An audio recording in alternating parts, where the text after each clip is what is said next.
the smartest way to hire. Do you have big plans for your business? Get access and get growing. If you need a commercial loan or line of credit, the experts at Access Bank can help.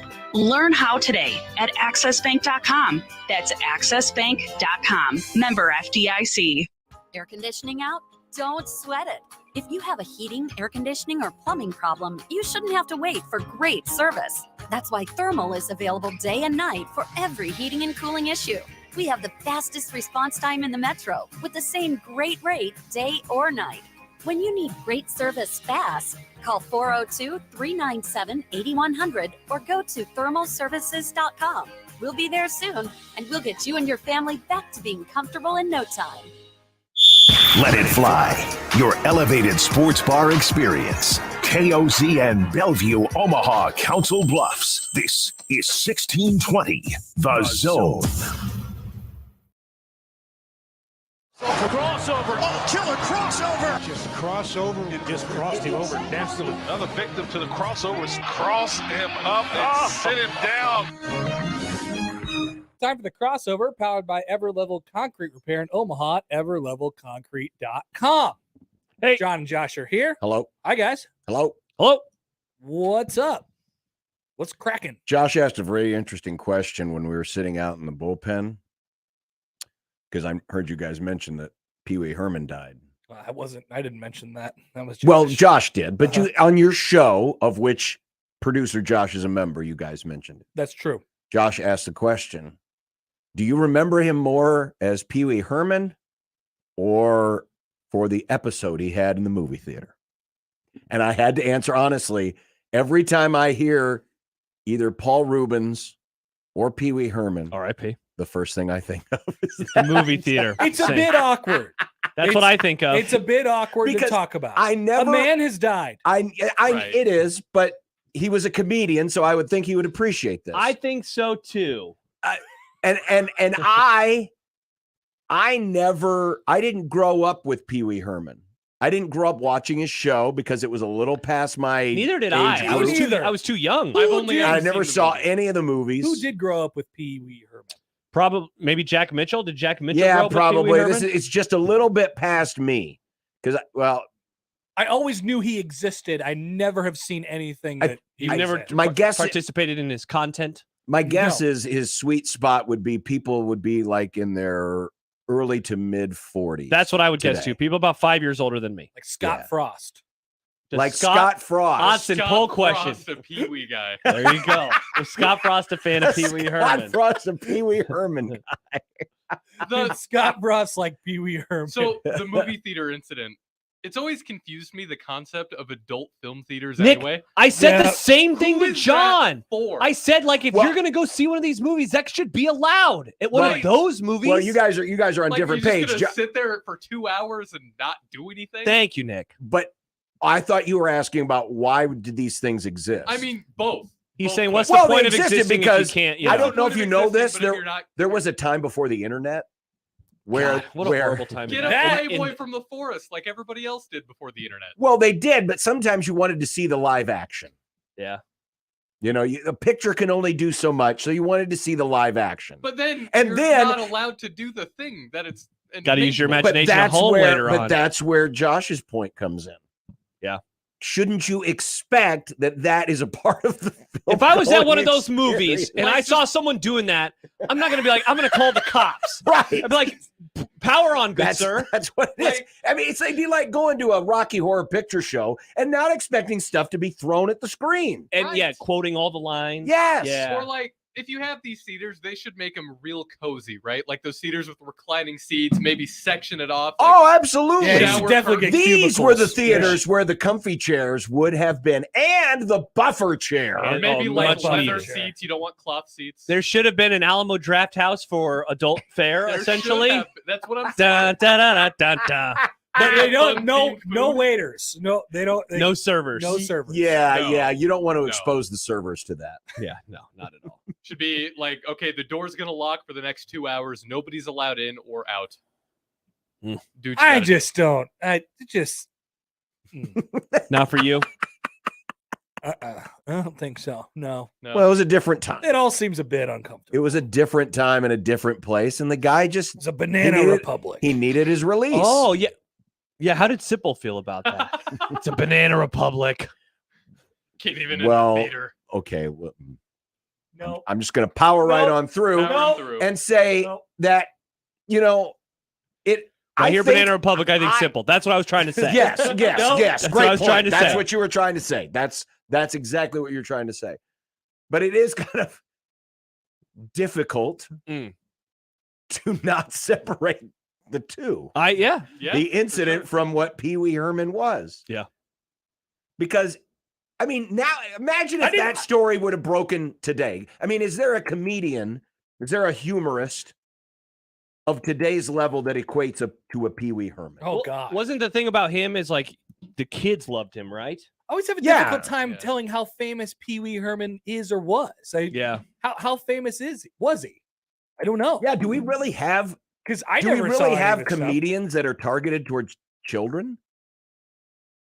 I'm sure. We just don't. I don't watch Right. kid shows. But I mean, but like with Pee Wee Herman, everyone knew who he was. I mean, he was. It's a very familiar name. Yeah, it Even was if a you didn't bit. watch his stuff, you knew who he was, and he did cross over and do. Oh, so like adults knew who he was. Yeah, yeah. Okay, well then Absolutely. I have no. Are there any kids? I'm People? finding a lot of family-friendly comedians, but nothing child-specific. Yeah, I don't know any of comedians for kids.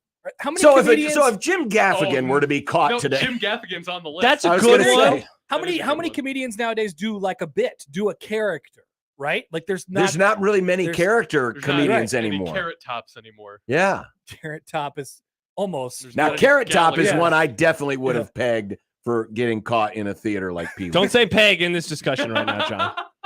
Don't say peg. He would have gotten pinched. He would have gotten pinched. Otson says this would be like if Blippy was sending explicit photos. Who is Blippy? Who is Blippy? Blippy is a cartoon television show. Oh wow! I If the think. cartoon was sending explicit photos, Or that is- would no, be I'm good. thinking of Blue. You're thinking of Bluey. Bluey. Well, anyway, the Oh, point here I it was, is. Here's Blippy. I don't know who that is. the point I was trying to make is for something. Can you look up when that incident took 91. place? 91. I was on his Wikipedia earlier. All right. Can you imagine? I mean, as much as it made the uproar back then and it became a running joke, and in many ways it shamed him, right? Well, Yeah. it's pretty For shameful. that time, it did.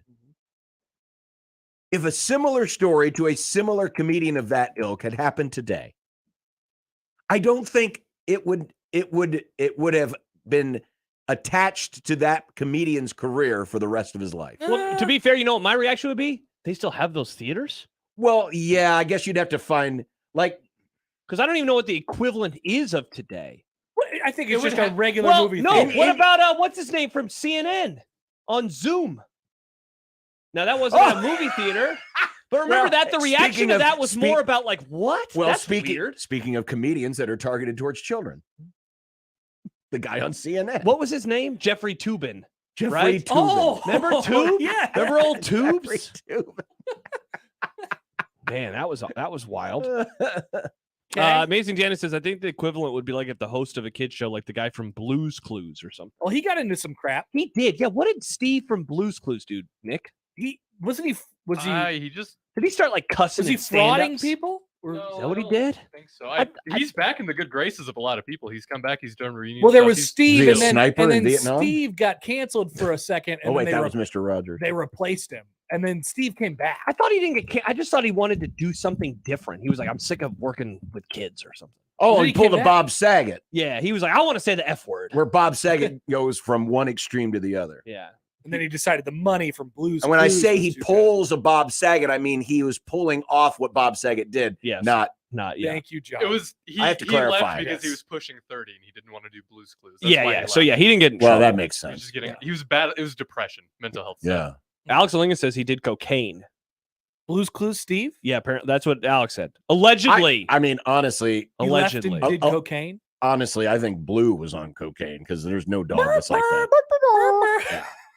There's no dog that acts like Now, a that. few people have brought up Louis C.K., including producer Oh Josh. yes. Now, Well, but Louis C.K. was not a child's Correct. And Right. he was a doing it to comedian coworkers. targeted towards children. Yeah, he wasn't But, in a movie. I mean, the act. the act. the is- act. and Venn diagram of the act is well, circle. and Don't do that. well, yeah, my bad. and Pee-wee- Apologize. Pee-wee wasn't trying to do anything. I mean, yes, he was in a public place, but I don't think he was doing it to try to. You don't think Pee Wee meant any harm? He wasn't trying to No. harass anybody. Right. No, he was right. he was watching an adult film in an adult theater, which, by the way, don't exist anymore because of home video. And They're all gone. the AIDS epidemic and home video, they're virtually extinct. So Wait, for the- somewhere you probably have to know a guy. The who knows AIDS a guy. epidemic. home video. What? Why? VHS, DVD, internet. Okay, but why did that cancel just those kind of theaters? I think he's. Because people could watch porn at home instead of having to go to a theater for it. yes. You know what? If anything, Pee-wee took one for the team because Patient it made zero. because he was patient zero for. Oh wait, we can't be doing that. So now we have to take everything into the privacy of our own homes. Yeah. Joel says the guy who talks to an imaginary blue dog does cocaine. I don't think we should be surprised. I would agree. Have you seen recent interviews with Blue's Clues, Steve? No. Pretty down to earth dude. He got some good interviews. Good. How for old's he now? Old? Probably in his 50s. 45, 50, 49. 49. You guys should have Steve on the show. Steve on the show. Yeah. Nick? Do you think Blue's Clues still holds up? Do you think like Odson's kid would like Blue's Clues and could resonate with Oh, I Blue's bet Clues? they all like Bluey. There's always a blue dog, isn't there? There's always a blue dog There's always a blue dog. or a big red dog. Or a brown dog that can kind of talk. That's Scooby. We love dogs, except for Happer.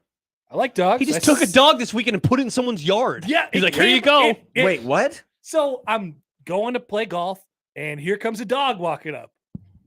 Dog walks up. I'm like, Did you immediately climb a tree and say, "Get away from me, no. dog"? I go, dog, grabbed his where are gun. you supposed to be? I looked at the did dog. you gently place it in the yard or did you just like punt it into the Hold yard? on, I'm getting there, Nick. Oh. So I looked at the dog's collar. Yeah. He had a leash on him, but there was obviously nobody Attached to the attached leash. to the leash.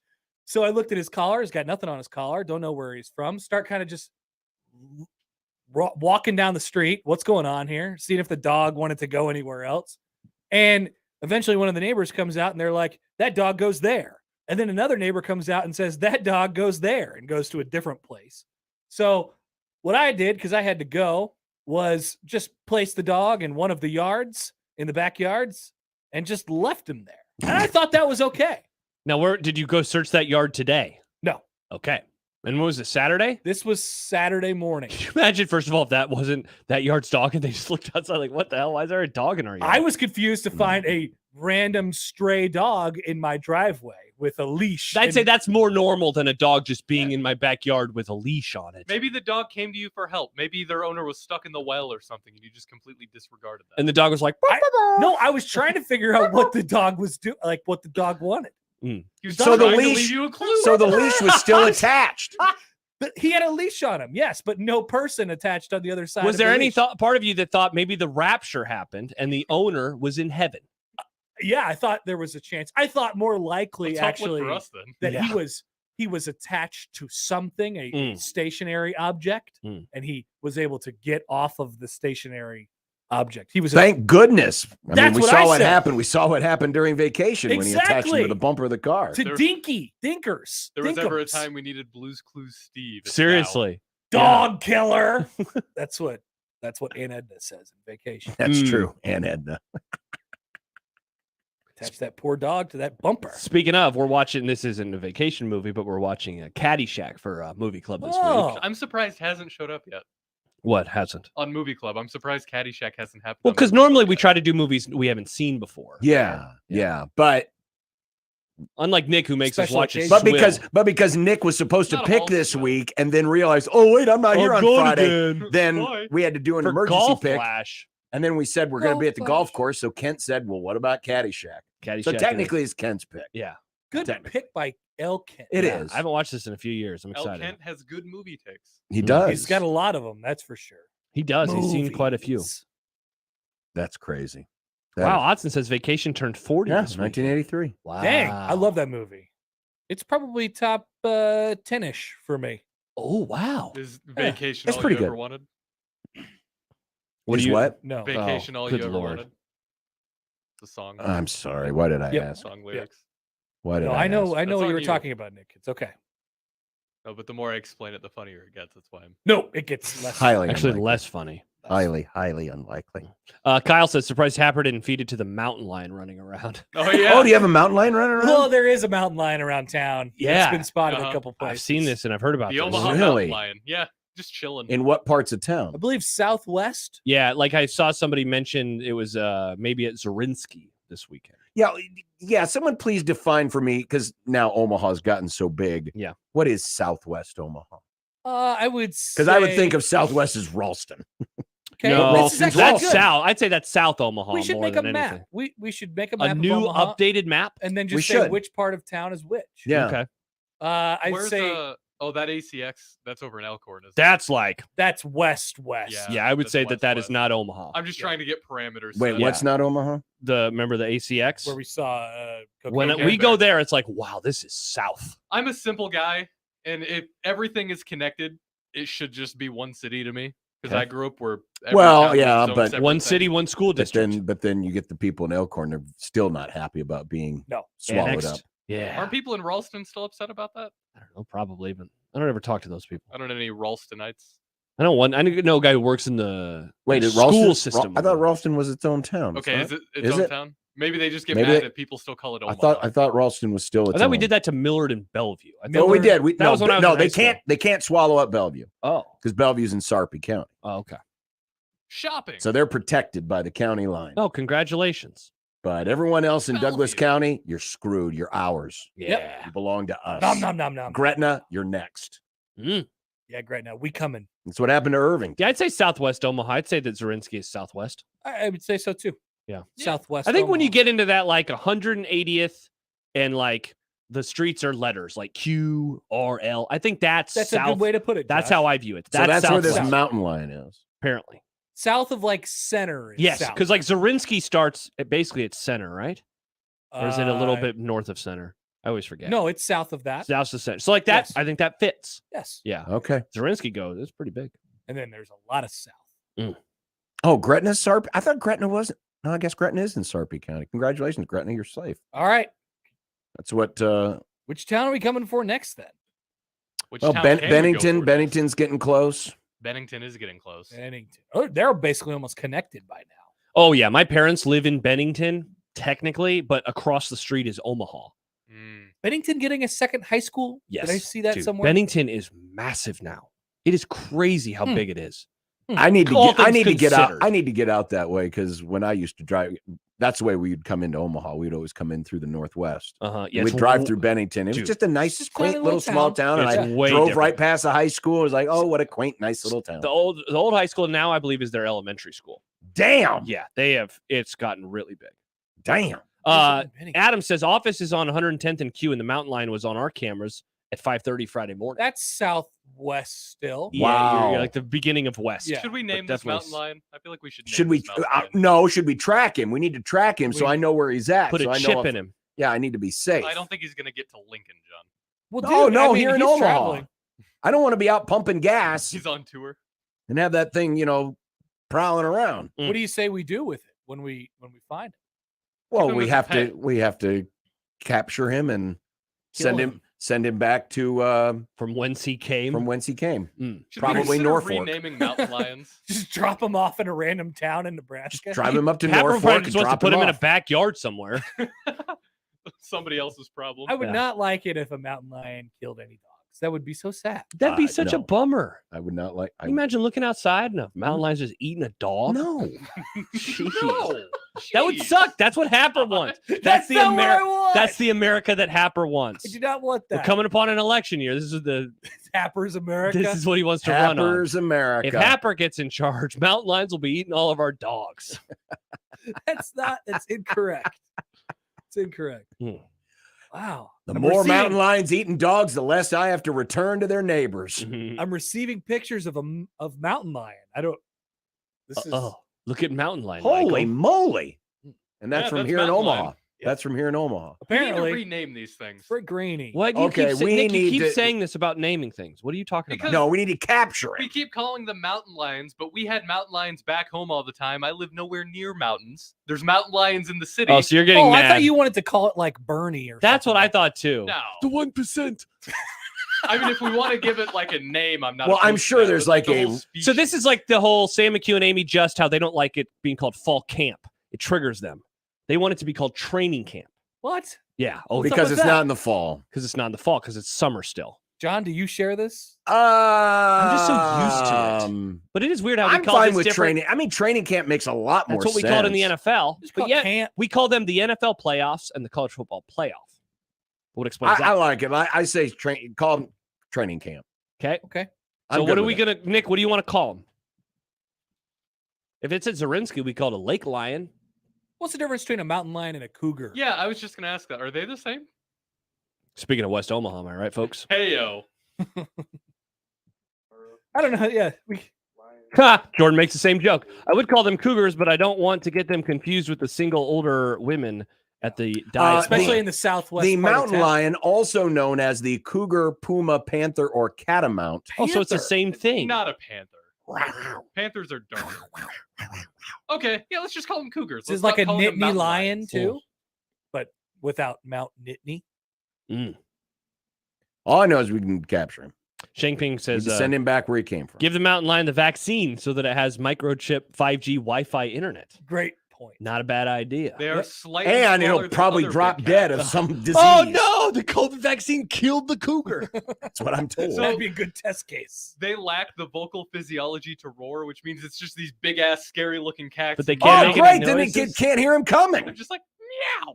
Wow, that'd be awesome. Oh, that would be That'd horrifying. be hilarious. Oh, hey, a dog's here. No, it doesn't make the sound of Oh. a dog, Josh. Well, it makes the sound of a dog when it's eating a Like, dog. You're gonna go take a can of tuna out to a stray cat that you hear. Yeah, Ah. yeah. I wouldn't do that. I'd say, all right, fend for yourself, cat. Josh, What a if- cat hater. Oh, yeah, they're just.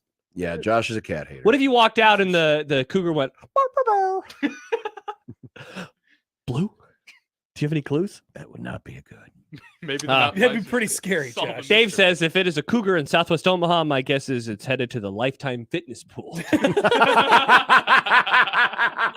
Watch out, the people at Lifetime. Watch out, Lifetime so many Fitness. cougars here.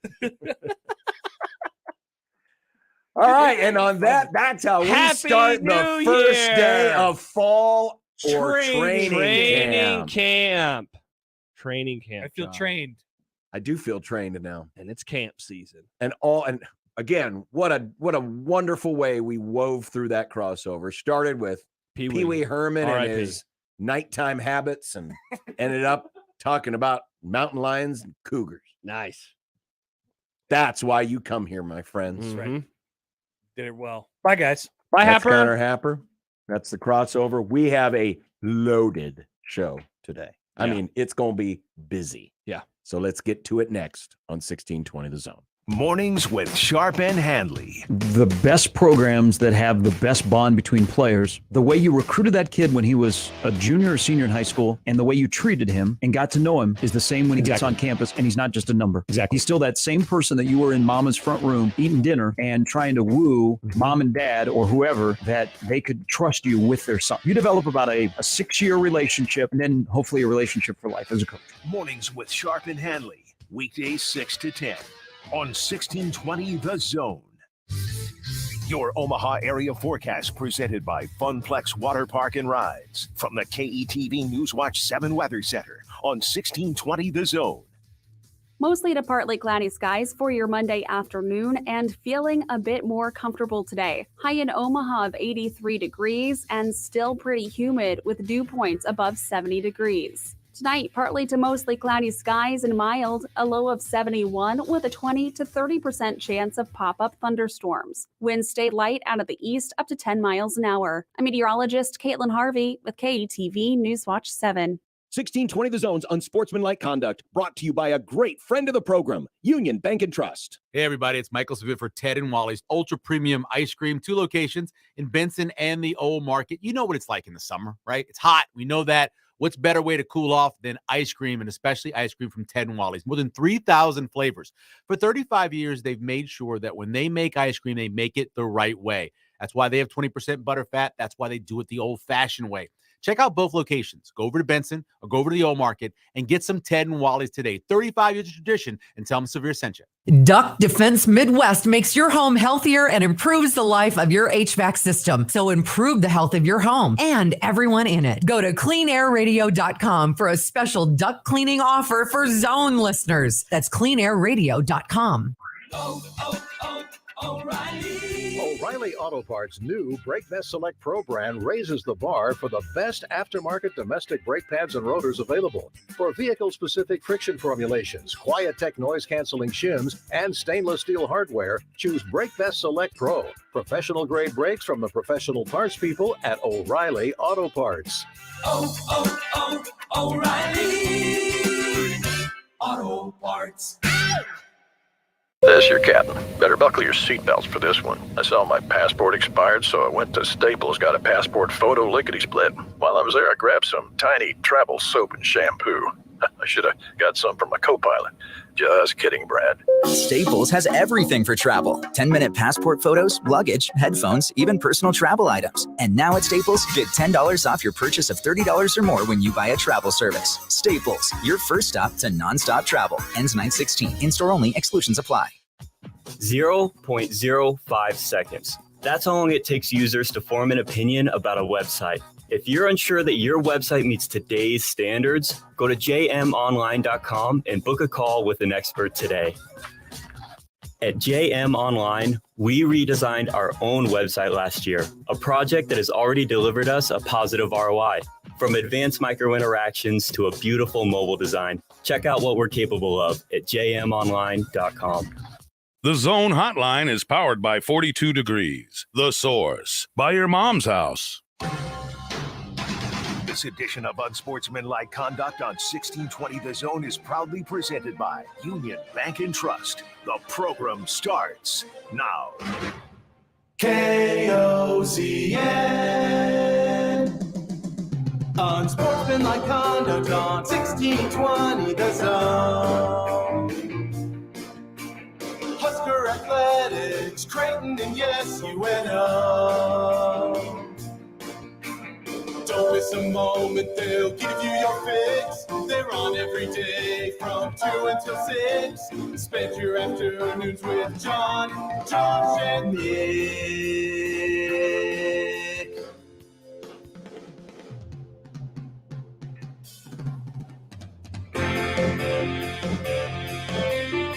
John, Josh, and Nick. They'll show you what sports talk really is. Oh, training camp has begun, and boy, are we loaded today with great stuff. Here we go with 5 guests on a Monday. Here the NHL is great. Go. Right there. Unsportsmanlike Conduct on 1620 The Zone. Husker Athletics, Creighton, and yes, UNO. An incredible amount of success. And it's not just the jab, the uppercut, and the counter right hook, the left to right arrow fence on inline skates, and the referee has intervened. Mamma mia! Terrence Bud Crawford has made history. The only male to become a 2-division undisputed champion. And it was a virtuoso performance. Omaha Zone. Bud 4 belts Crawford. He's got all the belts. This is where you need, WWE to come in and say, we need to take all those belts and make one big belt for you. They need to do the Universal Champion, because that's what he is. He owns them all. What a performance the other night. against Errol Spence. Just kick the living crap out. Can you imagine picking him against him in predictions? No, I can't. Nobody who has any sense whatsoever and wants to call themselves a boxing expert would have picked Errol Spence. Thank God no one in this studio calls himself a boxing expert. Thank God for that. But it would be understandable if you were to pick against him because you're trying to make up ground. Oh, was that what the strategy was? For whomever did it. Because that person has got a lot of ground to make up in like 2 weeks. Yeah. Maybe that person's excited for football season. Maybe. Saying that will be his time to shine. Maybe. Who knows? We can't speak to it exactly. But Bud Crawford is now he's the universal welterweight champion. I mean, he owns them all. Do we call him Galactic Champion? Hell, why not? Awesome. Universe is bigger than Galaxy. That's true. Well, Matt, but we'll it's go after next. In all seriousness, because I was thinking about this on the drive in. Talk about the great sports heroes born and bred in Omaha, Nebraska. I don't know if there is anyone who has dominated their sport like Bud has. Man, that's crazy to say. The only other person I can think of is Bob Gibson. Bob Gibson. Because Gale Sayers didn't last long enough, sadly, in the NFL. I mean, he was on a trajectory. Yeah. But yeah, you talk about the guys from Omaha. It's an elite group. I mean, Bob Gibson was arguably the class of his field, late 60s, early 70s in terms of like his. And they lowered the mound. And he destroyed everything. Yeah. But now he's starting to actually get the respect that he deserves. Well, yeah, I remember a few years ago, like the conversation around him, anytime he would come up was, when will nationally people start caring about the guy? When will they talk about him in the way that they talk about X, Y, or Z? Right. I mean, we talk about him in those terms, and there are a lot of people within the boxing universe. But it was like the hardcore, But well, he hasn't fought anybody yet. Well, guess what? He has now. Yeah. I mean, he sent Spence to the canvas 3 times. Yeah. Never had been sent to the canvas once in his career.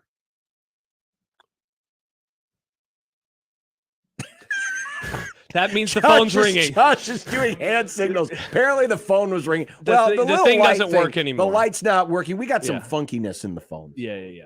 But, and the best part is now Spence apparently wants his rematch. Everybody always does when they get their asses kicked. Oh, yeah. I want my rematch. Oh, fine. You can have your rematch. I don't think it's going to go particularly well. Yeah. Because here's the thing. I don't think Bud's the type of person to take anyone lightly. I mean, he may go into it with even more ferocity and more desire to destroy something than he did Saturday night. But Spence put out a tweet over the weekend. Congrats. He attached Bud Crawford. Good bleep. He was saying good poop. Mm-hmm. Your poop was good. Mm-hmm. Hopefully we can do it again before the end of the year. Before the end of the year? If I'm Bud, I'm like, fine, you want to do it at the end of the year? We will. In Memorial Stadium in Lincoln, Nebraska. You think that's what Trev meant? Like, was he being serious? Was he being coy? I don't know. Is that a real possibility? Obviously not. Before the end of the year, it will not be. No, it won't be possible because of that'd be chilly. It'd be chilly, and you've got. I mean, it would have to be done. It'd have to be done in the summertime. Yeah, like the other night would have been possibly one of those nights. I wonder what that type of temp they would want. Like, what was it like for like the Rumble in the Jungle? Very hot and humid. Yeah, okay, so it'd be fine to do it in Omaha. It was in the middle of Africa. Okay. Yeah, I was going to say, so it's fine if it's hot. If it's like last week when it was, the low of 80. Yeah, like, that'd be okay. Yeah. Okay. Oh no, yeah. Saturday night would have been a great night. That'd be imagine cool. how lit that place would have been. Mm-hmm. Would have been incredible. But yeah, Bud Crawford was just so on his game. And then, of course, coming out with Eminem was it's just like, wow. I don't know if and apparently that was just something that was bantered about on social media. And then, oh, yeah, well, yeah, sure, I'll come out with you. I don't know if I've ever seen that much excitement. And maybe this is just like, living in the moment type stuff. But about an entrance as I saw. Now, granted, a lot of it's going to be because I follow Omaha people, Nebraska people. Sure. But the excitement and like the number of people that I've heard, like, yeah, I'm watching it again. I'm rewatching the entrance. Yeah. You know, it really has gotten people fired up. And it wasn't really anything, I mean, super ornate. You No, yeah, when it comes to they played the song. When it comes to Eminem said the ring F word. entrances, boxing's got nothing on the WWE with the big screens and the pyro and all this other stuff. No, it's just those two dudes walking Yeah. out. And I think that's he what makes didn't it even cool. sing his song. Yeah. They just played his song. Yeah. He just came out, introduced, and said the best bleeping fighter in the world, Bud Crawford, and then his song And plays. then they walk out. And they just walk out and bump fists and on we go. And he goes and wins a fight. And he goes and kicks the living ever loving Like we all thought he would. Like we all thought he would. Here is Craig. Hi, Craig. It's not Hey, often love we the take show. calls Love in the the show. first segment on the 42 Degrees of Source Hotline. Hi, Craig. Hi. Hey, I'm 57. The best athlete from Omaha I know is Bud Crawford. By the way, if Spence wants to go blind, he can fight him again. Sure. But my dad, he's, born in the 30s. The stories he's telling me about Gil Sayers and Bob Gibson, I'm pretty sure Bob Gibson was a very good basketball player also. He was. But my dad said that George Hollis, when he was the coach at Chicago, he used up Sayers like he was a rented mule. Ran every play, went out for passes, punt returns, kickoff returns. If he had the injuries now they had back then, he still would have played a lot more years. I mean, he had simple ACL tears and stuff that ruined his career. Well, but he also from wouldn't the be getting plays I paid see- anything because running backs aren't valued anymore in the NFL. Well, don't think we was getting paid back then. He was getting paid dirt. Great point. Good point. But from the highlights I've seen, yeah, he's like Barry Sanders-istic. I mean, just makes people think they got him, and he's gone. Yeah, no, he was I truly don't- great. I But can't say- I would agree with you, Craig. And thanks Thank for you, the call. Bud Crawford is rightfully in that very, very, very, very, very, very short list. I mean, we've mentioned three of the guys. most accomplished athletes, and I'm talking about what they did on the national/international stage. Now, Gibson, yes, great basketball player, even played with the Harlem But yeah, Globetrotters. we're talking after his days about at Creighton. what he did in Major League But what Baseball. what they did in their sport, The Mookie how Sanders they did for the how they were Bears. seen in their sport. Yeah, it's hard to argue now against Bud Crawford, and it's in a time, where boxing definitely needs its stars. Yeah, you wonder like And what now he would have. is the star. I like imagine a world where boxing still has the importance of the 60s or even Oh the God, 70s. if this was the 80s, Yeah, can you like imagine when the Four Kings, like imagine what he would mean in that regard? Yeah. And he already means a lot around. Because, for example, Howie Schwab, the former Stump the Schwab, who's Yeah. now on Fox, tweeted out after the fight, 47 minutes into Sports Center and not one word on how Crawford won. Yeah. Busy sports day, but this is a total disgrace. I've been out of there 10 years and I am furious. Big fight. Didn't feel like paying $85, rightfully so, as one-sided as our old Sports Center would do better.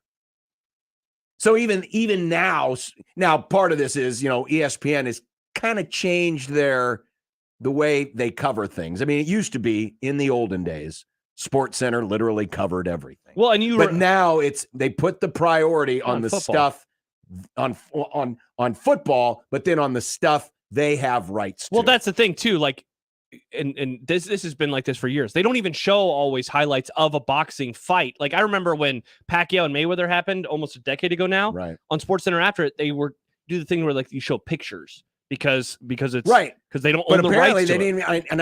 I know there was a controversy about one of their reporters was denied media credentials. I never saw how that worked out. yeah, me But neither. Stephen A was there. Yeah. You would have thought, as big as this fight was, that they would have gone and done a live shot with Stephen A after the fight. Mm-hmm. Because you know how much they love to throw Stephen A on everything. Mm-hmm. And in all fairness, Stephen A does follow boxing. He's interviewed both fighters. So, it's not like he would have been, just some hack moving in there. But it is surprising that there wasn't much coverage. But it is what it is. It's a different world, though, we live in. Yeah. Very different world. All right. Let's get to the Grum Down. I've been playing with the graphics this weekend. Okay. Ooh. Yeah. Well, they changed the they changed my video editing software. And so I had to experiment with some things. So it's time for the Grum Down presented by the Rooferees at John Higgins Weather Guard. And Wow. Bud Crawford. Look at you. Master of the universe. Well done, John. Husker season expectations poll phase 3 is 4 underway. Of 4. Get there and vote now before Elon caps our votes. Camp is open. Notice it doesn't say either fall or training. It just says camp. It's camp season. Jack Mitchell will join us here at the end of the hour. The Mitch is back, folks. Mitch Holtis Chiefs training camp reports begin just in time for Travis Kelce to fight his teammates. Nice. He could probably take some lessons on how to throw a punch from Bud. And another Mitch Sherman of The Athletic will join us after day 1 of training camp. Nice. 25 teams and 25 grums. Going to talk some Michigan State. They're on Nebraska's schedule. They are indeed. Tom Fornelli will be along. I told you there was a lot of guests today. CBS Sports, college football, the carousel. So far, no one else is left for the Big 12. Have you seen some of the rumors on the internet? There's just rumors. Lots of stuff's happening, John. How many top quarterbacks will Nebraska face? We'll get to that, and we'll hear from Matt Rule. We've got a couple of quotes from Matt Rule today. Plus, there was updates on players that are not with the team currently. Correct. So all of that and more. 402-951-1620. That's the 42 Degrees, the Source hotline by your mom's house. That place to vote in our Phase 3 polling, which we will cover with you next at USC 1620. J-Tech Construction Zone X feed. Are they going to call it X? They did. The app changed. Well, the app changed, but are they actually calling the company or the service X? Yes, in the App Store, it's now X. He put a big. Well, again, that's X the on logo, building. but is the official name? It'd be like if Yeah, no, he's destroying it. He's trying. So it to is. So now we need to do. I literally call it the Jay's Tech Construction Zone X feed. That sounds dumb. But if that's what it's called, I mean, if McDonald's changed its name to Gray Phone, we'd have to say I want a Big Mac from Gray Phone. I love the fries at Gray Phone. I'd like one Gray Phone meal, please. Yes. No, it's a Happy Meal. It's still a Happy from Meal. Gray Still Phone. a Happy Yeah, Meal. come on, Okay. Nick. Yeah. You don't call it a McDonald's meal. That's You know what they haven't changed? What's that? The Equitable Bank inbox. John at 1620thezone.com, Josh at 1620thezone.com. And Equitable, we take banking personal and answer the phone on the first ring, and we haven't changed our symbol or our name to an X. Nope, we have not. That's all coming up today here on Unsportsmanlike Conduct and 1620 The Zone. Remember, no matter how you listen, it's still AM radio. 1620 The Zone. Hi, this is Doug Nodgard with Equitable Bank. Great service never goes out of style. When the digital age dawned, many said computers would be able to handle many of the interactions that used to take a person. Boy, were they wrong. How many times have you called your bank and gotten a recording to press 1 or 2? Not at Equitable. Not only does Equitable answer your call on the first ring, it's answered by a human being. That's because Equitable Bank values its customers. Equitable Bank, we take banking personally. Member FDIC. Car repair is car repair. Most places you go can change your oil or fix your brakes. The difference is the experience you'll get at Omaha Car Care. We're part of the community. We were born here, and we believe that our relationship with you should be built to last. We're going to consult you, not sell you. We're going to give you a free loaner car. We're going to treat you like a valued friend that we want to continue to see in the years to come. I'm Rick Betker, owner of Omaha Car Care, and we'll be along for the ride. We're going abroad for the first time in years, to Spain. But we don't speak Spanish. So we started using Babbel. And started learning Spanish fast. With Babbel, you can start having conversations in another language in just 3 weeks. Babbel's conversational method teaches you real-life words and phrases. And with Babbel's interactive bite-sized lessons, you'll remember what you learned. ¿Cómo te llamas? ¿Cómo te llamas? ¿De dónde eres? ¿De dónde eres? When you learn a language, you want to actually use it. Babbel is designed with that goal in mind. In just 3 weeks, we're starting to have conversations in Spanish. Estoy muy emocionado para ir a España contigo. Aw, He just said, I'm very excited to go to Spain with you. Vamos a tener mucha diversión. And that means we're going to have so much fun. Sí. Gracias, Babbel. Babbel, language for life. Celebrating 10 million subscriptions sold. Now try Babbel for free at babbel.com.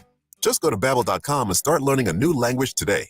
That's babbel.com. BABBEL.com. Happy birthday to us. That's right. We're turning 50 this year, and we're celebrating with you. Introducing my new birthday cake streusel, topped with vanilla cake and crunchy streusel, a swirl of white icing, and showered with rainbow sprinkles. Paired with our classic combo, the one that started it all, and your favorite one-topping pizza. Happy birthday feast. Enjoy one today. Godfather's Pizza. Do it. For the ones who know safety isn't a catchphrase, it's a culture. And the ones who help make sure everyone makes it home safe. For the safety-minded who watch everyone's backs, Grainger offers supplies and solutions for every industry, as well as safety assessments and training to keep your facilities safe and your people safer. Call, click Grainger.com, or just stop by. Grainger, for the ones who get it done. Prescriptions require an online consultation with a healthcare provider who will determine if appropriate. Restrictions apply. See website for details and important safety information. Subscription required. Price varies based on product and subscription plan. Hey guys, did you know there's a generic form of Viagra that works just the same, but is 95% cheaper? And you can get it online? Just go to 4hims.com/radio. Through Hims, you'll get a free medical consultation, discreet shipping if prescribed, a 100% online process, and trusted generic alternatives to the name brands at up to 95% off. That's right. Get generic for Viagra, the same active ingredient as brand name Viagra, but for 95% less. It's the same medication, still prescribed by a licensed medical provider, but with zero copay, no expensive appointments, and no awkward face-to-face conversations. To start your free online visit, you need to go to this exclusive address, 4hims.com/radio. That's 4hims.com/radio for your free online visit. FORHIMS.com/RADIO.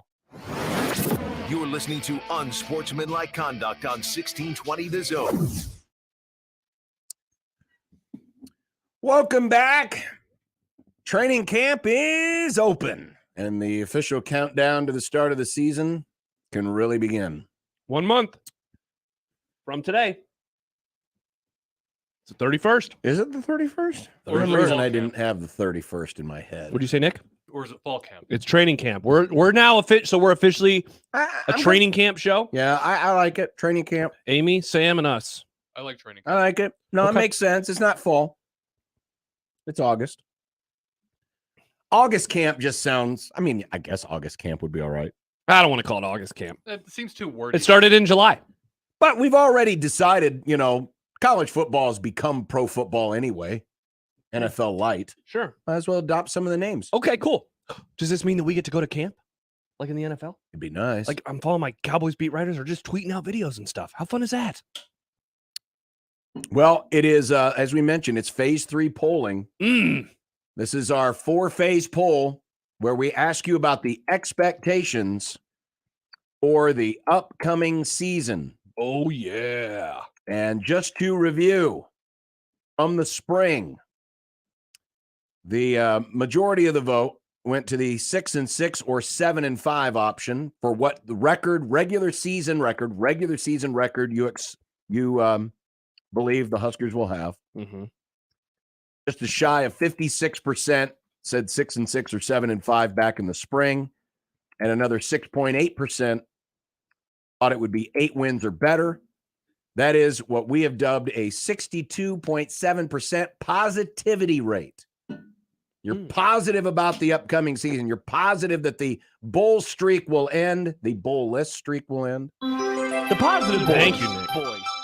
So we're calling it the positivity. Boys. So that was what it was in the spring. As of about an hour ago when I took the screenshot. Whoa! When I took the screenshot of our votes, we're closing in on 1,400 votes, and you can vote, and we'll have the poll open all week long or until X decides we've taken too many votes. Yeah, hopefully it doesn't get capped like it did in the spring. We're at 1342 right now. Yeah. And on that, only 7 more since then. Uh-oh.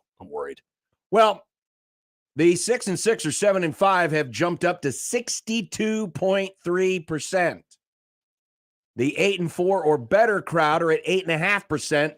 So your positivity rate is at 70.8%. Now, over the weekend, it was pushing 72. But people must have gotten the Joshua Fleeks news. Oh, is that what it was? The Miles Farmer news. Oh, is that what it was? The various message They board found out that rumors Joshua about Fleeks was injuries news. eating too much at the Old Country Buffet? No, Sipple said a Cracker Barrel. Oh, Cracker Barrel. Yeah, classic. Did Michael release another video about anything? Not that I have seen. Not that I have seen. Now, the interesting thing about this is, as we look back to to this year, whoa! So the progression of positivity, as we call it. So when we did this poll back in the winter, Nice same alliteration. exact question, same options. Yep, as always. The 6 wins or better crowd was at 55.9% in the winter. It jumped up 7 points in the spring. It has jumped up 8 points in the summer. Wow. And as now always, you say, wow, but I know, yeah. Wow. as I switch to the next screen, last year, ahead of Scott, what ended up being Scott Frost's last third of a season, fourth of a season. If you notice, the positivity went up at a very equal rate. It went from 57 to 63 to 73 to 79%. So when you compare them side by side, and I'm just going to have to switch back and forth, but look at how the increases are almost identical. The difference is that fans aren't quite as positive about this year as they were last year. It's been within about 2% of last year's numbers. So, for example, last year, 2 winters ago, winter of 22, 57% thought it was going to be a bowl. This year, 56%. So again, within about a percent and a half. In the spring, 2 springs ago, so the Scott Frost final spring, 63% Remember the days? were positive. This year, slightly under 63%. So within the margin of error. Yep. And now, and this is again as voting as of this afternoon. That Fleeks news really brought it down, man. Yeah, Fleeks news did it. 70.8%. But last year at this time, it was 73.6. So, I mean, the increases, it's the same thing. It is. It's the same. It is crazy. You know that how and I guarantee if we go back to the other years we've done this, it's all been within about a point or two in each of the phases. It starts out low in the winter. It bumps in the spring. It jumps in the summer. And it'll take another small jump prior to the season. I don't know if you know this meme, but there was, the popular show, The Office. Yeah. There was a character, Pam. Remember Pam, John? Pam, I remember Pam. And she, I don't remember the plot machinations around it, but there was this meme where she says, they're the same picture. And that's what this is. It's crazy how it's the same thing. The percentage jumps every single time. Yes. The exact same. Yes. So expect about 80% positivity in a month. Barring, again, the only thing that would really change this is a drastic injury. Just an atrocious injury. Oh, if Jeff Sims went on the Fleeks I wasn't diet? going to say it, but yes, that's the one. That's the one. He's the only, in my opinion, he is the one player who would alter this. I would agree. Otherwise, any player, and I'm not wishing this, obviously, but any player could get hurt and it still wouldn't affect it. But if Sims got hurt, just like last year, if Casey Thompson would have gotten hurt, that would have been the thing that would have done it.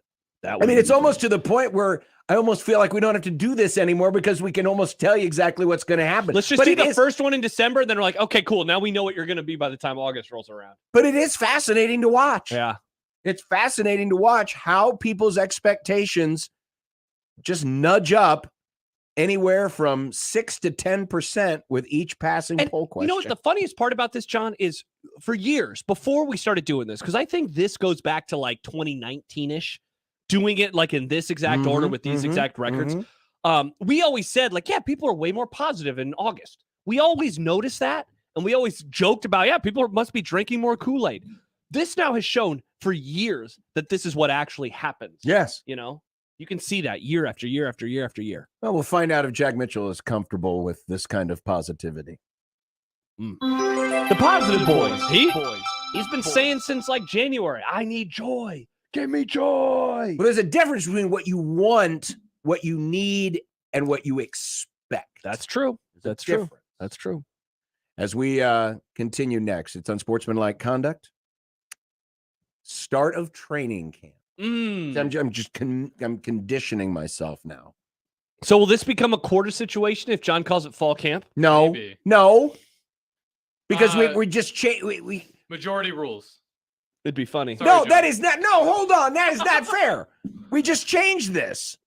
Sorry, we just changed this. We're an electoral college. It's a democracy, John. No, if this is an electoral college, I'm Texas, you're Vermont, and you're New Hampshire. I've been on the show longer than you have. Why do I have to be New Hampshire? I'm older, more handsome, and smarter.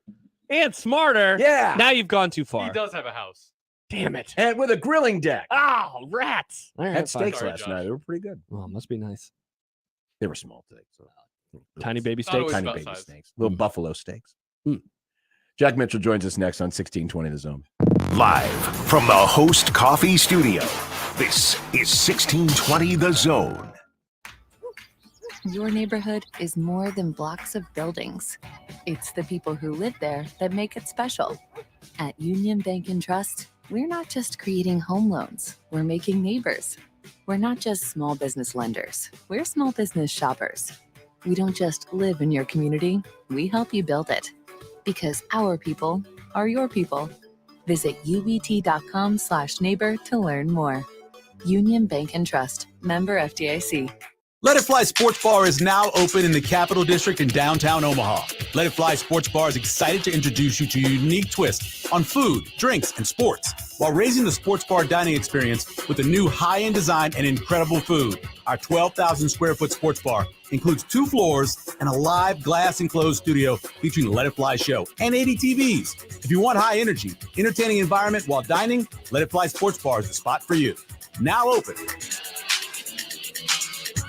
The brand new Dollar General Distribution Center in Blair is now hiring. Starting wage is up to $22 per hour with benefits including medical, dental, vision, 401k, and a $2,000 sign-on bonus. Apply today by texting DG Warehouse to 25000 or online at dollargeneral.com/careers. Again, apply today by texting DG Warehouse to 25000 or online at dollargeneral.com/careers. Dollar General can't wait to have you become a team member at their brand new distribution center. Why can't every morning be fun like Saturdays when you were growing up? They can with Control Coffee and Cereal Bar. Control is a casual place to explore new tastes, meet friends, have business chats while enjoying your favorite brew, drink, and of course, cereal. Control has over 30 cereals to choose from, and Control Coffee and Cereal Bar even provides the fun with retro gaming. Stop by today at 1016 South 10th Street or visit them on the web at ctrlcoffee.com.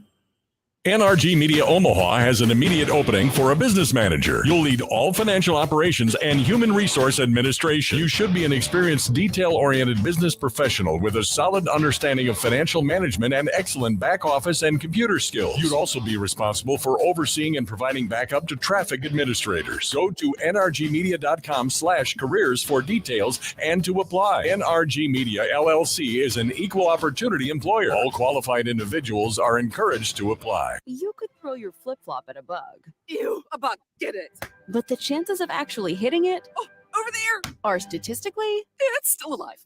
Unlikely. Good thing nature's got your back. Stem bug killers combine powerful active ingredients found in plants like lemongrass and geraniol and scientifically engineer them into effective bug-fighting formulas, safe for use as directed around people, pets, and throughout the home. Stem, rooted in nature, optimized by science. Paid for by Maxiderm Labs. Men, on a scale of 1 to 10, how would you rate your performance in the bedroom? If you're a 5, take it to 10. If you're a 10, why not take it up to 15? With Maxiderm Power Surge. Maxiderm's new Power Surge Red Pill makes you more potent than you or your partner ever imagined. It's like going from a sedan to a supercharged high-performance sports car. And it works fast. Just minutes. And now you can try it free. Just call 1-800-418-4697. If you thought being a 10 was great in the bedroom, just imagine what a 20 must be like. Experience off-the-scale virility with Maxiderm's new Red Pill Power Surge. You'll never want to go back to being just a 10. Call 1-800-418-4697 now to experience male enhancement supercharged. 1-800-418-4697 for your free trial and ask about our VIP club rewards. Hurry, this offer is limited. Call 1-800-418-4697. These statements have not been evaluated by the Food and Drug Administration. This product is not intended to diagnose, treat, cure, or prevent any disease. Let it fly. Your elevated sports bar experience. KOZN Bellevue, Omaha, Council Bluffs. This is 1620, The Zone. You wearing ratty jackets from Stephen Barry's. Praying one day Big Red will win the NIT. Ham is the water of meats. Ham the water of meats. Ham is the Well, here we are. Ham is the water of meats. The artist formerly known as Fall Camp. Now training camp. It's begun. It's already here. We're going to help in this movement. Jack Mitchell, we're going to help in this movement. I'm going to tweet at Sam and Amy. We're no longer calling it fall camp because it doesn't happen in the fall. We're going to call it training camp. Okay. That's fine. That's fine. Whatever you want. I just want all the players to be there. That's what I want. I don't want the players to be hurt. Well, I don't care if it's fall, that's summer. Not the case. Yeah, I know. Apparently, Miles Farmer was naughty, and Josh Fleeks ate too much. Man, that's brutal. By the way, that is brutal to get that. I'm glad we don't have mandatory weigh-ins before we get to work. Thank God. Like if I don't show up on the air tomorrow because my boss told me I need to go back and work on my body for a little bit, that would be that'd be tough. Also, last week Matt Rule used the word elite. This week, weigh-ins. I mean, we're like one more thing away from a front office sports story coming down on Matt Rule. Yeah, because that was something that showed up in the story about PJ. Yeah, that's Remember true. the guy who was pooping pink? That's true. Yeah, he's one banking system away from a front office sports story. Rule bucks, baby. Rule bucks. Yeah, you're right. Mm-hmm. Oh boy, I'm looking forward to this story. Yeah, and people losing their minds over it. Yeah. All right, so we just showed the results so far of our poll question. Oh, okay. Phase 3.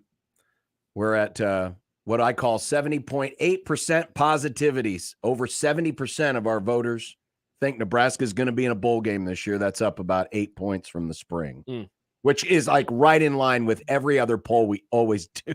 Right there. I mean, it's uncanny how Nebraska fans are like clockwork. They're in a pattern. Here we go. Are you going to be comfortable with over 70% of the fan base expecting a bowl game this year? Yeah.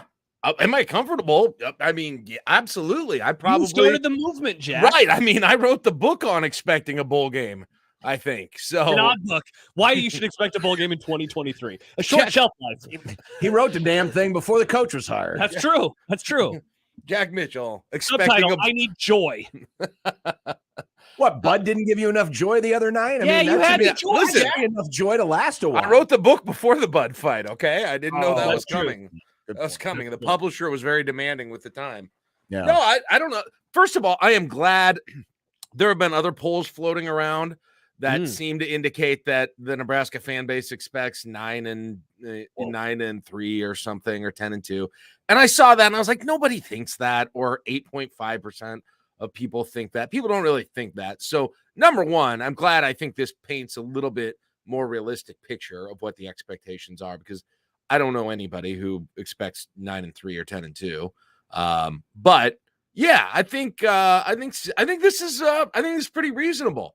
The percentages here on this thing, and it's certainly no guarantee on any of these things, but I don't think the fan base is being exceedingly optimistic or ridiculously or unreasonably optimistic if they're primarily in that 6-6 or 7-5. It goes back to you've got you look at the talent or lack of talent on the roster and you say, okay, this may not even be where some of Scott Frost's teams were in terms of talent, or we're not sure because there are so many guys that we just don't know what they're going to be this year.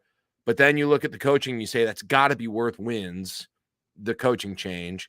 and you look at the schedule and you say, okay, it's a workable schedule, and you jumble all that together somehow, and you create the 6-6 or 5-7 stew out of that whole thing, probably.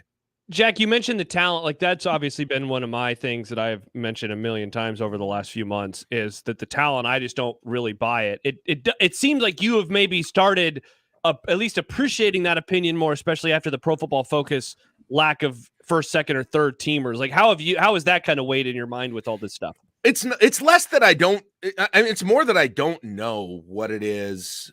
You do at a few positions, like a defensive line. It's hard seeing. It's kind of hard seeing any sort of really optimistic situation about the personnel you've got there, because it's either guys you kind of know who they are, or they're brand new and they're coming in as true freshmen or very young transfers. But a lot of the other ones, it's really about just not having seen enough of the guy to know, either not having seen enough of the guy in some cases because he's, took a year off, was injured for a year or 2 years, or was playing for another team last year at this point. And so there are just scads of guys that I don't feel real confident in any kind of an assessment of what kind of talent that they've got. I think zero players on the Pro Football Focus all Big Ten list is probably a little bit more. It's probably not quite that bad. I just don't know who it is that goes on there. I'd say this: at the end of the season, I don't think it'll be 0. I also don't think it'll be 10. But it might be a few. It's hard to identify who that's going to be, and it allows for a big margin of error. Where would your what is your level of anticipation? This is kind of a New Year's Day for a lot of college football fans, because people are now back in camp. They're practicing. They're working out, or training camp. Thank you. What would be your level of anticipation for this season compared to others in recent vintage?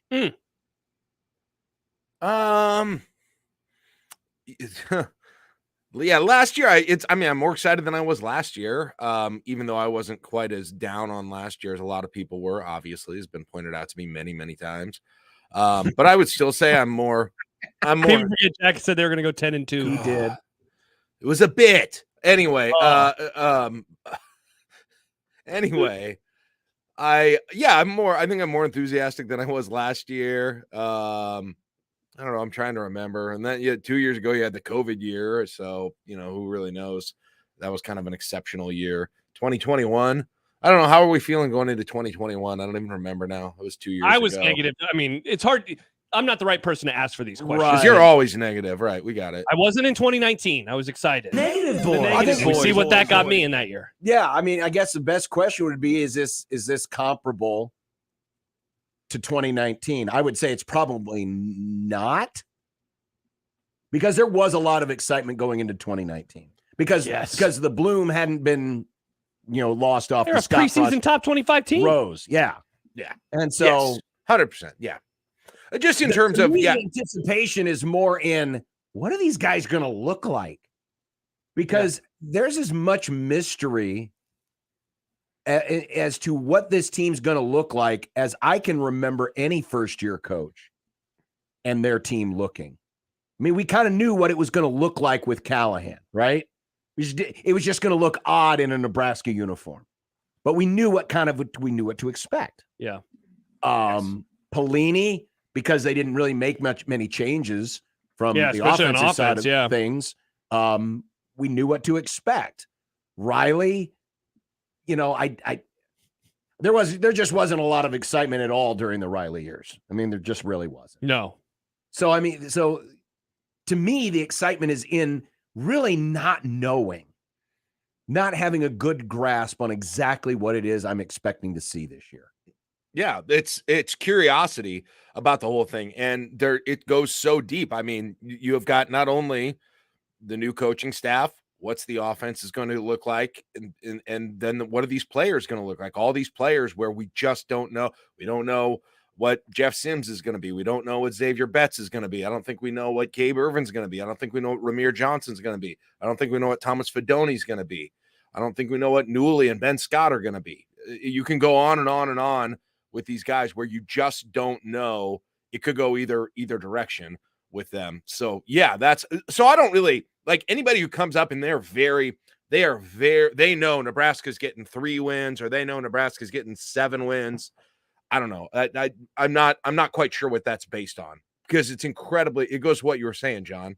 There's just so many unknowns at this point that you're just going to have to see this team and figure out who these players are, because nobody knows, if you haven't been watching practice, who a lot of these guys are right now. Yeah, Jack, along those lines, I know I've said it a couple times this offseason, but like the last 3 years, I felt like I had the team absolutely nailed coming into the season, where I thought I knew their strengths or weaknesses. I have no idea right now. Like, you could tell me they go 3-9 and then they go 3-9. And I think that you can explain, like, yeah, of course I saw X, Y, and Z coming, but I think someone could also say, yeah, I think they're going to go 7-5 for these reasons. And those reasons would be true. So it's going to be one of those years where it ends and people who were either positive when we're right or negative when we're right are going to be like, see, I told you. But for now, I just don't really have a good read. Yeah, I think the things I think you do know is that there's about half the offensive line personnel was playing last year and struggled, right? You know that, yeah. But you add guys who didn't play last year who were injured, suspended, or transferred in. How does that impact it? But you know that. I think you know that the defensive line is just very inexperienced, and then in a new scheme as well. And so I don't know about that. And I think you know that the secondary is probably, I think you have a lot of known commodities, although if Farmer is gone, one less, but you have a lot of known commodities in the secondary, and they're solid, they're experienced. But other than that, every other position group, I can list question after question about every other position group, Josh, and I don't feel confident myself in assessing any of them, most particularly the quarterback himself, right? That's the other thing, is you've had forever, the same quarterbacks forever here, or Casey Thompson came in, which it feels like we thought we knew him better. Isn't that weird? It felt like we knew who he was going to be better than we do, and it's because it's a new offense, partially. But do you feel that way? Yes, I do. Absolutely. Yeah, I thought I was much more confident in what the offense was going to be last year with Casey. Yes, than I am right now. I think a lot of it too, though, is we see a lot more Texas around here. We don't. I mean, that's true. The number of people who actively go out and seek out Georgia Tech football in these parts is pretty slim. We all watched that Texas-Oklahoma game that year. Yeah, we watched the Texas-Oklahoma game. And then, of course, anytime Texas is losing, people tend to gravitate to that channel because it's exciting. Because all these years later, we still love rooting against Texas. So, yeah, we had a good idea of what Thompson was. But it's the mix of, where Sims was playing and how's he going to fit into this offense and what this offense is going to look like. There's just a lot of mystery. Yeah. But on a completely random note, there's going to be a game this year between Florida Atlantic and Rice that will be featuring Nebraska quarterbacks of 2 different eras competing against each other, which is fascinating. That's right. Wow. Luke McCaffrey's still a wide receiver. Still a wide receiver. He has 8 years left. And still. I think they've got JT Daniels as their quarterback now. No. I think he's at Rice now. No way. Is he really? I think that's right. I'm trying to remember. He went somewhere. He is. Yeah. What? Dude. What the hell? He's gonna have. That's gonna be a nice roster of degrees he's got. Oh, absolutely. Wow. He's going to need an entirely new room to fill all the degrees he's got. Yeah. So he's going to be throwing it to McCaffrey. Jack, how do you think you're going to do over the next month with the roller coaster? Like, I mean, this weekend had some news. There's been stuff today. Like, how are you? Lopez is gone. I don't know what else. Oh, yeah. I forgot about that. Oh, God. You going to be okay, Jack? No, I don't. It's been so weird, Josh. I kind of got used to the lack of drama that really has gone on in the program for the majority of 7 months, 8 months.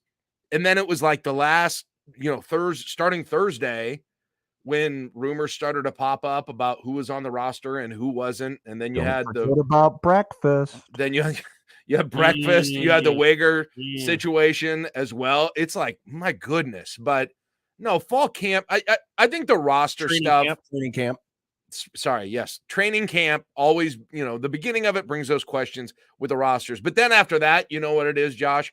It's worrying about injuries. And Yes. you'll get on the message board or on Twitter and somebody say, well, I heard this person got injured. I'm like, no. And it's just it's a rumor. So, we're not reporting it or anything like that. But, sometimes they have some smoke to them. Then I freak out a little bit about that because there's a few guys I definitely will freak out if they're injured. So, that's where I am in a bad, listen, it's an emotionally fragile fan base. And I'm the perfect picture of that. I'm very emotional. Well, let me talk off the ledge here for a second because, okay, yes, there was the breakfast deal. There was Bob Wager. Yeah, I'm not that upset about and then the news of today with Miles Farmer being out and Joshua Fleeks because he ate too much. Yet, I sit here today and I realize we got a loaded show. We got a lot of other things to discuss, including Mitch Holtz in a few minutes. We got to go to break. I know. Bye, Jack. Sad. But I don't feel like any of this. I mean, if all of these things had transpired 1 year ago today, that's how I couldn't agree more. We would be like, oh my God, the sky is falling. But I mean, listen, the Wager thing I thought was for a Friday news dump was taken care of about as well as it could be. Yeah. You had a more experienced coach already on the damn roster who's taking over the position group. So I think they'll be fine there. Rule took care of the breakfast thing. Yep. And yes, Farmer being out, that certainly could hurt. But the onus is on the player. Onus is on the player. Yeah. And there's still a chance he could be back. Folks. It feels so different talking about this team today when it comes to these crises or spits of Nebraska drama. And I know some of it is new car smell, Rule's a new guy, but it's also in the way that Rule has carried himself and has, basically earned some points. Yes. Through all of this. Yeah, I would agree. And I don't sense anyone panicking. I talked to some people when I was hearing the rumors about people not being on the roster, and not all of them ended up being true, but the Farmer one was out there too. I freaked out a little bit, and everybody seemed to, that I talked to seemed to not be free. I probably was the freaker outer of the whole thing about this, but everyone else is like glad to see him practicing some accountability, which I mean, like, okay, that's fine. But is that your read on it? Like you said, John, when it's, 5 years into your coaching career and these sorts of things happen, are you still saying that? Well, it depends on the record of the coach. It's the new car smell. It's the new car smell. And everyone's like, I mean, everybody's almost kind of like when the rumors were there about some of the players not being on there, you got the sense that some people are like, well, if he didn't want them there, they probably didn't belong there. And I'm like, geez. Yeah. Holy cow. He has got some buy-in from people right now. Yes, he does. Buy-in from this fan base. Yes, he does. And you've got it for another month, and then we'll see after that. But 1 month, Jack, from today. One month. Yes. Wow. It's going to be long.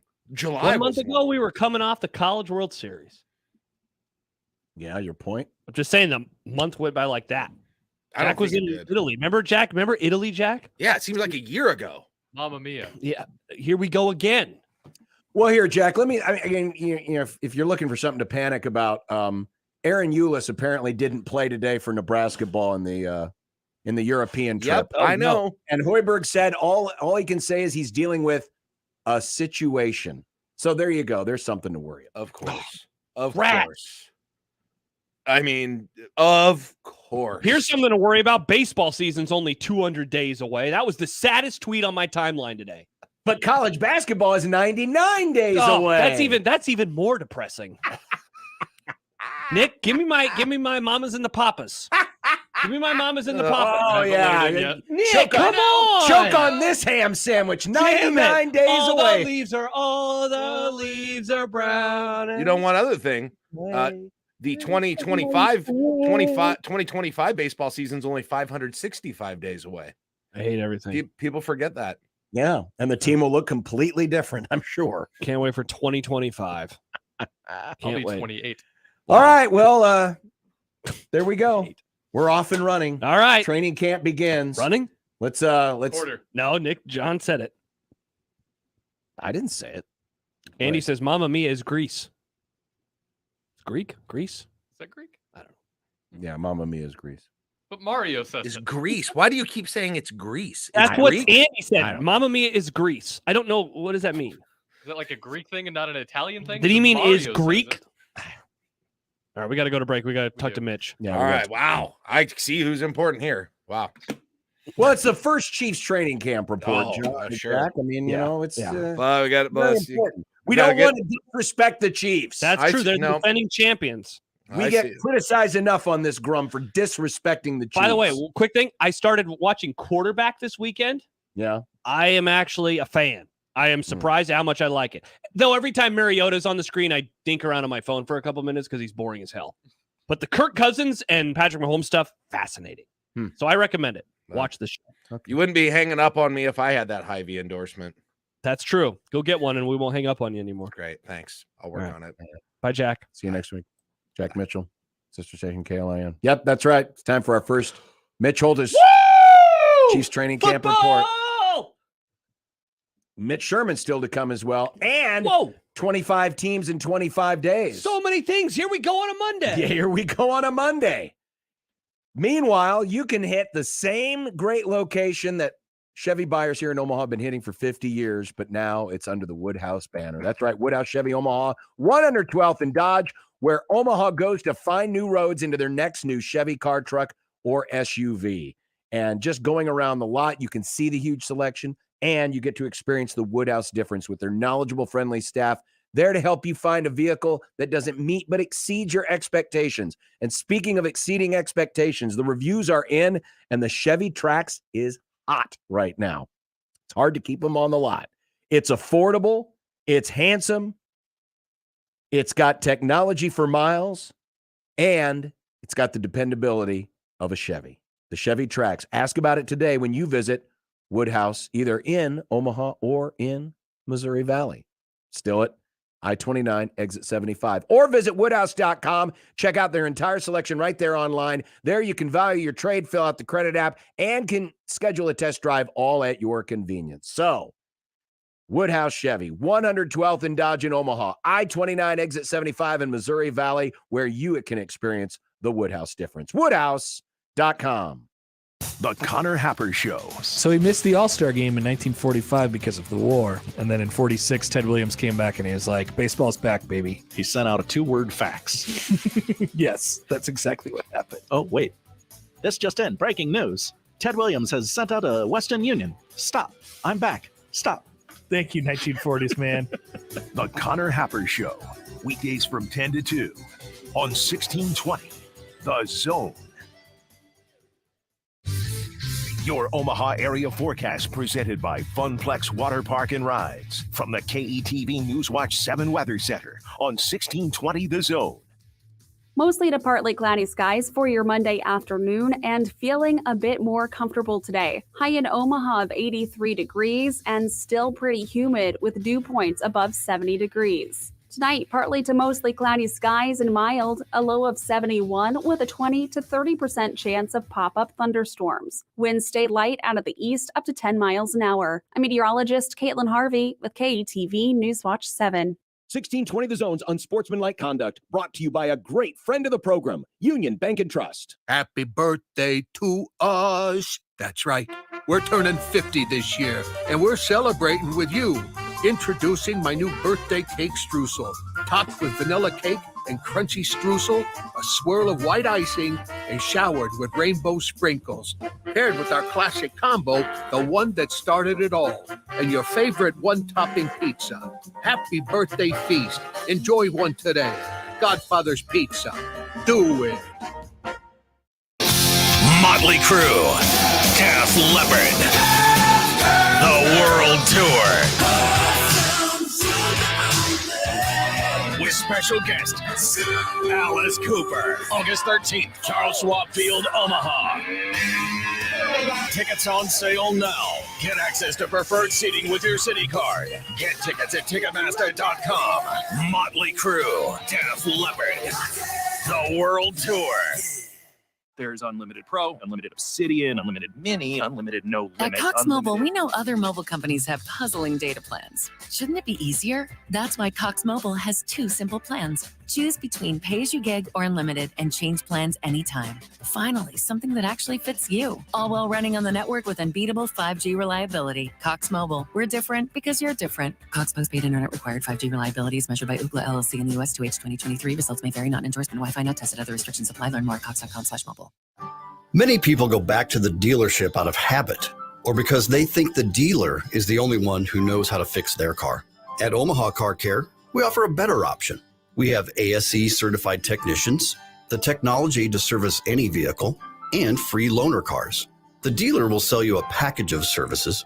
We'll provide the service you want for your car as your trusted partner. I'm Rick Betker, owner of Omaha Car Care, and we'll be along for the ride. If we've learned anything from recent news, it's that unexpected things are happening. Your gut tells you there's something very wrong going on, and all the evidence suggests that there is. Government emails are hacked. There's talk of how to fight World War III, and trade of grains and food are being disrupted. Those in charge say everything's fine. Stop noticing, but you know better.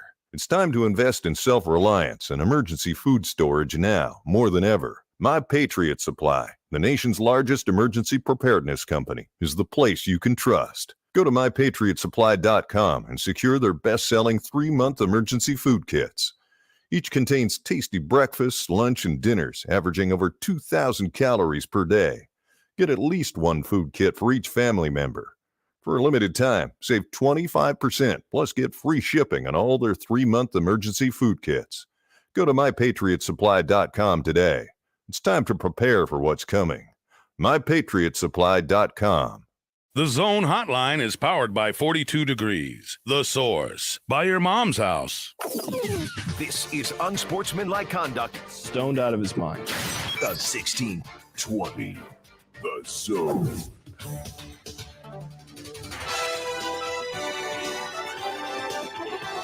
Physical part of it, there's a mental part, getting through camp, knowing the plays, when you're tired. You got 10 installs basically, and you've got to, you have to master those. That's both sides of the ball. So you've got to stay sharp when you're tired, physically beat up. You're building a foundation really for January and hopefully February. And so at the latter quarter of the season, into the playoffs, if you're lucky enough to get there, then you've got this foundation that you can bank on. And then the early part of the season, when it's hot, you're going to be in good enough condition where you can get through those games and you're not worried about being hot and tired. You're going to be able to work through it and play your best game and give you an opportunity to do what you do best at playing. Wait a minute. That was Mitch Holtis's music. That's Mitch Holtis's coach. Are you telling me that on the other end of this here phone line, the 42 Degrees The Source hotline, is Mitch Holtis? I believe that's what we're saying. Caller, identify yourself. This is I was just so set up for this camp because I was enamored with your play-by-play, John, of the College World Series. Nice. I was in Omaha, not for those games, but for other meetings and appearances, listening to your dulcet tones of 2 balls and 2 strikes, and LSU racking up runs like crazy. But anyway, yes, it is me, and it's we've been in camp for over a week and a half, so we're grinding away here. Well, you just heard from Andy Reid, the coach of the reigning defending champs, talk about the importance of camp. And this is the second time, Mitch, in the last 4 years that the Chiefs enter a training camp looking to repeat. Is there any difference in the atmosphere or just the mood of the team, maybe compared to the camp a couple of years ago when the Chiefs were in the exact same spot trying to set up a season to repeat? Excellent question. The obvious one is that we were in COVID the last time, so it's totally different. Good point. And it was just weird that whole it was the only time I have not been, or anybody had been in training camp in either River Falls, Wisconsin, or St. Joseph, Missouri. It was at the site, and it was just everybody's trying to just stay healthy and getting your nose swabbed every day. It was weird. This feels totally different. This feels like, okay, I got to try to run it back against a top-heavy AFC, and everybody needs to be focused. But I've told you guys before, everybody would like to knock off the Chiefs, but if they're going to knock off the Chiefs, they're going to have to a little bit be like the Chiefs because they've got to maximize their OTAs. Some of these teams blow them off or go play Frisbee golf or something. And Andy Reid, he attacks OTAs and mini camps in the summertime like their training camp. And when he hits training camp, it isn't a jog, it's a sprint. And you're thinking, well, does that work? Sounds kind of old school. He's 25-8 in September in his 10 seasons as Chiefs head coach, 13-3 with Mahomes. So that means he was 12-5 with Alex Smith in September. So something must be working. And when you win September football games, keep in mind you're beating teams usually at full strength, no matter whom you play. So this training regimen that he does would be good for teams to emulate. But I think it's harder for younger coaches now because they're trying to get guys who are in there, and the guys as agents or other trainers are going, man, you don't have to do that. You don't have to do OTAs. Come home and work out with me and you'll be fine. When you got coaches with street cred, I really think like Sean Payton going to Denver helps them in this regard, in the fact that you've got a guy that's, he's won a Super Bowl, but when you say, guys, you've got to hit OTAs in training camp and you've got to hit it for real. You can't gloss over the homework here or skip the work or you'll get busted and nailed in September, and you're going to be down 1-3 and then scrambling uphill the rest of the way. Mitch, this is not your first training camp, obviously. What are you going to be keeping an eye on in these early days and weeks as things get ramped up? I'm going to spend this week on the star power. I talked to Patrick Mahomes. We're going to have him tomorrow. But to answer your question better, Josh, it's going to be next week's approach. And the biggest thing I'm encouraged about the 2023 version of the Chiefs are those first-year guys. Remember, the Chiefs set an all-time NFL record playing 8 rookies on defense and special teams in the Super Bowl and the AFC Championship game. You throw in Sky Moore and Isaiah Pacheco. It's those would-be sophomores, if you will, who have all elevated their game. Very interesting. So that's where we're going to focus a big part of our discussion, because that becomes not only the future of 2023, but really of the next 3 seasons. And there's a lot to like there. And then the addition of players that fans don't know about that could help this team stay on top.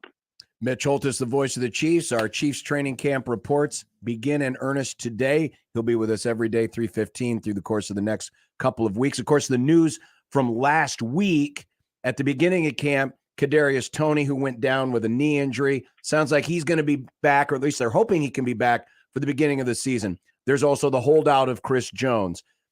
With those two things happening, that opens the door of opportunity, a.k.a. reps, for other people in those two position groups, receiver, defensive line. Do you see a guy or two in there that this could be a great opportunity for them with Toney and Jones no longer active in camp?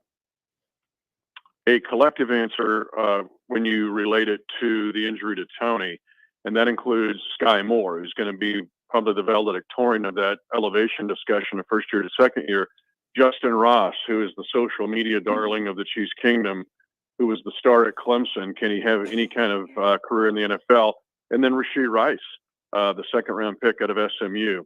Toney's injury, although he's not just a true number one, everybody wants to make KT that, but it does give reps to these other guys. Another guy is Richie James, the former New York Giant, former San Francisco 49er. He's getting a real shot here to get more reps than he normally would. In the case of Chris Jones, there's just nobody to replicate his ability. He became Aaron Donald last year. And I told you guys at camp, he was tearing it up. Every day he was hitting it. And I told others, I go, if he continues this pace, he'll be Aaron Donald. He became Aaron Donald.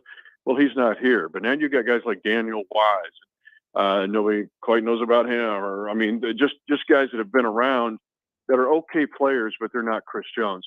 So to me, there's two different answers here. One real definitive, one at wide receiver, and basically more question marks at that interior defensive lineman position to get the reps for Chris Jones. The biggest one would be Daniel Wise, former KU Jayhawk. He's kind of bounced around a few places. He's been okay, but he's getting the chance to get more work than he would even thought about because of Chris's absence. He's getting out there a lot. Chiefs fans, this is where you need to be to get the update, the daily scoop on your defending world champions. Mitch will be joining us at 3:15 throughout the course of the next couple of weeks to get us ready for the NFL season. Mitch Holtis, great to have you back. Yeah. Brought to you by Hy-Vee, official grocery partner of the Kansas City Chiefs. My wife was excited because they've added Wahlburgers to our local Hy-Vee. Yum. Oh, yeah. Oh, yeah. And I said, Marky Mark and Wahlburgers? his What's brother. that? Yep, Paul.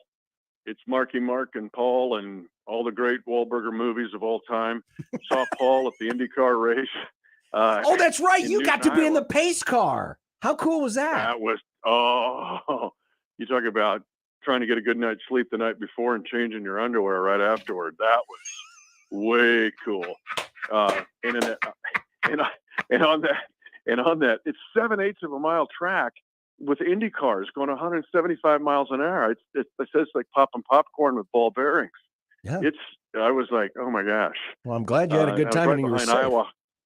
It was awesome, man. I just thought, let's go a few more laps, but I didn't. Well, Didn't feel it myself. Mitch, we'll catch up with you tomorrow, and I believe you said Patrick Mahomes tomorrow. Yeah, we're going to discover more than just the stats with him. I know he's larger than life, and he's Davy Crockett and killed a bear when he was 3 and all that stuff.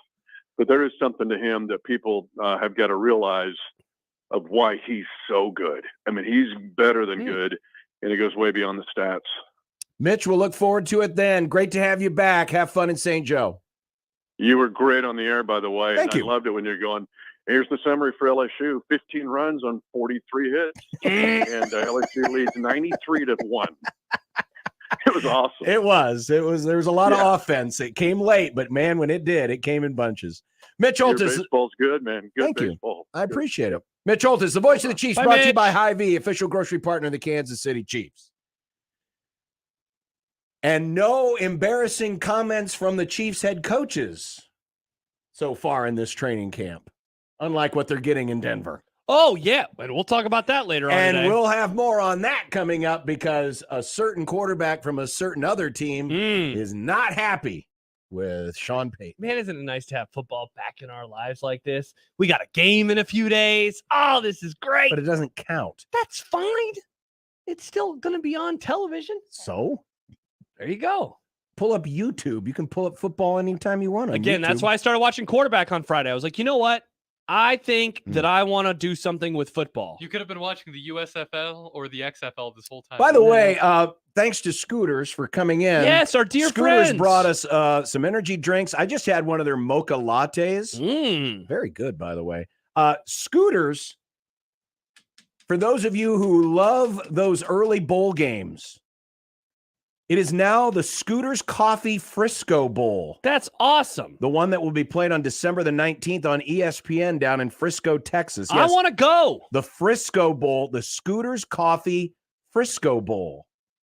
They are going big time here. They're sponsoring bowl games now. We're going to see a giant Scooters logo at the 50-yard The line. coach will get dumped with coffee at the end of the game. I would make it Maybe like the peanut butter shake. I'd make it the cold coffee, not Cold the hot. brew. I'm Yeah. down with that. That's fine for me too. Yeah, you pour a pot of hot coffee on someone, that could burn. Not a pot, a bucket of it.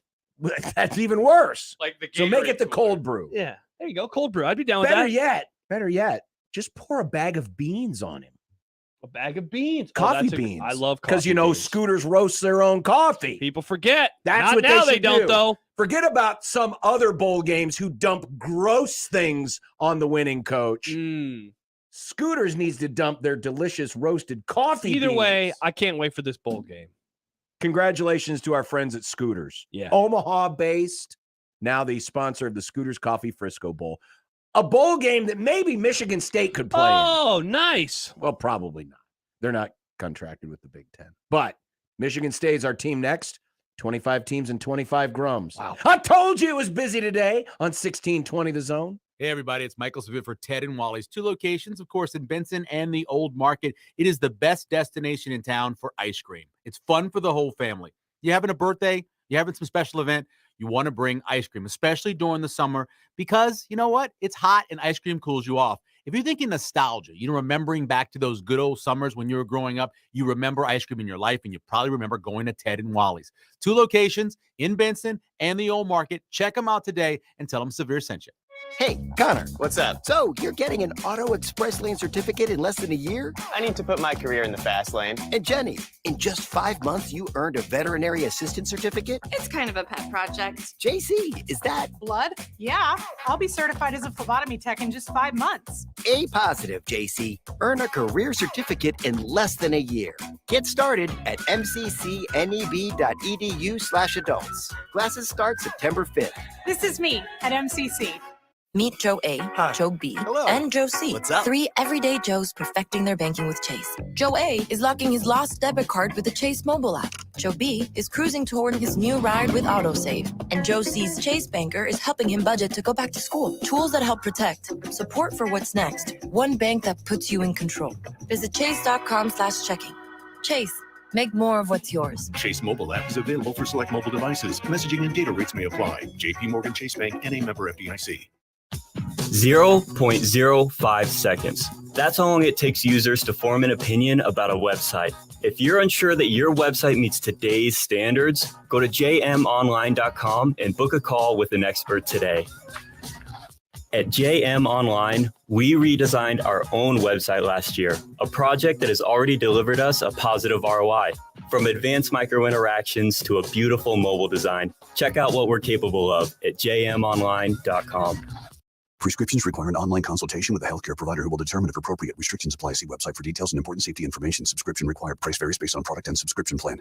Hey guys, did you know there's a generic form of Viagra that works just the same, but is 95% cheaper? And you can get it online? Just go to 4hims.com/radio. Through Hims, you'll get a free medical consultation, discreet shipping if prescribed, a 100% online process, and trusted generic alternatives to the name brands at up to 95% off. That's right. Get generic for Viagra, the same active ingredient as brand name Viagra, but for 95% less. It's the same medication, still prescribed by a licensed medical provider, but with zero copay, no expensive appointments, and no awkward face-to-face conversations. To start your free online visit, you need to go to this exclusive address, 4hims.com/radio. That's 4hims.com/radio for your free online visit. FORHIMS.com/RADIO. 1620 The Zone's Unsportsmanlike Conduct is brought to you by Union Bank and Trust. Now back to the program.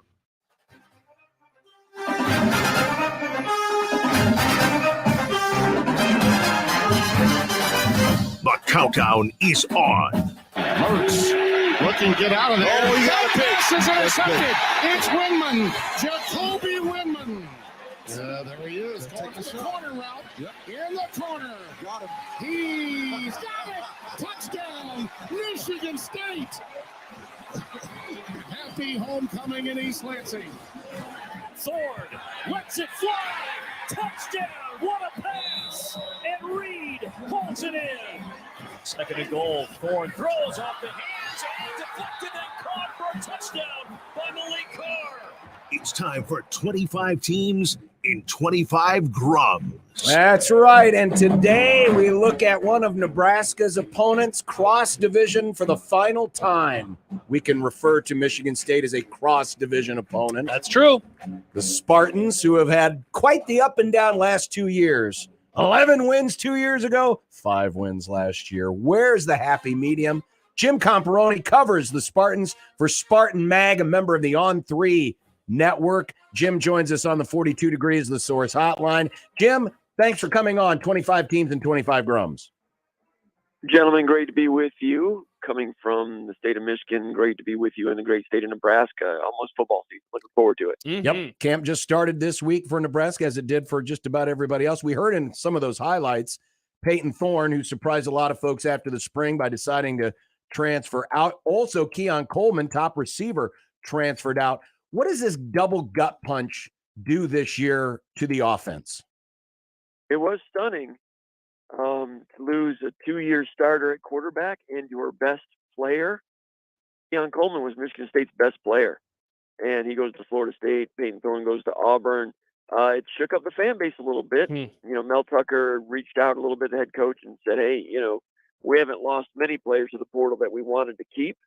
Keon Coleman was one of them. They liked Peyton Thorne, but I got to tell you guys, Noah Kim is going to be a redshirt junior this year with 3 years of eligibility remaining. he was really pressing Peyton Thorne in spring practice. I was not at the 2 closed scrimmages, but, I had people there. I had sources there. And it's my understanding Noah Kim had outplayed Peyton Thorne in those 2 closed scrimmages. And we kind of talked about it that way on the message boards at SpartanMag.com before Peyton Thorne left. Now, I've got a lot of respect for Peyton Thorne. Good, solid college quarterback. He was the starter 2 years ago when they went 11-2, won the Chick-fil-A Bowl, finished in the top 10 in the country. Full credit to him, over 6,000 yards passing in his career. Maybe not all the arm talent in the world to make all the throws. A little bit inconsistent last year, but he played injured, played through some pain. Did not have a running game. Did not have a defense. So he was put in tough situations last year. And it's my understanding, just covering the team and listening, reading the tea leaves and having my ear to the ground and all those things.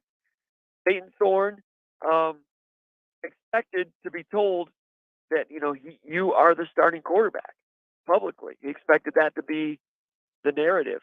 And that did not happen coming out of the spring. And he kind of felt like the writing was on the wall a little bit. Maybe felt a little disrespected. I don't know. Entered the portal. In the meantime, as you gentlemen know, when it comes to the portal, there is some communications in the back channel. Some people call it tampering, whatever you want. But as soon as he went to the portal, there was a lot of indications he was going to end up at Auburn, and that's exactly where he's ended up. Now that he's at Auburn, there are indications he's going to be second string there. Good kid, good player, part of some really good chapters of Michigan State football history. Could they have told him that he's the starter? Maybe. Did Michigan State miscalculate on that a little bit? Maybe so. So it's an interesting situation losing your quarterback, but Noah Kim comes in with talent, but he's not done it on the big stage for 60 minutes. So that's a big X factor for Michigan State this year. Jim, you mentioned in that answer the running game last year and how poor it was. It was in the 100s in terms of yards per game. How much improvement are you expecting with that facet of Michigan State's offense?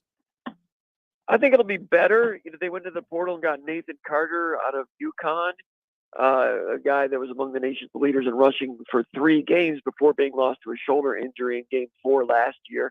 About 5'10", a little on the smallish side, but coaches and players rave about what he's doing in the weight room.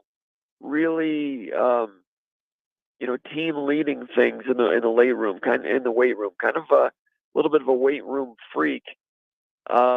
He's going to come in and compete with Jalen Berger, who used to be the leading rusher at Wisconsin during the COVID year in 2020, left the Wisconsin team in 2021, ended up at Michigan State last year, led Michigan State in rushing last year with over 600 yards, was pretty good, improved later in the season. Not a great running back, not a great home run threat, but he improved as the season went along. So you've got a competition there between Berger and Carter, and also Jaron Mangum joins the team. Now, some of you may have known that name from when he was at Colorado 4 years ago when Mel Tucker was head coach, transferred to South Florida. 2 years ago, had over 600 yards rushing and 15 touchdowns for South Florida 2 years ago. Last year's season shortened by a high ankle sprain. He transferred to Michigan State. He's originally from the Detroit area. Big back at 230 pounds, short yardage guy. So those 3, I think, are I think there's a little bit of talent there at the running back position. Nothing like Kenneth Walker, but a little better than last year. Offensive line almost entirely comes back. Tight end blocking has not been great over the years. That needs to improve. You asked if running a game can improve over last year. I think it will, but I don't think it's going to be among the top 5 in the Big Ten. I think it'll be middle of the pack Big Ten. Jim Comparoni, who covers Michigan State for On3.com at Spartan Mag on the On3 network, joining us in 25 teams and 25 grums. We talked about Keon Coleman a little bit ago. Some Nebraska fans will be interested to see what becomes of Alante Brown, Nebraska former product, now transferring to East Lansing. Has there been any buzz about his potential and his role in the Michigan State offense? A little bit. There's word that he has a lot of speed. You guys can tell me more about him than I know. After he committed to Michigan State, transferred to Michigan State, I went back and watched 1 or 2 Nebraska games. There were 1 or 2 games when he had 3 or 4 catches. I wanted to take a closer look at those games. And it looked to me like he was kind of utilized as a possession receiver for Nebraska. I know they had a number 1 receiver that hauled in more than 60 catches. But why don't you guys tell me what do you think Michigan State should expect from Alante Brown? It's interesting, Jim, because like in a way, I think it's hard to answer just given how much of a tire fire the program had been over the last couple of years, And so in a way, I don't really know if any of us know how good of a player, he definitely showed flashes though in his time at Nebraska. All right. So he joins a Michigan State wide receiver core that's losing Jaden Reed, who was a draft pick this past spring. Keon Coleman, like I said, was probably going to be their best player, big-bodied receiver. So those two are gone. Michigan State has a fifth-year senior slot receiver, Trey Mosley, possession-type guy, physical guy, not a deep threat type of player, and a cast of players that are vying, for starting status. Montori Foster was the guy that started a couple years, maybe 3 or 4 games a couple years ago. Last year, slowed by injury. He's a Cleveland guy. It's time for him to become maybe a deep threat. They're going to need him to do some things. Antonio Gates Jr., a familiar name from football. Yeah. Last year, redshirted. A lot of talent. I've always, if he indeed loves, really commits to it, he has all kinds of ability. Redshirted last year, looked really good in the spring game. Sometimes these players with these great bloodlines, once they get into a college football program where they have to work hard every single day, that high level of athletic ability starts to shine, and he has potential to do that. I'm projecting him as a second stringer this year as a redshirt freshman, but he's an interesting name to keep an eye on for the future. Jim, looking at the other side of the ball, a lot of transfers coming in for that Michigan State Spartans defense. Which one do you think has to have the biggest impact for the defense this season? For the defense or in general? For the defense. If the defense is going to play well, which of those transfers is going to have to play well? They brought in a lot of defensive tackle transfers, and interestingly, I did not think that was a position of need. They have 3 good defensive tackles coming back, 2 starters. They bring in Jalen Salmi. He's from Colorado. He played for Mel Tucker 4 years ago. They are excited about him. They got a couple of second string guys, one from Florida State, one from Liberty.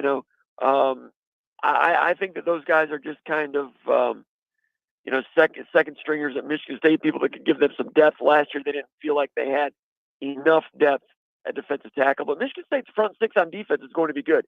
Statistically, Michigan State's team defense was atrocious last year. They started 27 different players on defense. 27 different individuals earned a start at some point last year because of injuries and suspensions. It's hard for any defense to be good when that's the case. But you got Terry Roberts transferring in as a corner from Miami, who had transferred from Iowa and went to spring practice. Miami didn't work out. Now he's at Michigan State. I don't know if he's starting or not. I think all 4 defensive backs are guys that were with the program last year. I think the front 6 will be guys with the program last year. On defense, I think it's going to be holdovers that are going to be pulling most of the freight. I think in terms of transfers, the running back situation, wide receiver with Alante Brown, and maybe some depth in terms of blockers at tight end. I think offense will have more of an impact from the transfer portal this year. Jim Comparoni on 3 Network, Spartan Mag covering Michigan State in 25 teams and 25 grums. As we said from the outset, 2 extremes the last 2 years, 11 wins 2 years ago, 5 last year. The easy answer, of course, is to find some happy medium, but what kind of a season would make the folks in East Lansing maybe not sweat as much as they did last year? It's hard for me to speak for the fans. Just as an observer of the team, I think 6-6 would be palatable. I think 7-5 would be good when you consider the schedule. Michigan State plays 4 teams ranked in the top 10 preseason, and those 4 teams also finished in the top 10 last season. Michigan State was the only team in the country last year that played 4 teams that finished in the top 10. Michigan, Ohio State, Penn State, Washington. Those 4, you can be a good team and go 8-4. You have to go on the road to play Iowa. I think most people are expecting Iowa to have good defense, good special teams, and improved at quarterback with McNamara coming in and Eric All at tight end. Michigan State has to go to Iowa, which is never easy. So right out of the chute, they are an underdog in at least 5 games. So the swing games, at home against Maryland, at Minnesota, at home against Nebraska, those are the ones that are going to decide whether they finish 7-5, 6-6, 5-7. I think 7-5 would be a solid season to regain their footing heading toward. I think they'll have a little more firepower in 2024 and a little more manageable of a schedule. I think 7-5 would be a good season.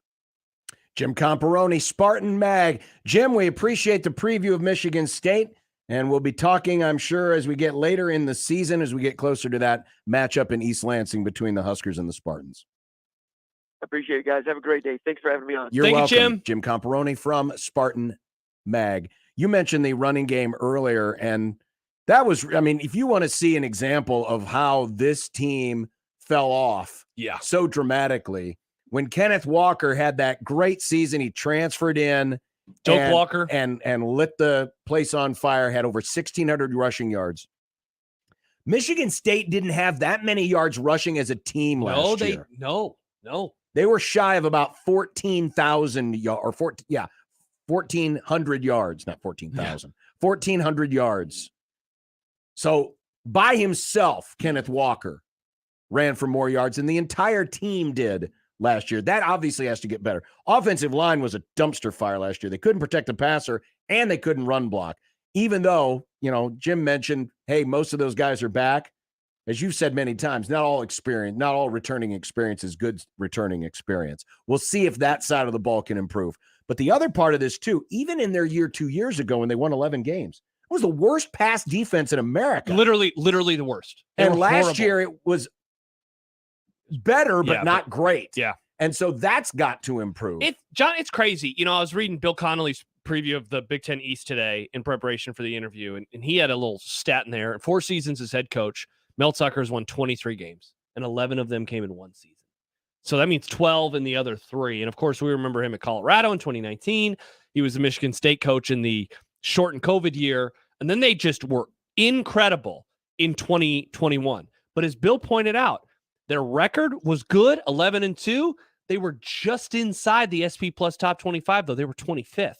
And they won a lot of close games. I believe they were 4-0 in one-score games that year. So to him and to a lot of us, it said, that's probably the outlier season. And to think of all of the money that they have owed to him and how long of a contract this is based off of one good year. They almost lost to Nebraska, who was 3-9 that year. They had a great comeback against Michigan, but what happens if they don't? They had a lot of games that they finished very strong against. But if even a couple of those flip the opposite way, they're a 9-win team, and maybe we're not talking about them like we ended up doing so as the offseason rolled on.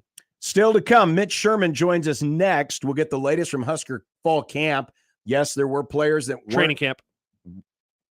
It's going to take a while. I know. It's okay. It's okay. No, I get a grace period because we just changed this.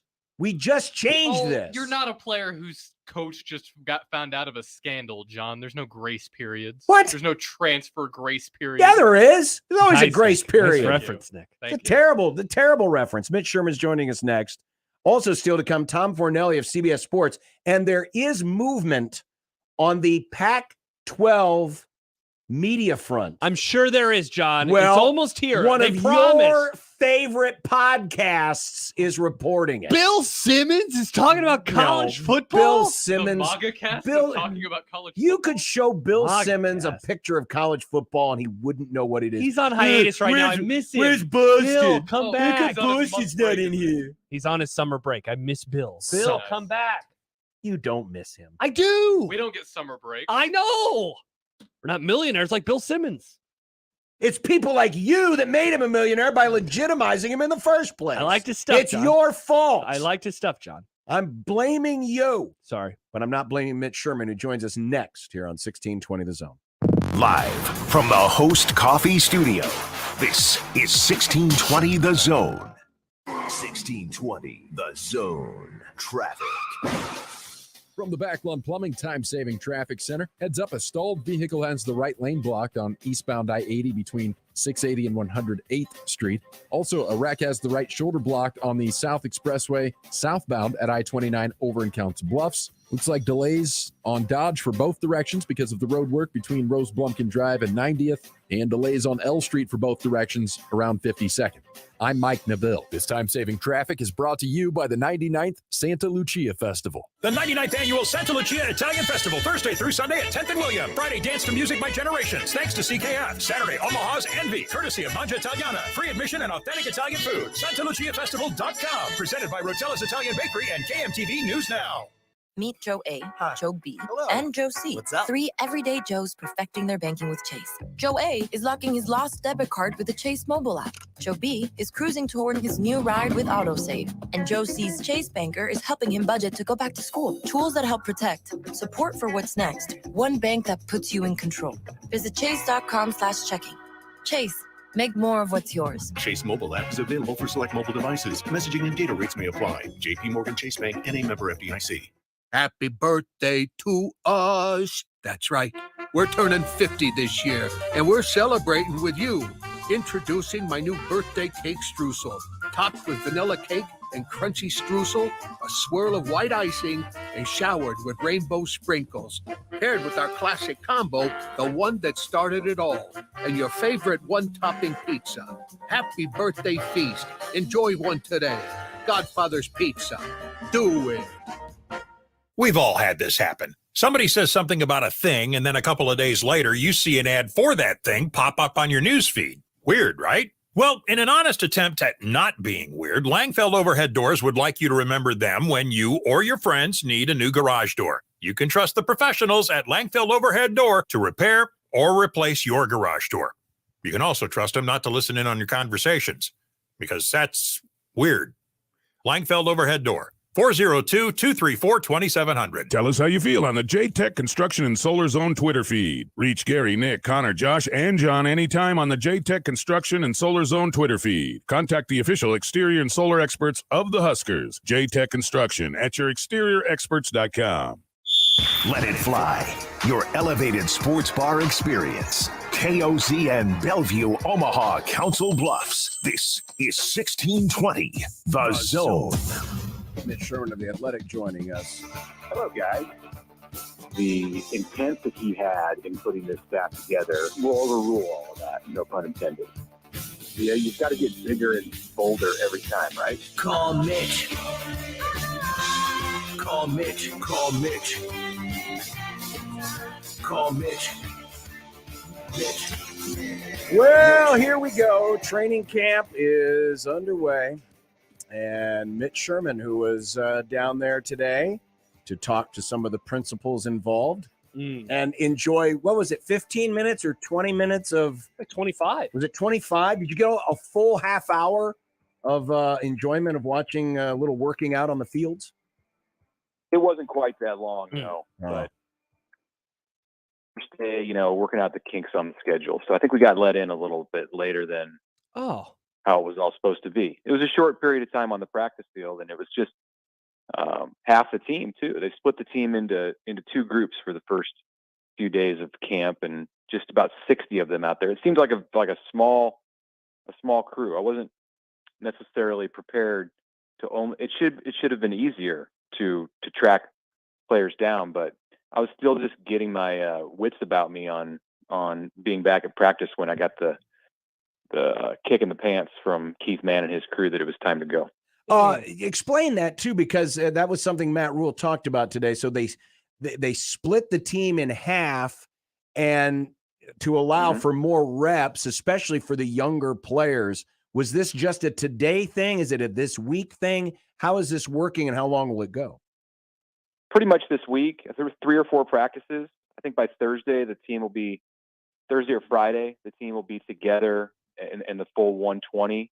You remember the old days when the freshmen would report before the rest of the team and they'd have 3 or 4 workouts. This isn't all that much different than that, except instead of being 30 or 40 freshmen, if you include walk-ons, which probably wouldn't have been the case back then because it would have just been scholarship players. So in the early portion of camp until school started, so they would have a few practices, and I'm going back to, I don't know, 20, 30 years. They would have a few practices with the true freshmen, and then the rest of the team would join in. It was kind of an acclimation thing, and this isn't all that much different. But really, instead of freshmen, it's like the second unit. Well, the third and fourth unit, I guess. With the quarterbacks, for example, they had Jeff Sims and Heinrich Harburg out with the first group, the first 60, and then Chubba Purdy really got to run the show in the second the second half of practice when Sims and Harburg were done. And, instead of, as Rule put it, instead of these freshmen coming in on the first day of practice with their new team, they get 5 reps. They got 40 reps. So that's what it's about. Yes, you're right. It's about getting reps for the freshmen, getting them acclimated, and then they're more prepared to, probably more prepared to show if they're truly capable of getting on the field when you get to this weekend and all of a sudden you put a true freshman out there with a bunch of juniors and seniors. If they're still holding their own, then you got something. But there's less of a chance they're going to be able to do that if you throw them out there from the beginning. So I think the strategy makes a lot of sense. Mitch, what were your takeaways from some of the personnel news that we got? And there'd been some scuttlebutt over the weekend about players maybe not being on the roster or at least being away throughout the portion of training camp, and then what Matt Rule had to say about that today. Yeah, he confirmed everything that we saw yesterday at Fan Day. Miles Farmer is not with the team right now. Junior safety, who's a 16-game starter, is on suspension for some simple things, Matt Rule said, but obviously significant enough that they've got him suspended. And, there's not a timetable necessarily, at least not a public one, for his return. So he's got to get some things figured out. Rule made it sound like the ball's in his court. In fact, that's the exact quote. He said, "We'd love him to be here, but whatever he decides to do, I respect him as a man." So I think there's some changes in something that need to happen for Miles Farmer to get back with this team. And that's up in the air right now. Beyond that, you've got Joshua Fleeks. It's kind of disappointing. He's the transfer from Baylor, who's the only guy on this team that has played for Matt Rule. You would expect him to understand everything that's requested of these players. And he came in overweight, Rule said yesterday when he reported back for camp. So in Fleeks, like the rest of them, has been with the team through the summer. So maybe he went and ate a bunch of cakes or something while back home in Texas over the last week. I don't know what his situation is, if he's been hurt or why he is not in shape. Brody Tagaloa, freshman defensive lineman, was in a single car accident, and required knee surgery. And so he's home in California and won't be playing this year, according to Rule. And then you've got one more who was not with the team. I said Tagaloa, Farmer, Fleeks. I'm struggling with that too. We'll come up with it eventually. Jacob Hood. Hood. Yes. Georgia transfer offensive lineman, had ankle issues that kept him out of the spring after his transfer from Georgia, and those continue. Chronic issues with his ankle that he's going to need to get past before he ever has a chance to get on the field. Mitch Sherman of The Athletic. Of course, the news that happened on Friday, and I think in just about any other year, it would have probably caused a lot more alarm bells. And at least and maybe I'm just living on an island here, but it doesn't think you are. It doesn't feel like the Bob Wager news hit like the bomb that it would have been in any other year, because it doesn't happen all the time that Nebraska fires a coach right before fall camp. How much of that is maybe some of the good grace that Matt Rule has bought? How much of it is the fact that the guy that is replacing him, Josh Martin, actually has more college experience coaching than Wager did?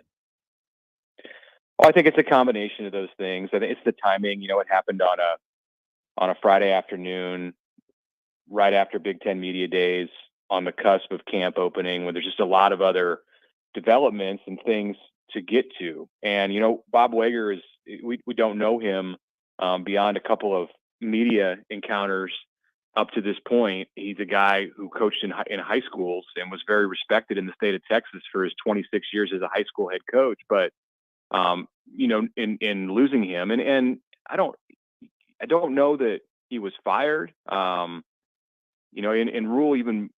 Rule certainly made it sound today like it was his.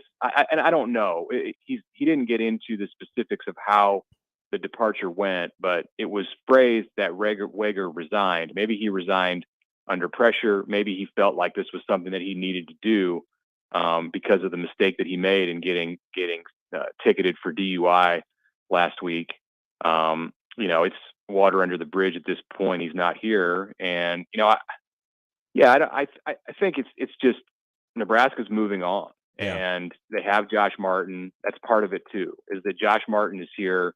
He was on the staff. They didn't have to go out and look for a tight ends coach on the eve of preseason camp opening. Martin is another Texas guy, so you pick up Wager's recruiting ground and you add a younger coach who has more experience, like you said, John, in coaching tight ends at the college level. He's been an FBS level head coach for 7 years at Arizona State and SMU, and it should be a smooth transition to have Martin in charge of the tight ends heading into camp now. How big of an impact do you think that this will have in recruiting moving forward? I don't think it's a significant thing. They're not going to have the same kind of in at Arlington Martin High School, where Nebraska signed 2 players from Wager's team last fall, and then a third player, Bob Wager's son, Gage, is here as a walk-on. You're not going to be able to go there and get your pick of players, but that wasn't necessarily the case even with Wager on staff. There were players from Arlington Martin that signed elsewhere, and I think he would have been. I think Wager as a recruiter for Nebraska was an asset in the Dallas-Fort Worth area. With Garrett McGuire, with Josh Martin now, who has those Texas roots too, with Rule himself and others in the state of Texas with experience, I don't think Nebraska is all of a sudden handicapped or shorthanded in being able to go recruit Dallas-Fort Worth. Yeah, Wager certainly would have helped in that part of the country, but he had not been a college recruiter before this season, so I think he was still getting that figured out. With Martin, you have a guy who's done it before, and McGuire is seemingly just a natural at all of this. So, they may take a small hit in Texas over the short term, but they're doing well in that state in the 24 class, and I expect they'll continue to do that. Matt Sherman of The Athletic, who joins us Mondays here on Unsportsmanlike Conduct. Sometimes you just need to see it in print. You need to see the numbers to let it really sink home. And that was my discovery this morning as I was reading your fall camp, or training camp as we're now calling it, preview article this morning. Not fall yet, John. I know. Still summer. See, we're coming over to the training camp side. Yeah. We have decided we're joining team training camp instead of fall camp. Yeah. So I'll go preseason camp sometimes. That's good. I like that. Yeah. They're interchangeable. Yeah. Fall camp is out. Yeah, I agree. But like I said, sometimes you just got to see it in print, and your numbers of the 137 players on the roster, 101 are listed as freshmen or sophomores. And of the 10 seniors, only 1 was signed to Nebraska on a scholarship out of high school. I mean, I knew going in, it's a young roster. It's kind of an inexperienced roster. But when you 101 out of 137, this almost feels like it's a startup program. Like it's a team that's just making the jump up from FCS to FBS. It does not feel like a Power 5 program when you quote those type of numbers. Yeah, Quentin Newsom is the lonely guy in that room. Yes, he is. Who came on scholarship out of high school, and there are a couple others in that class, notably Luke Reimer, who was a freshman, also at Nebraska out of high school, but he came as a walk-on. So, and I think Phelan Sanford is the other in that group. The rest of the seniors are all transfers, which is amazing to think that you have 3 or 4 at the most who are seniors in this program and have played their entire careers at Nebraska. The 101 is a little deceptive because there's some fourth-year guys in that 101.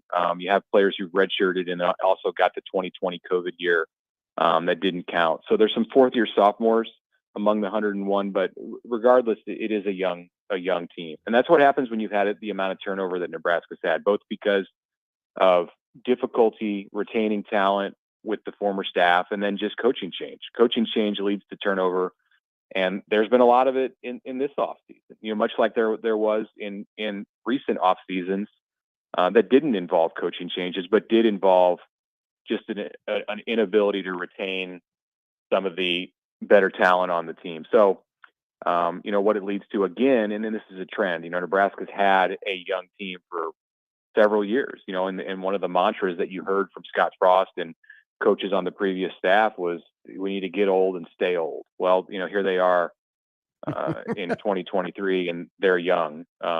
Even with fourth-year sophomores, they're young as a team, and it's going to be a climb. There are going to be opponents that Nebraska faces who don't have that kind of challenge, and then there will be some like Colorado that have much deeper challenges than what Nebraska sees with its roster. Mitch, are you going to read Twin Thieves? Yeah, I don't know that I'm going to do that. I may check it out. According to Matt Rule, it's about a coach with a fictitious team. It's not a real team. We're not reading history here. Mm-hmm.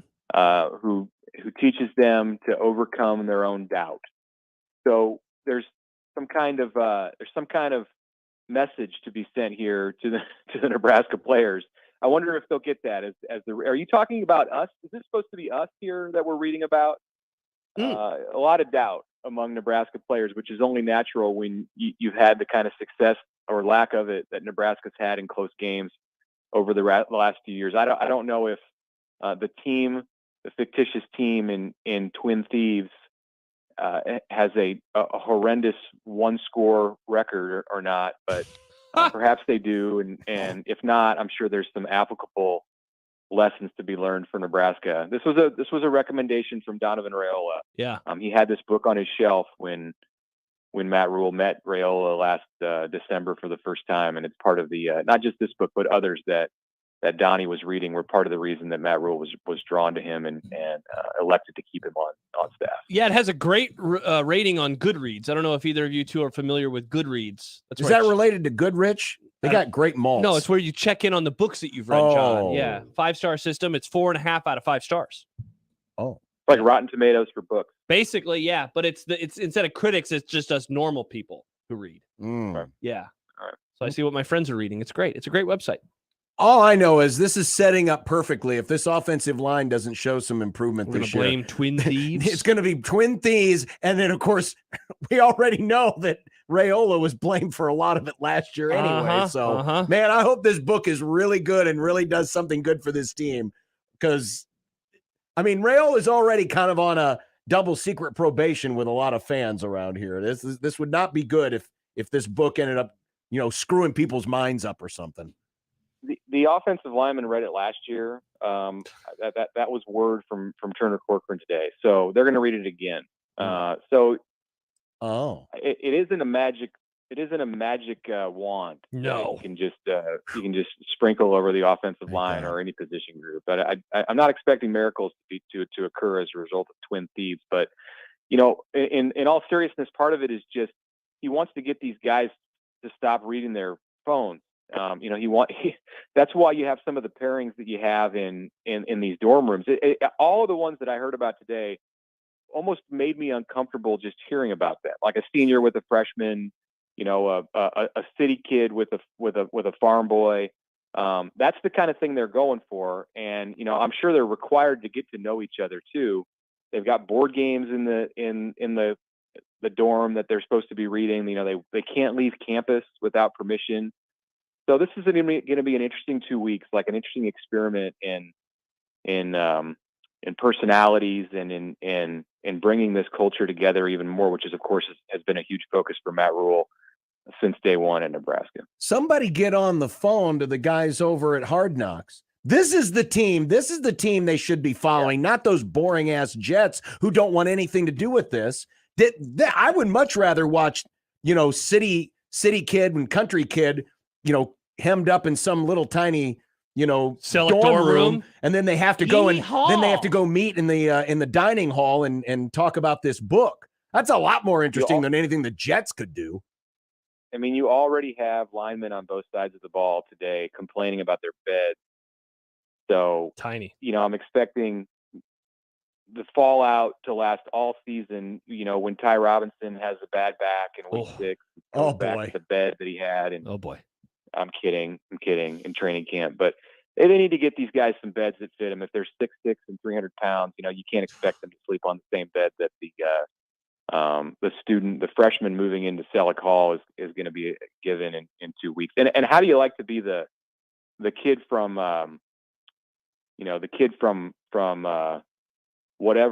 wherever in Nebraska woo comes into his dorm room on August 20th? Yeah, it smells like a football player. Somebody been sleeping in my bed.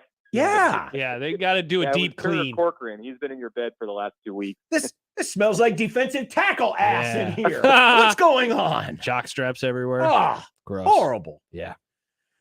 Then the funny part was, and we'll have some of this audio a little bit later on, Matt Rule was saying, hey, these dorms, they're almost too nice. Yeah. I was hoping they'd be a little more run down than this. It's like, wow. Yeah. He's disappointed with the air conditioning. Yeah.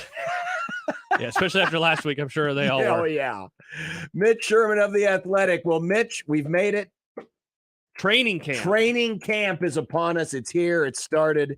Look forward to all your great coverage in The Athletic. We'll chat with you next week.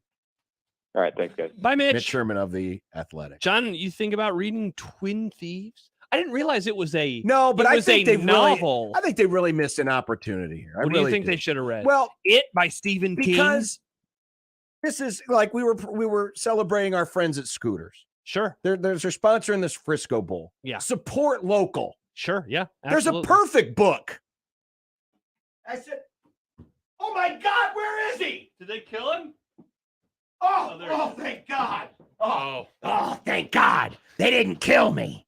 I've got the perfect book for him. You have a It's about a cobweb in your football ear. coach who's lost his way. A football coach who had to compromise his principles because of the riffraff of college sports. And an athletic director who was obviously framed and made the scapegoat for this program's failings. The book's called Lost in Ambition. It's available now on Amazon. There's 25 reviews right now, and I've got a 4-star rating, and they're only $12.99 a piece. 4 stars. Lost in Ambition. You get a used copy for $7.95. No, buy new. Why didn't we do this for Farron? That would have been funny. Should have done the Steve Peterson book. Mr. Peterson, you have a cobweb hanging from your ear. Oh, dear God. The cobweb. Clean boys. off my head. Tiny. I told you to get the shampoo. I told you to get the shampoo that took care of cobwebs. Lost in Ambition. Available now on Amazon, please. Tammy needs more money for her piano lessons. It's Tammy, his daughter. It's my wife, you son of a bitch. Oh, my bad. I didn't know your wife wanted to play piano. How dare you, Josh? So, yeah, they're reading books. They're reading books. The Book Boys. The Book Boys. Yep. All right. Coming up next, we don't have a guest. No. Well, for another 15 minutes after that. Yeah. But then. Here we go on a Monday. But we got some Matt Rule audio. We got so many things. We got a lot of things. Aaron Rodgers. Sean Payton. Fires back at Sean Payton. Nathaniel And Hackett. I'm a poet. I don't even know it. I'm Nostradamus. Yeah. But Sean Payton. Yeah.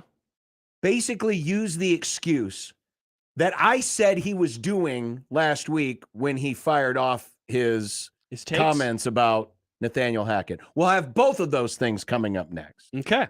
As Big Bronco Gate continues. Oh, boy. As we count down to week 5, Jets and Broncos, the game you never thought you needed. That's the countdown. That's the countdown. That's that the we game should you never truly thought. care about. I'm looking forward to this thing being flexed into Sunday Night Football. What we're doing after countdown to September 9th, right? Bingo. After September 9th, Yeah. we're counting down. Yeah, to we're going to just change the open a little bit, but it's going to be like the 24. We're not really counting down to September 9th anymore. We're not? What? Yeah. We are, though. Coach Prime, Matt Rule. Louis, John. That The sounds, Louis. this sounds more interesting. It does sound interesting. 1620 The Zone. Previously on the crossover. Oh, yeah. Listen to that baby Oh, my purr. God, that's Diesel, baby. Oh! That's kind of hot. That is awesome. That's kind of hot. That is legit Diesel, man. That was sexy on there. Even backs down like a Diesel. That's awesome. You can, feel it. Mornings with Sharp and Hanley. The Connor Happer Show. Unsportsmanlike Conduct. 6A to 6P. 1620. The Zone. Your Omaha area forecast presented by Funplex Water Park and Rides. From the KETV Newswatch 7 Weather Center on 1620 The Zone. Partly cloudy this evening with the temperatures in the lower 80s. Partly cloudy later tonight. Lows drop back to around 70. Mostly cloudy on Tuesday. High temperatures in the middle 80s. Another storm chance later Tuesday night. I'm Chief Meteorologist Bill Ranby from KETV News Watch 7. 1620 The Zone's Unsportsmanlike Conduct, brought to you by a great friend of the program, Union Bank and Trust. 1620 The Zone traffic. From the Backlund Plumbing Time-Saving Traffic Center, we got a stall blocking the right lane on northbound Military Ave, just past Decatur Street. A wreck over in Council Bluffs on the southbound South Expressway at the I-29 split, still causing delays from 23rd Ave. And then if you're west on I-80, delays between 96th and 680. If you're south on Saddle Creek, delays between Farnham and Leavenworth.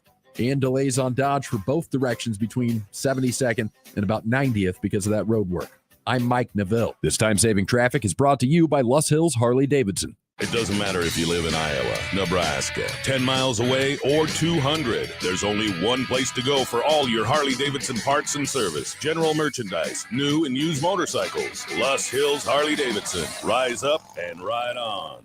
The brand new Dollar General Distribution Center in Blair is now hiring. Starting wage is up to $22 per hour with benefits including medical, dental, vision, 401k, and a $2,000 sign-on bonus. Apply today by texting DG Warehouse to 25000 or online at dollargeneral.com/careers. Again, apply today by texting DG Warehouse to 25000 or online at dollargeneral.com/careers. Dollar General can't wait to have you become a team member at their brand new distribution center.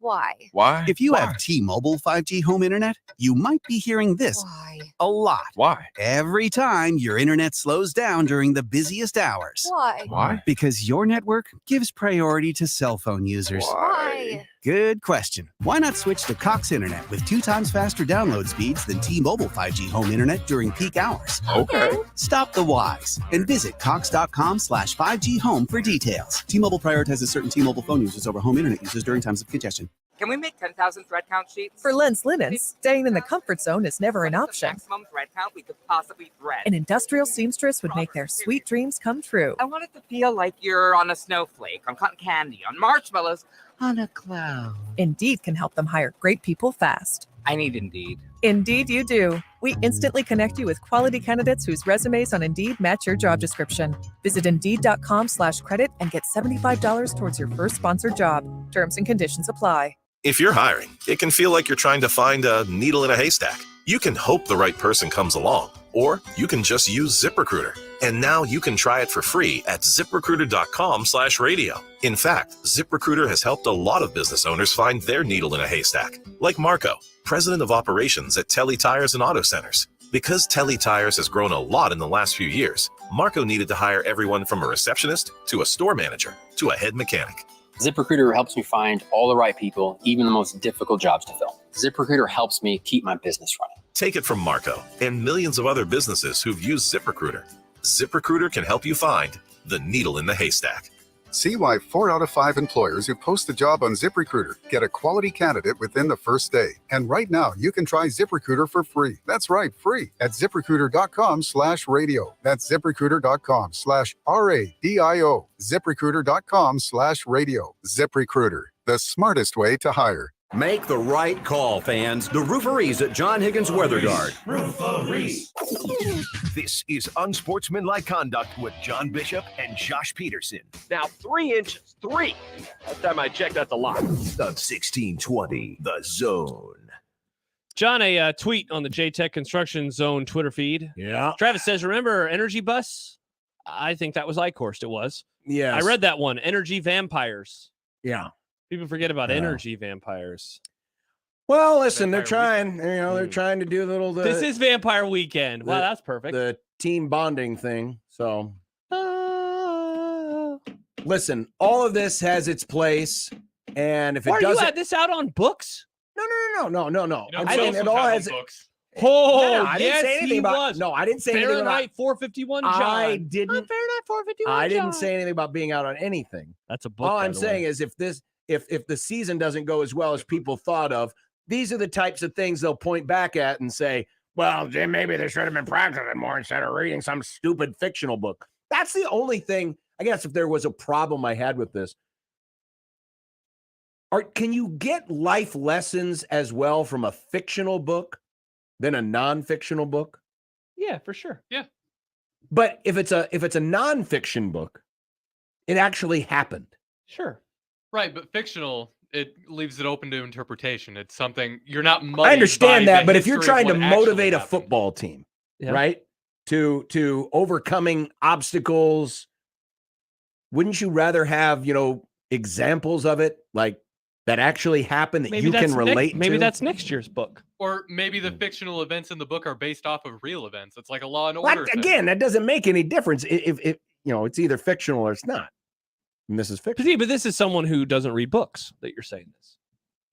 It has nothing to do with reading or not reading books. It has to do with if I am going to use an example, if I'm going to give a locker room speech about overcoming the odds, would it make more of an impact if I just made something up out of the blue or if it actually happened? Maybe with the Generation Z, maybe they need to fictional. I don't know. It's the TikTok generation, John. Be happy they're not reading or watching TikToks together. That's what Mitch said. That's the point. Is trying to get them off their phones all the damn time. All right. Well, I didn't mean to go on it's not even a rant. It's just an observation. John. It's just an observation. Okay. Just like Sean Payton was merely just making an observation. He just was observing things.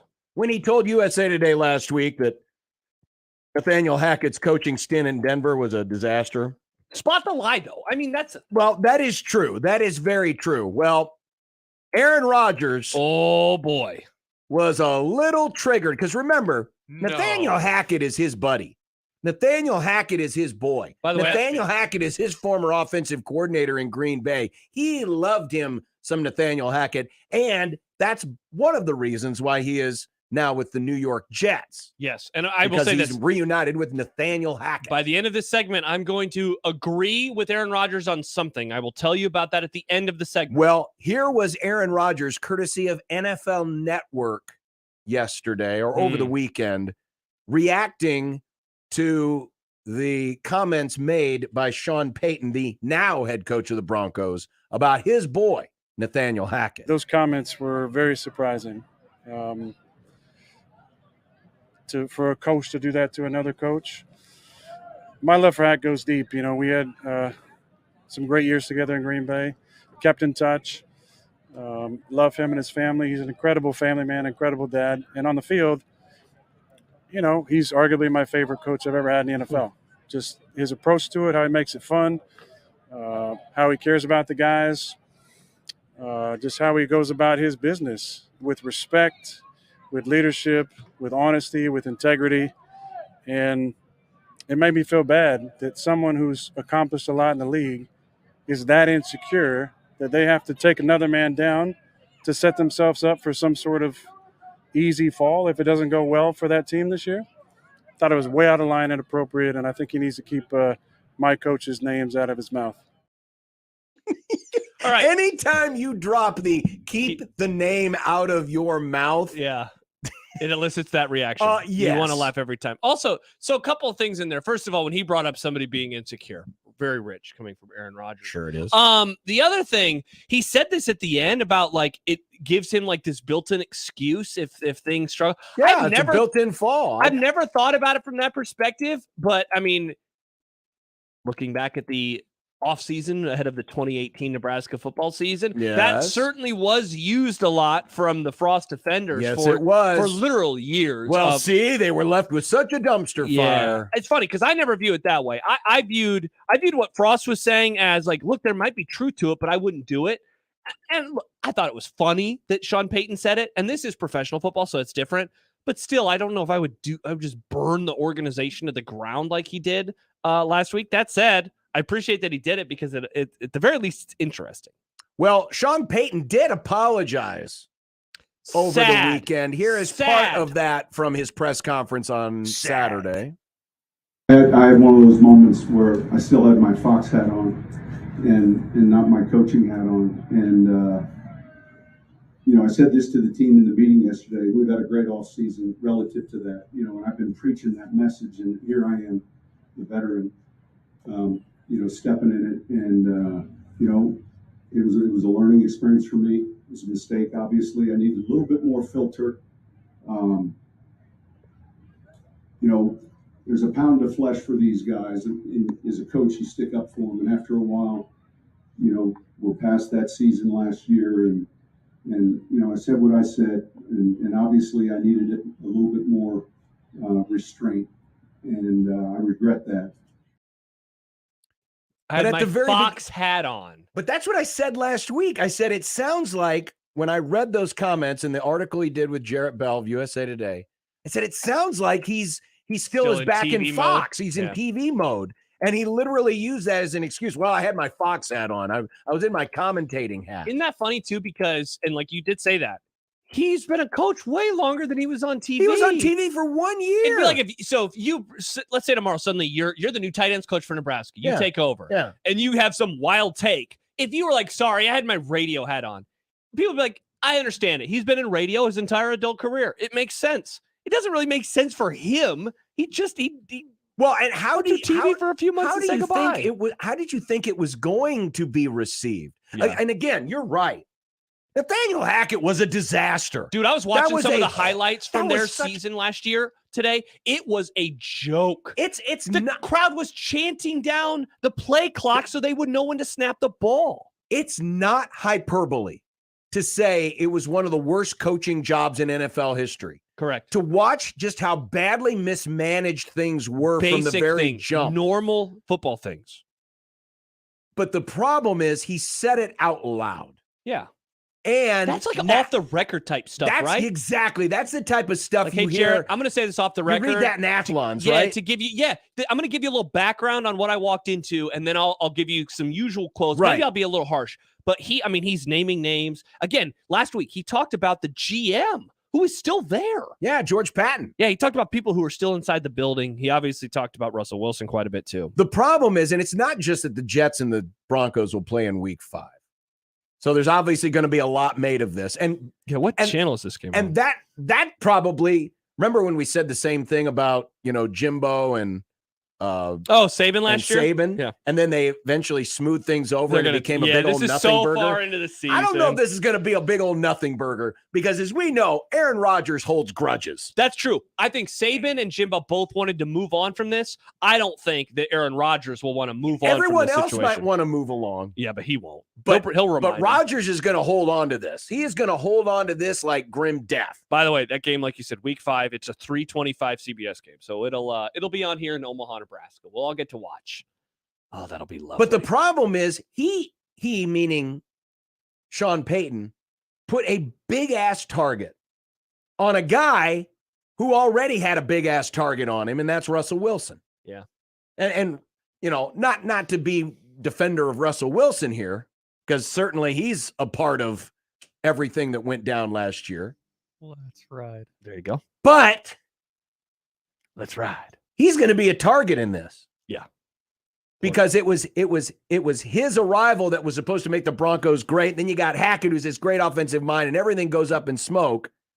And now people will be watching him even closer. Even closer. Because his coach took something that should have been said off the record and made it on the record. Yeah. And he can apologize until the cows come home. It does not. He could agree to do Aaron Rodgers' laundry for the next year. Ew.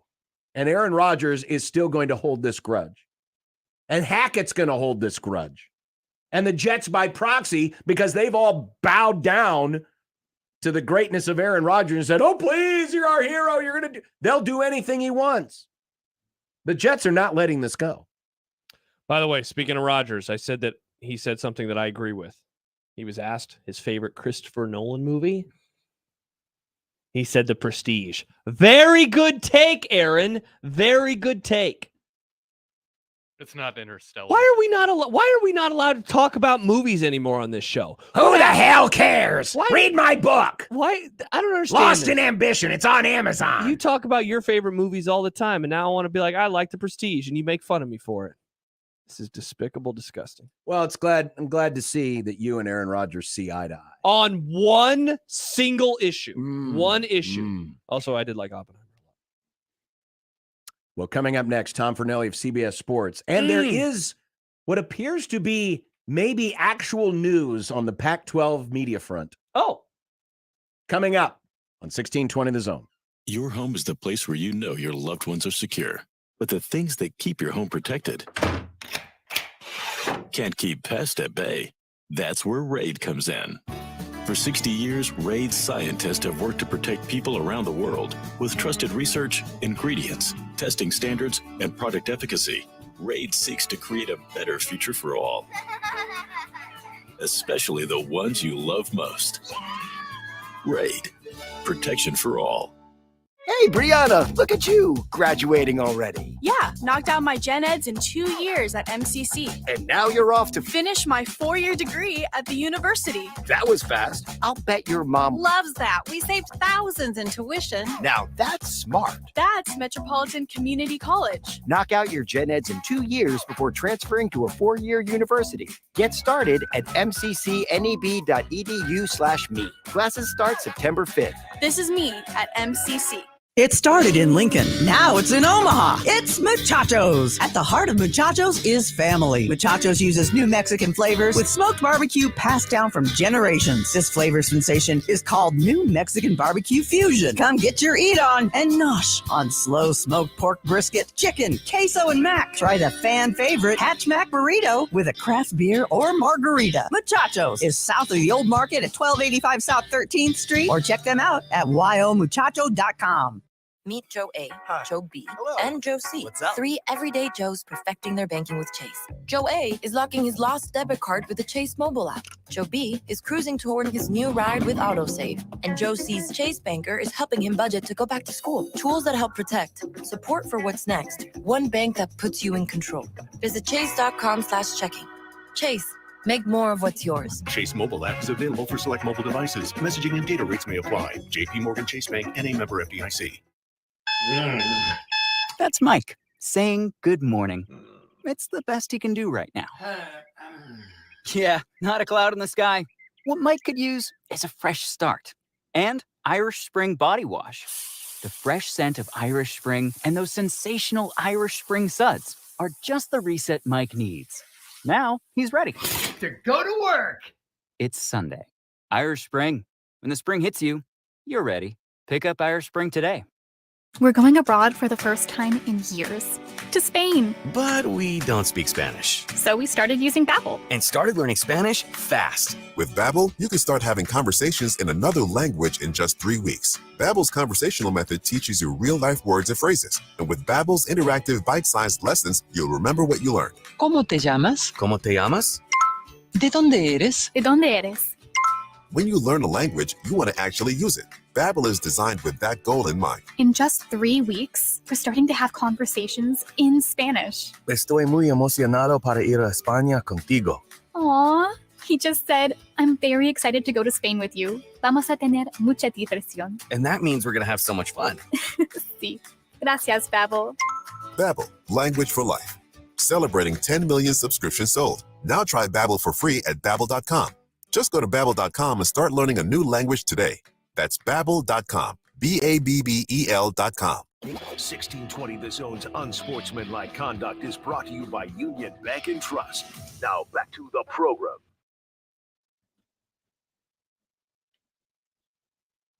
Welcome back. Unsportsmanlike Conduct on 1620 The Zone, 1620thezone.com, the Zone mobile app, and thanks to everyone who's watching along in the stream today on 1620thezone.com. All you have to do is literally type in the web address and our video shows up there. Right there. And you can see all my cool new videos that I've been playing with this week. That's all I did yesterday after I got done lawn mowing. Playing with my new video editing software. Mowing? Gas mowing. Okay. Yes. Of course. Tom Fornelli, CBSSports.com, joins us on the 42 Degrees The Source hotline. Tom, good afternoon. Good afternoon. How are you gentlemen doing? Doing great. Better than the Pac-12 or 10 or 9 or whatever it is Soon to now. be 6. If you had to handicap right now, who's that 14th team? Who's it going to be? For the Big 12? Or Big 12. Yeah, the Big 12 now. Yeah, that's right. They're the 14th. They're the 13-team, 12-team league. With the caveat that I have absolutely no idea, I will say that if I had to pick one that I believe is the most likely, I would go with Arizona, just because I think that ever really since all these wheels started getting in motion and the Big 12 was kind of openly flirting with the idea of adding the, quote unquote, 4 corner schools from the Pac-12, which are Colorado, Arizona, Utah, and Arizona State. The sense you've always kind of gotten was of those 4, Colorado and Arizona seem to be the most eager or the most receptive to the idea. And obviously we saw last week, Colorado has made the move. So I think Arizona would be the most likely to follow. But at the same time, I say that, I wonder why Arizona hasn't gone already. Like, Colorado made the move. You would think normally when something like this happens, it goes in pairs. And the fact that Colorado went solo and we haven't gotten a second school yet kind of raises like question marks in the back of my brain. I don't know if I'm just overthinking what this means or what it could possibly mean, but it is something that I think is worth noting and at least paying attention to. Well, Tom, I guess could you expand on that then? I guess where does your mind continue to go when you start going down that road? I mean, we've heard, I don't think that they would do it, but like Oregon and Washington, you've heard some rumors that they're getting a little, antsy about their position. The news came out today that George Kliavkov is finally going to present a new television deal to the Pac-12 in the next 48 hours, but I feel like that's the 1,000th time we've heard a report or something similar to that. So I don't know if that's true. And at the same time, I don't know if Washington or Oregon will split up. Like, I feel like if they are going to leave the Pac-12, they have to go together because just travel-wise from where those 2 schools are located, there are no short trips. So to have at least one travel partner, I think, is huge. And I also don't know that the Big 12 is that attractive to them as being a landing spot. Like, I think they would much rather prefer to be in the Big 10 or something like that. So I don't know about that. But we've also heard rattling from the ACC, from Florida State and Clemson. I don't know if they would leave the ACC for the Big 12. That seems like a lateral move at best to me. I think they have their eyes set on the Big 10 or the SEC as possible landing spots in the future. So the only other school I could really think of, unless it's a Utah or an Arizona State that the Big 12 is kind of trying to convince to jump on board, Brett Yormark has had kind of a soft spot for UConn. I don't know that that makes sense to anybody who is a college football fan because we have seen UConn join multiple conferences and do nothing to help them in any sense. But Brett Yormark, it's pretty clear if you look at the moves he's made, his idea to keep the conference relevant and in the conversation in case of what seems like an inevitability that the Big 10 and the SEC are kind of going to break off into a Power 2. If they break off from the NCAA, and that affects the NCAA tournament on the basketball side, he's positioned the Big 12 to make sure that they have a lot of very good basketball schools. So that way, when the Big 10 and the SEC kind of go off and do their own thing, they're going to need the Big 12 for the NCAA tournament. So at least that will keep them along for the ride or whatever you want to call it. So I don't know who the obvious candidate is, but I think UConn is in play, and I think maybe it's Utah or Arizona State or Oregon or Washington, or maybe it's somebody we haven't even thought of. Maybe it's a Group of 5 school or San Diego State or an SMU. I don't know. Tom Fornelli of CBS Sports. Well, you went down the UConn road, so that allows me to get on my soapbox for a second. This just seems, it's so outside the box. I mean, because none of these moves have been made with college basketball in mind. It's always been about football and what it does to drive the football audience and drive the football component, because that's where the biggest bucks are. And the problem with UConn, based on how the Big 12 television contract is written, UConn does not bring with it a bigger slice of the pie. Correct. If they bring a Power 5 school in, like Colorado, like in Arizona, then the pie grows and everyone is made whole. UConn does not fit that. So is Yormark thinking outside the box, trying too hard here with this UConn play? I think so. I mean, when it comes to this realignment stuff, you never really know who to trust or who knows what's going on. But from what I have heard, the UConn interest is much more Brett Yormark than it is the other schools of the Big 12.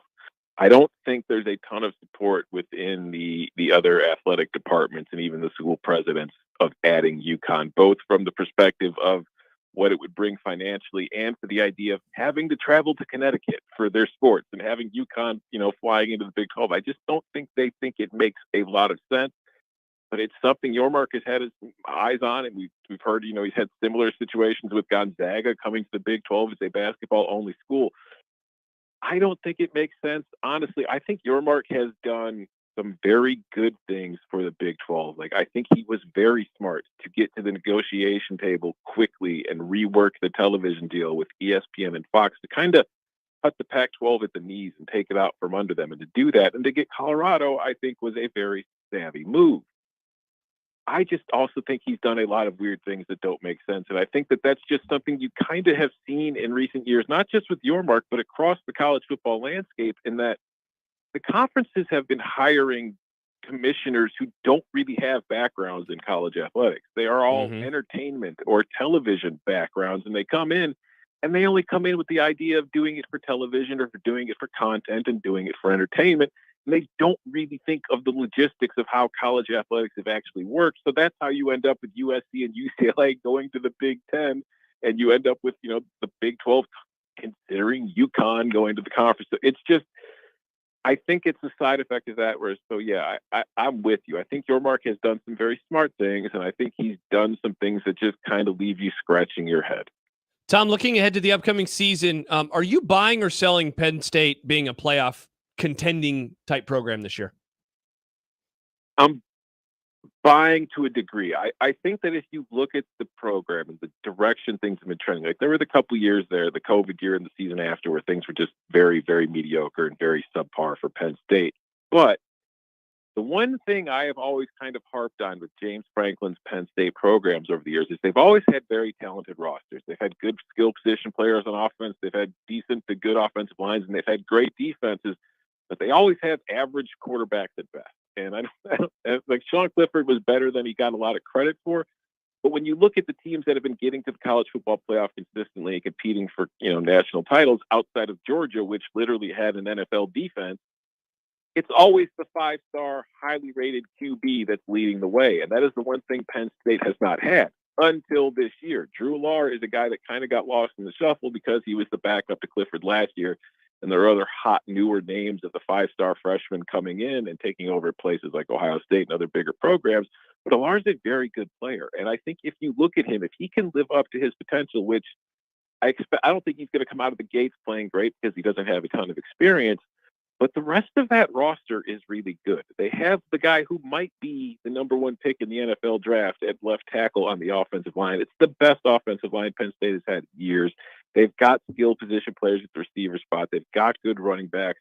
They've got a terrific defensive line, excellent linebackers, and they might have the best secondary in the Big Ten, despite the fact that they lost a couple of guys the last few years to the NFL. So I do think that they are a contender for the Big Ten. I don't know if they can get through both Michigan and Ohio State. That is a lot to ask of anybody, and this is the last year where they will be sharing the division, so it's the last year that they're going to have to do it. But I think if they win one of those games and split the other, that could be enough to get them to the Big Ten title game, or it could just be enough for them to finish with one loss. And I think that as long as they're not blown out in that game, when it comes to time for the playoffs, they could be in the picture for selection. Now, I don't think Penn State is at a position to where if it got to the playoff, it would be able to win the playoff. I think that if it ran into a Georgia, it would probably get run off the field pretty quickly, kind of like what we saw with TCU last year. We saw with Michigan 2 years ago. I don't think they're at that place yet, but I do think they are in a position to at least reach the playoff. Tom Fernelli of CBS Sports. We've had a handful of virgin college football playoff programs the last couple of seasons. Cincinnati, TCU, Michigan a couple of years ago was a first-time participant. This is the last year of the 4-team playoff. If there was going to be one new face that you like this year to make the college football playoff, is there a team that stands out? USC.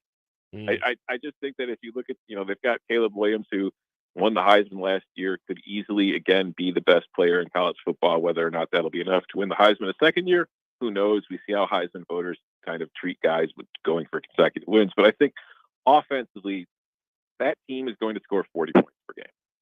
And the question will be, will you be able to outscore it? And now defensively, USC has allowed quite a few players to outscore it last year and kind of put them in precarious positions. But we also saw, like, if you go back to that Pac-12 championship game last year, if Caleb Williams doesn't hurt his hamstring, USC might win that game. USC might, they might have been in the playoff last year if not for the hamstring. So I think they were pretty close last year. I look around the Pac-12. I think it is going to be one of the most entertaining conferences because they do have a group of very good teams. And after you get past that tier, they have a group of very bad teams, which will help you, rack up some wins. But I think the Trojans have the highest ceiling of all of them. And I think if they get through their schedule, they've got a couple of, premier kind of resume games that they can win to boost their stock.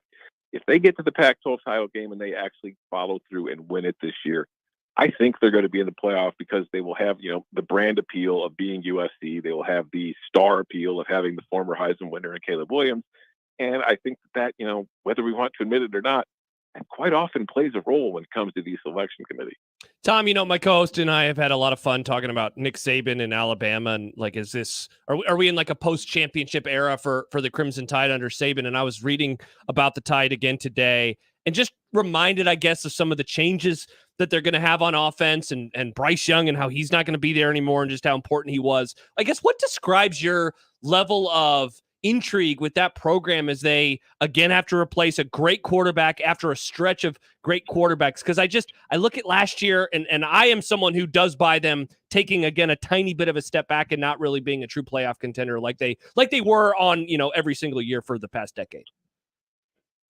Yeah, it's odd because you're always kind of scared to say that Alabama's done because it's like every time you feel that way, then they kind of step up their game again and they win another national title and you look like a moron. But I do kind of wonder if they're done because Georgia is operating at a level, to be clear, when I say Alabama's done, I mean winning national titles. I don't mean they're going to be bad. They're still going to win 10, 11 games, but I don't think they can get through Georgia right now. I just think Georgia is operating at a very different level than they are. And I think one of the things that kind of gets under the radar with Alabama, like they had Bryce Young the last couple of years, the number one pick in the NFL draft, and they didn't really win anything with him. Yeah. They had a ton of wide receivers the last few years that, were first round picks in the NFL. They've had tons of great players on defense. But the one thing that they haven't had the last two seasons is an offensive line and a running game. And I think that is one area that has kind of flown under the radar to where Alabama has truly dropped off because there's a stat I really like to use when it comes to rushing the ball called success rate, which isn't just a measure of how many yards you're getting per carry. It's the situational. It's like how many yards did you need in this situation versus how many you got. And during that run before, like the 6, 7, 8 years before, overall, Alabama was the number one team in the country in rushing success rates. They never finished lower than 5th in any of the individual seasons. In the last two seasons, they finished 43rd and 46th. And I do not think it's a coincidence. They were so reliant on Bryce Young the last couple of seasons, and because the offensive line could not block enough to run the ball. And we saw Bryce Young having to kind of, looking like Fran Tarkenton back in the day at times, having to kind of run around and scramble for his life to find openings to get the ball off down the field. And I think that's a key problem. That is the one area where I think Georgia has really hurt Alabama. We know that Georgia has a terrific defense that is sending dudes to the NFL year after year after year. They're also doing very well in offensive line recruiting. And I think they've taken a lot of guys that Alabama was just kind of used to getting automatically in recent years. And the Tide have not gotten those guys. They've not been able to develop all of the guys that they have been able to recruit. And that I think has hurt them more than anything on the field as far as results are concerned. Tom Fernelli, CBSSports.com. Tom, we appreciate the time, and we'll find out. Apparently tomorrow, George Kliavkoff is supposed to brief the Pac-12 presidents and chancellors about the new TV deal. Hey, it's being reported by legitimate sources. Okay. I'm just saying, that's what how funny would it be if they came back and had a contract that was equal to what the Big 12 has got? It would be hilarious. It would be very funny. I'm rooting for it personally. I'm rooting for it. I don't want the Pac-12 to die. No. I wonder if Colorado would be like, actually, you know what? Hey, we've already seen one reversal. I mean, San Diego State pretty much stepped in the manure a month ago. And why not Colorado too? That's what I'm saying. It's not done until they're actually got the logo painted on the field. Mm-hmm. Good point. Tom Fernelli, appreciate the time. Thanks. Thank you, Tom. Thank you, guys. Have a good one. You bet. Tom joining us on the 42 Degrees The Source Hop. What a smart guest, Tom Fornelli. Settle down. I was listening to this morning. I was listening to our dear friend Todd Furman, and he talks to Payne, and they did their SEC preview last week. And if you want to feel good and smart like me about Alabama, listen to that podcast. And also what excellent numbers he just had there. You're a run the ball guy. Their running game sucks, and you're all in Alabama. They don't have Bryce Young, dude. John, they had the players that were drafted first overall and third overall, and they lost 2 games last year. 2 games. You realize that there's 22 guys that are starters on a college football Do they have team? Bryce? Do they have the number 1 overall draft pick at quarterback this year? No, they had to go to the portal for a guy who also sucked. How many Heisman Trophy winners win a national championship? I don't know.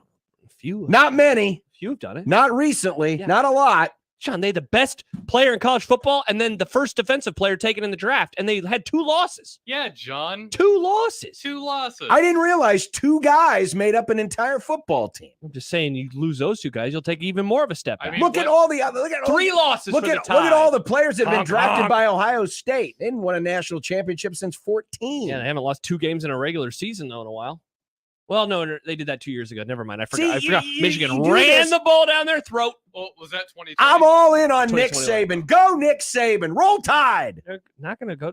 Congrats on being in on a guy who's not going to win a natty anymore. Look, his best days are behind him. It's okay. John's all in on a washed football coach. Yep. Tough Yeah. luck for Oh John. yeah. He's washed. I dare you to tell you that. I dare you to tell that to his face. I was telling people he was Nick washed. gets Nick Saban in front of me, I'll say it to him. I say, "You're washed, bruh." I was saying he was washed when he was at the Dolphins. I've always said it. We need to stop living in the past with this Nick Saban guy. Yeah, John. Who's Nick? Who? Not living in the past. We're acknowledging it is not safe to count out the heart of a champion. Guys, I won a natty since the Trump administration. That's so long ago. Many years ago, John. Does he still have the heart of a champion? Maybe it's the heart of a former champion now. You know? Well, coming up next, Matt Happy Rule hour. will join us. What? Great get, Nick. Well, he won't join us personally, but we'll have some audio. I asked if he liked Formula Matt One, and Rule, he's who like, has "Heck just as yeah." many championships, national championships, as Brian Kelly. That's a weird diss, John. That's a weird diss. Spot the lie. I'm just stating a fact. I saw someone on It's a fact. on the internet being like, "Oh man, if Matt Rule is as good as Brian Kelly, I'll be bummed." I'm like, "You're a moron." Well, I would. I mean, I thought people wanted national championships around here. Yeah, those days are over. Hmm. Those days are well over. So now we're just going to settle for what? being- A 12-0 regular being- season? Yeah. being okay and having a really bad Cajun accent.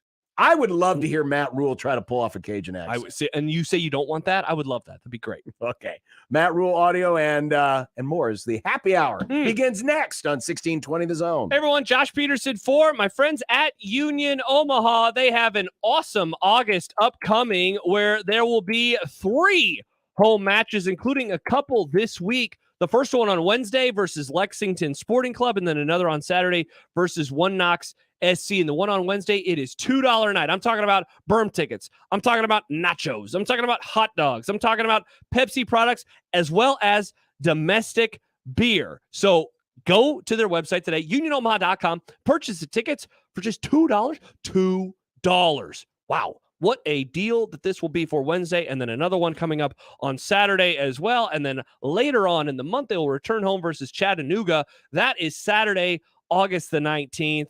You're going to have a great time. I don't know if you have been to a Union Omaha match before, but if you have not, great atmosphere, whether it's you and friends, whether it's you and a significant other, whether it's you and the entire family, diehard soccer fan, or maybe just getting into the sport, you're going to have a lovely evening or afternoon. Go to the website today to buy those tickets, unionomaha.com. Live from the Host Coffee Studio, this is 1620 The Zone. 1620 The Zone. Traffic. From the Backlund Plumbing Time-Saving Traffic Center, heads up a stall still has the right lane blocked on northbound Military Ave, just past Decatur Street. Getting reports that the traffic lights are malfunctioning, affecting all directions at 76th and Dodge and 78th and Cass, so bring your patience through there. If you're south on Saddle Creek, delays between Farnham and Leavenworth. And then if you're west on I-80, you're going to see delays between 96th and 680. I'm Mike Neville. This time-saving traffic is brought to you by the Nebraska Lottery. You could win a trip to Nashville's iconic Ryman Auditorium for a private concert by Luke Combs and a chance at $500,000. Just enter non-winning Nebraska Lottery Luke Combs scratch tickets before August 1st. Scratch ticket top prize odds, 1 in 128,000. 0.05 seconds. That's how long it takes users to form an opinion about a website. If you're unsure that your website meets today's standards, go to jmonline.com and book a call with an expert today. At JM Online, we redesigned our own website last year, a project that has already delivered us a positive ROI. From advanced micro interactions to a beautiful mobile design, check out what we're capable of at jmonline.com. Doctors Bimbo and Vince Petro provide quality and caring dentistry for the entire family in a friendly, relaxed environment at the northwest corner of 144th and Dodge. New patients are always welcome. Look no further than Doctors Bimbo and Vince Petro, dentistry for the entire family. Hey folks, is your concrete in need of repair? Kent Pavelka here to talk about your local concrete experts and a Best of Omaha winner, Everlevel Concrete Repair. They can completely restore and repair your concrete at a fraction of the price compared to replacement and offer long-term transferable warranties. I'm so glad I chose Everlevel for my driveway. There's a reason they're a Best of Omaha winner. Give them a call for your free inspection. That's Everlevel, Everlevel, Everlevel. Try saying that 3 times fast. Your neighborhood is more than blocks of buildings. It's the people who live there that make it special. At Union Bank and Trust, we're not just creating home loans, we're making neighbors. We're not just small business lenders, we're small business shoppers. We don't just live in your community, we help you build it. Because our people are your people. Visit ubt.com/neighbor to learn more. Union Bank and Trust, member FDIC. United Way of the Midlands is celebrating 100 years of helping others in the Omaha Council Bluffs Metro. Since 1923, United Way has been creating a circle of support to help our neighbors in need overcome challenges and build a brighter future. Through funded programs and direct services, United Way helps meet families' essential needs, such as healthy food, safe and stable housing, healthcare, and more. If you'd like more information on how to get involved and support United Way, go to unitedwaymidlands.org.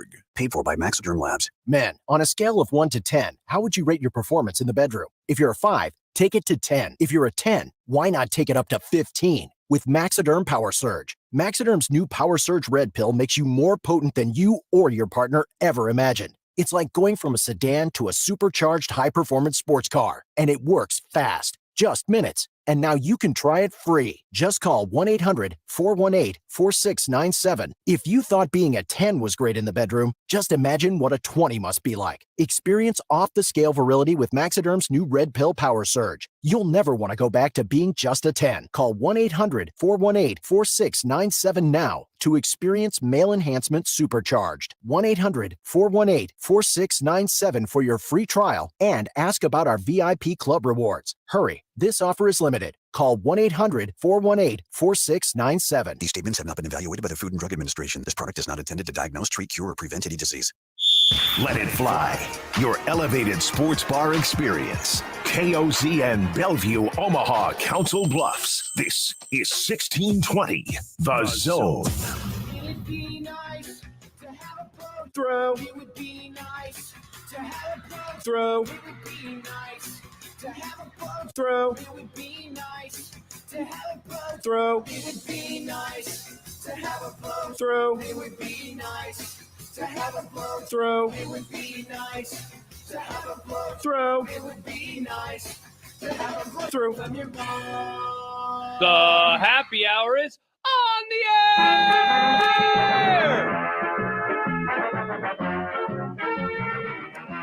Yes, it is. The happy hour beginneth as training camp beginneth. That's how this works, friends. Welcome to the happy hour.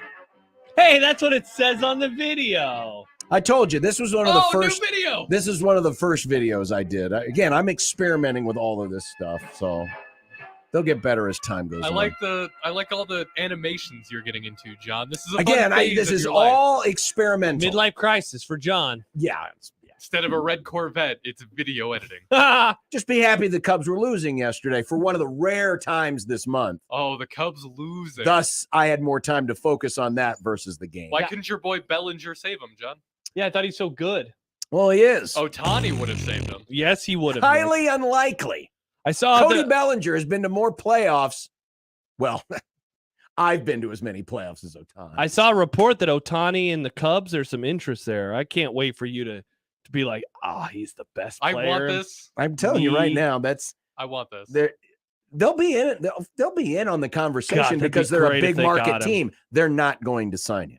Do you think John because they won't spend that kind of money on one player? I don't see it happening. Do you think John is still going to hate Ohtani once Ohtani's in the Cubs? No, he's going to love him. Hate. Masquerade. I do not fall, hate. And John's going to be like, it's more about messing with all of you who just who don't watch baseball, but they watch this one guy. If anything, that should mean more because we don't watch baseball, and even we know. I'm happy that I don't have this level of insecurity about a baseball player like a football player. If I had to try to, you mean like insecurities, Patrick Mahomes, like if I was like, no, he's not that good, would imply that I am jealous of his talents. Well, yes, anyone should be jealous of his talents. Well, I just think like having fun with you. I think he's good. Speaking of having fun, have you seen this? Have you heard about this? The Minneapolis Star. That's a newspaper, John. I believe it is the Star Tribune. They have push notifications. I did not know this. There's golf, golf. Mm-hmm. So the push notifications reminded me of you, and I was wondering if maybe you were masquerading as a push notification guy with the Minneapolis Star Tribune, because they had one that said, breaking news, golfer no one has ever heard of blows out no-name competition at Minnesota's PGA Tour event. And then they fixed it and said, Lee Hodges completes wire-to-wire victory at 3M Open, winning by 7 shots, resent to correct headline. So somebody got in a little bit of trouble for that over the weekend, I assume. Well, I mean, it's true. Most of these people you haven't heard of. The ones that play in these lower-tier tournaments that, the big-name players who are busy chasing all the Saudi money. The majors are done. Yeah, now golf is going to the back burner for the rest of the year. Yeah, it's back burner. Way back on the back burner. Yeah. Wait, I thought there was one more. Well, there's the FedEx Cup, and then I always forget it's. That's right. That's right. All the minor majors or major minors are done. Yeah, is the Ryder Cup this year? Or is that Nate? Oh, the Ryder Cup's this year, but it's over in foggy Europe town. Hello, Governor. So we've got golf. Yeah, be careful covering that if you're a journalist. That's all I would say. 2023 Ryder Cup this year is in Italy. Oh, it's a Mamma Mia. Oh, that's Greece. It's the golf, of course, with the pizza. And that's okay. The Saudi money spends it just as good over here. So there is a Mario golf game. Does that mean that there's a universe where Mario is golfing for the Saudis? All right, Nick, let's move on as quickly as possible. Yeah, and all this deal with the Saudis. Do the Saudis now get a team? Is the Ryder Cup now a three-way? Good question. It's now America versus Europe versus the Saudis. That would be a lot of fun. And of course, the Saudis are all basically golfers that have been bought and paid for. So Phil and Bryson DeChambeau and DJ Brooks and Koepka. Nice. That'd be awesome. Nice. That'd be funny. Yeah. Well, it's time to hear from Matt Rule. And this is not happy talk in Big Ten Media Days Matt Rule. This is in season Matt Rule because training camp has begun. They're staying in dorms. He's probably tired. He slept in a crappy bed last night. Well, they are staying in dorms. In fact, Matt Rule was asked, "Well, why are we doing the whole dorm life?" I want our whole team to get comfortable being uncomfortable, right? Like they're not allowed to leave. Oh my gosh! See, this is Damon has infiltrated. Exactly. This is what happens when you give the guy 60 minutes to do an interview. Is all of his stuff. I'm expecting Matt Rule now to do all the Damonisms. I can't wait for Matt Rule to have to go home and shower after he poops.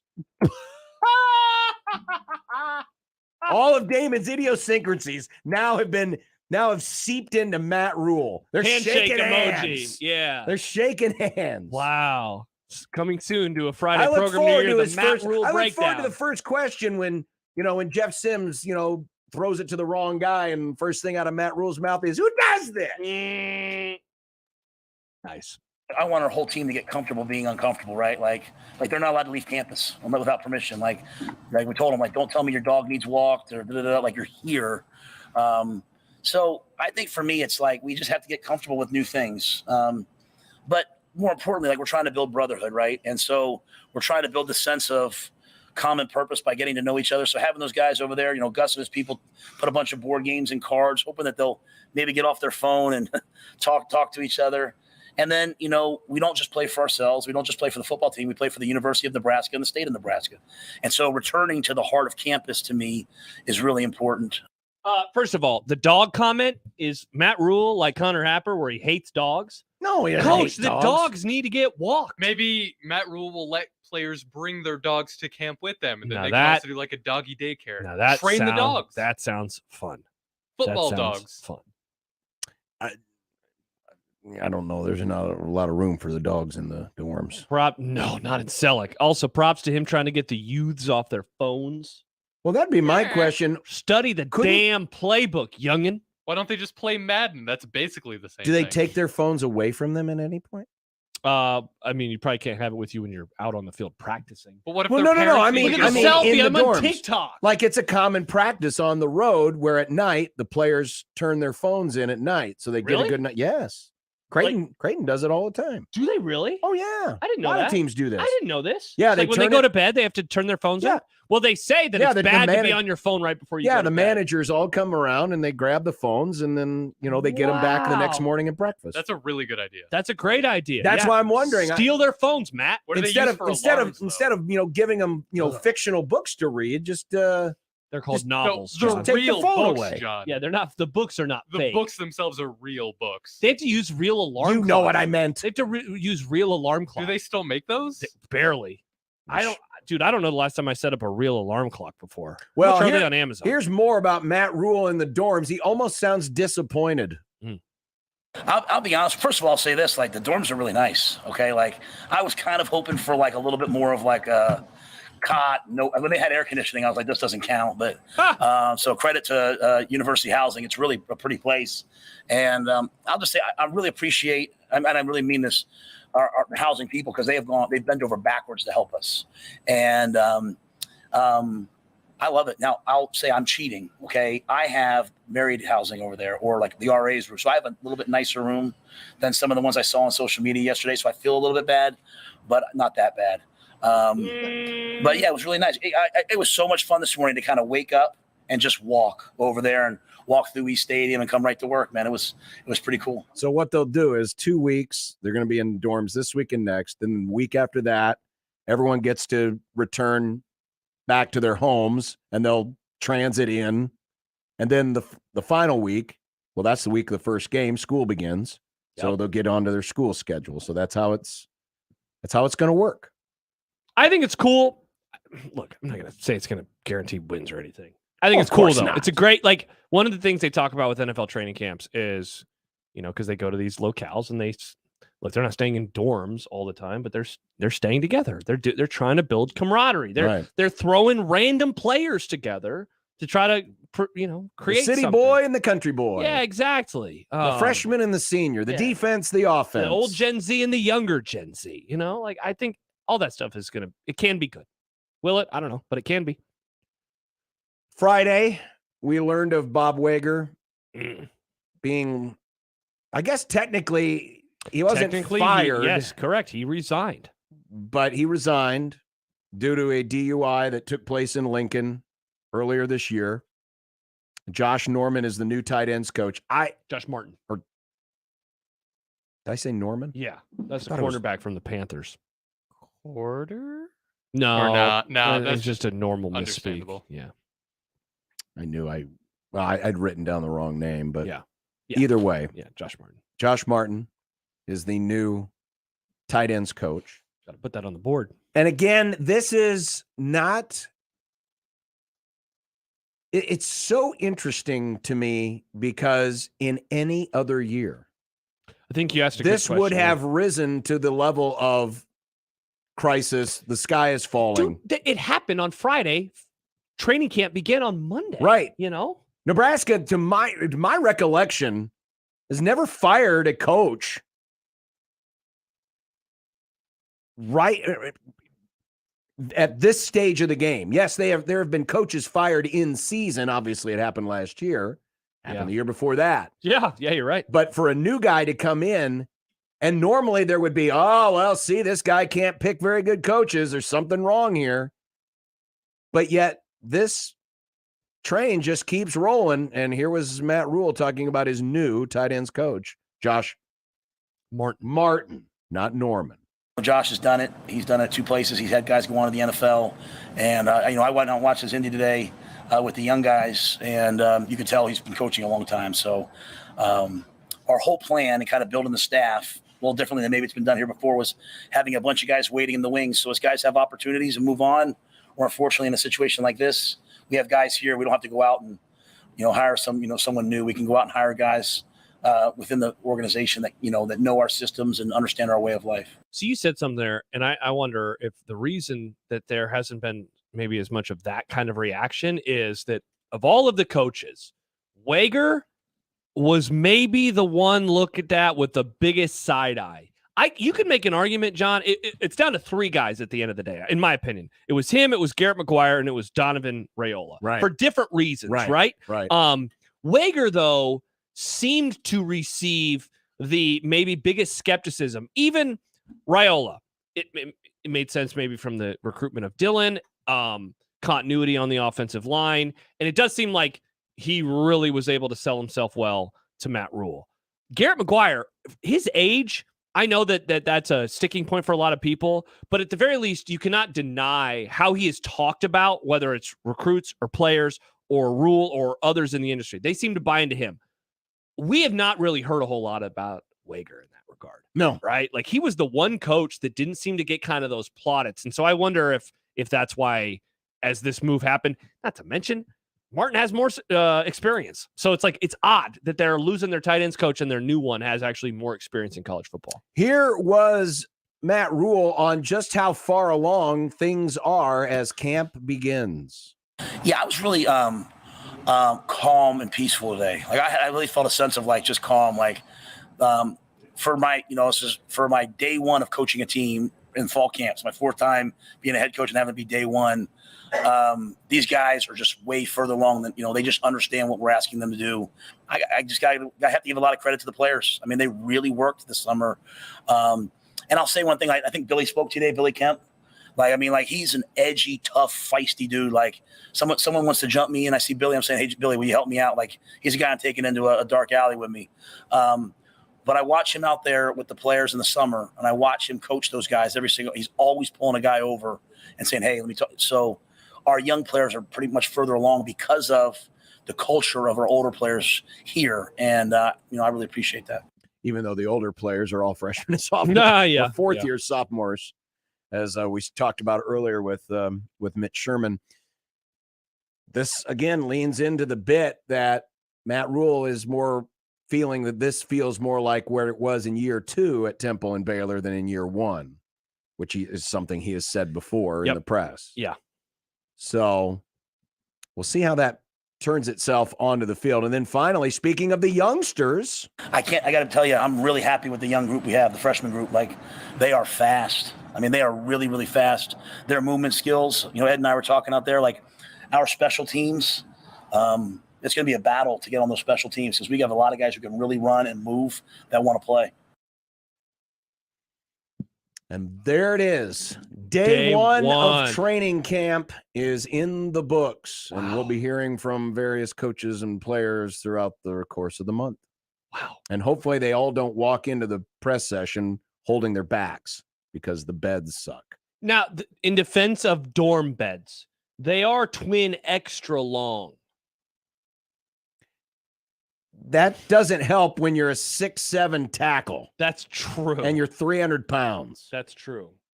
I mean, and you can't do the thing where you lay diagonally. The average size of a Nebraska football player compared to the average size of a Nebraska human co-ed, little different. Little bigger, I would say. Little different. Yeah. Very muscular. And I hope there's no bunk beds beastly anymore. Bulging, man. There better not be any bunk beds because I don't want an offensive lineman sleeping on the top bunk and crushing a kicker. You can do it. You can set them up as bunk beds. We could do that at Iowa Western. Don't set them up as bunk beds, please. Poor guys having to stay in Selleck. That'd be such a worst decision I ever made was lofting my bed in college, by the way. Worst decision? Yeah. Why? Did you fall off? No. I was just too close to the ceiling. I was right under the air vent. You hit your head? Nah, a couple times. I was cold. It's just the air vent was right there. Just wear your blanket or wear a blanket. Put your comforter on your. I don't know, Nick. Well, it makes a difference if the vent is right next to you. It was right there. Right there. That's not good. Hat tip to Sam for this one. Fox hat? No, hat tip. Like a tip of the hat. Yeah, is it a fox hat?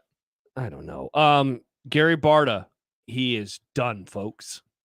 5 o'clock, the end of the workday. He is no longer the athletic director at Iowa. Well, it happens. It does indeed. The passage of time.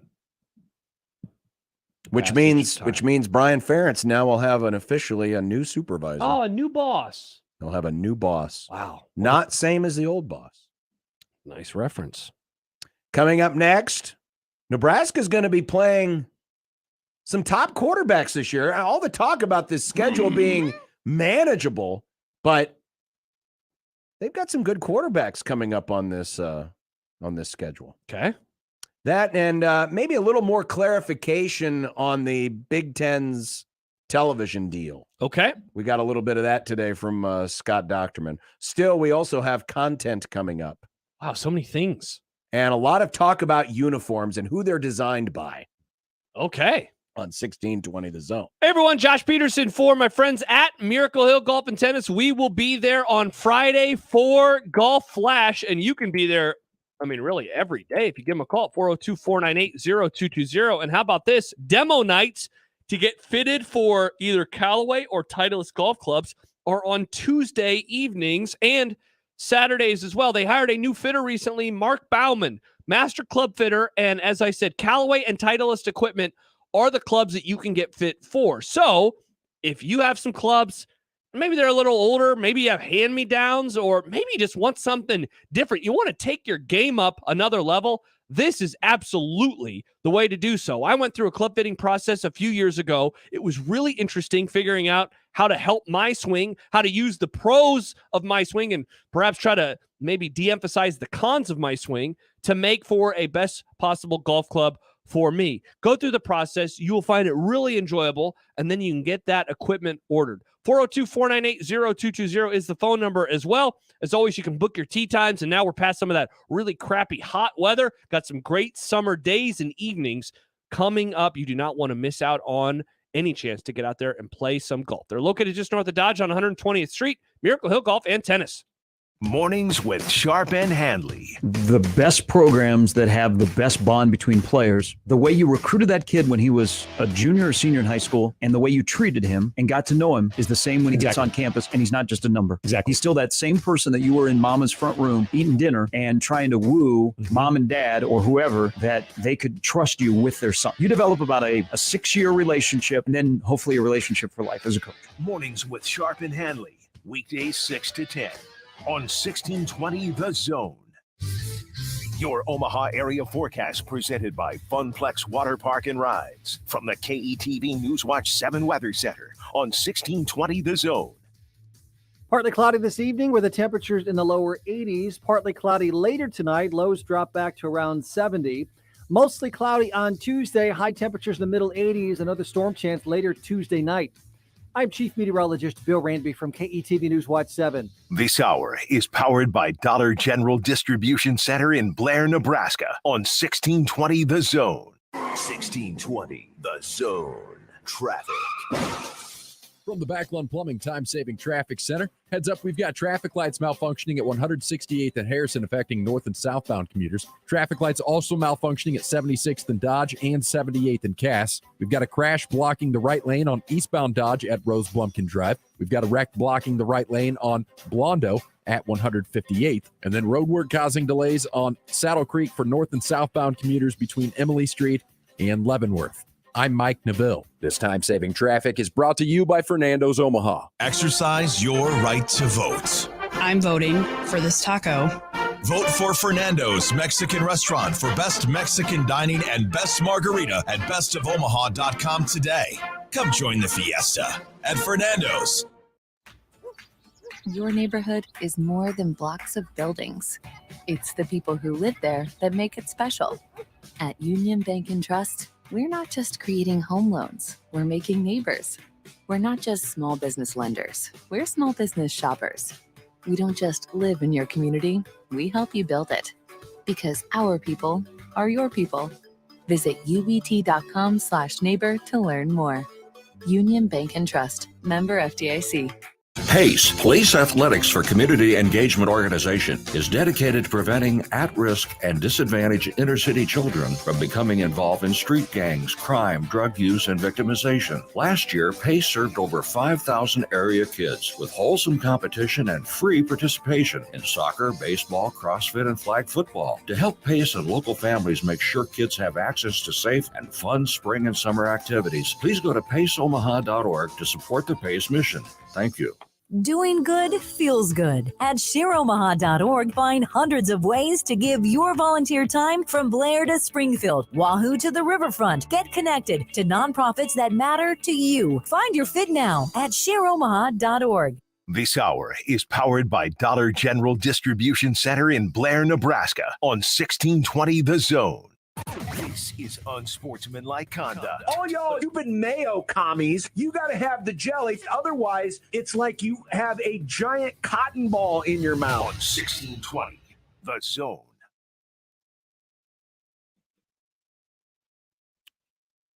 Welcome back. Hello. Remember John Ruiz? Yes, I The did. Miami sugar daddy, the Oh. man behind all of the NIL deals that were going to rock the world. And Yeah, how's he doing? not good, Bob. Oh. John Ruiz, whose business Life Wallet was behind all of these Miami NIL deals, is the target of an investigation by the SEC. No, not the Southeastern Conference, the Securities and Exchange Commission. Also the U.S. Attorney's Office for South Florida. Arguably the scarier one. Because they're looking into whether Life Wallet represented to investors its value and other possible securities violations. Life Wallet, which was once valued at $32 billion, currently trades for, guess how much it trades for right now on the market? $69. Nice. Lower. 69 cents. Lower. 6 cents? Lower. 2 cents? 2 cents. What? Yes. More like Strife Wallet. Am I right? Currently trades for No. 2 cents. How can anything trade for 2 cents? Last year, when it went through a special purpose acquisition, it was worth $10 a share, which still isn't much to shout about, but now it's worth 2 cents. Wow. John, that is not great. Yeah. Bob. And in all seriousness, with the talk of NIL, this is part of the stuff about NIL that is really dicey. Mhm. When you get people like this, who basically are the front guy and the face of your NIL program, and now there's a good chance their company could be going out of business. Mm-hmm. Wow. And they're under investigation by the Fed. What a disaster. Yes. What a disaster. 2 cents? 2 cents a share. John, we have like way more sense than that in our jar. Our poster of Ethan Piper and that's basically Jeff worth 2 Sims cents. and Luke Reimer is worth 2 cents right there. I bet Nick could take that out and sell it for a nickel. Yes. Nick, this is a good bid idea. Yeah? Yeah, take our piece of paper And then see we if can you- buy 2.5 shares of Life Wallet. Should we be getting in on Life Wallet while the getting's low? Yeah, absolutely. I think so too. 2 cents a share. I mean, Yeah. Scott Docterman on the Big Ten football contract. There's a lot of questions about this. Yeah. And one of the questions that rose last week was when Friend of Brett the Grum. McMurphy, Yep. friend of the Grum of Saver Action of the Network, Oklahoma-Nebraska game. listed the entire NBC schedule. Some people were saying, well, it's jumping the gun a little bit because that's normally not how we do things around here. Yeah. Kerry Kenny, who is the head of he's the grand poobah in charge of the football operations side, the scheduling side of things, told Docterman that the games are still subject to the 6 to 12 day window, in reference to the NBC tweet or the NBC News about their full schedule, which includes a night game at Wisconsin and a day game against Maryland. Yeah, so 2 Nebraska on games. NBC. Yeah. He said, quote, "We definitely understand the excitement from some of our partners, especially our new partners, to be involved in Big Ten football. But in terms of where things stand for those weeks, whether or not the games have been confirmed from a time standpoint, from a network perspective, that's all subject to that in-season selection process." So how did you read that? Because I read it as tisk NBC. Don't leak things that aren't totally locked in just yet. I don't know if it was tisk or if it was maybe, well, these guys are just really excited and they've never been. NBC has never done this. They've never been part of these drafts in college football because they have before. Notre Dame games, right? That's what it's been. Unlike the NFL schedule, it's all made out in advance, and then if there's things that are flexed, there are things that are flexed. Yeah. So we know the whole NFL schedule. I think part of it is what they think they're going to have, but it's definitely subject to the 6 to 12 day window. So all I would say is don't put the Nebraska, Maryland, and Nebraska, Wisconsin dates pencil maybe in pen or erasable pen if you have an eraser. Which, by the way, those never work because they always left blue smudges. Yeah. It looks awful. There was some interesting stuff just in the story in general. They talked a little bit about some like Black Friday stuff. Mm-hmm. The Big Ten has no plans to air USC or UCLA games at 9:00. So Big Noon might not always be a thing with Big Ten games where NBC could flip into the morning time slot and Fox would have a primetime game. And some of that depending too could on be on whether or not Notre Dame, they want a Notre Dame game in bingo. And a lot of holiday stuff. Like there was some talk about, Labor Day. Could there be some more Labor Day type matchups or Black Friday type matchups moving forward? I thought too, the November, they had a bit in there about Doctorman did about the November night games. And again, I kind of read what was said as the schools are going to have to deal with it because we have to get a game in the morning, a game in the mid-afternoon, and a game at night. That's what we all agree And to. you can't literally just slice off half of a conference and say, well, these teams don't like to play at night in November, so bingo, you got to deal with it. No, yeah, you got to deal with it. Yeah. Television tells you to jump. The schools will say how high because that's why they pay you the big bucks. Correct. That's why you're getting deal with it. $100 million a year. Deal with it. Unrelated to the Big Ten, but we were talking earlier with Tom Fornelli last hour, really good interview about the upcoming season, but also a lot of realignment stuff. And you asked him what he thinks is going to happen with the Big 12. Mm-hmm. And who did he say? He said Arizona. Arizona. Jason Scheer covers Arizona for WildcatAuthority.com. He tweeted within the last 10 minutes, "People are about to go crazy, so I will get it out of the way. There is an Arizona Board of Regents meeting scheduled for tomorrow. It was not scheduled previously. There is no clear agenda for it as of now, and I don't know what it is regarding yet." And some other college football. And when is this scheduled for? This is scheduled for tomorrow. Chris Vanini writes, the agenda has one vague item, but the Code 3 says the board may go into executive session for discussion of consultation for legal advice with the attorney or attorneys of the public body. And that is at 3:35 tomorrow afternoon. Are they Mountain Time or Pacific Time right now?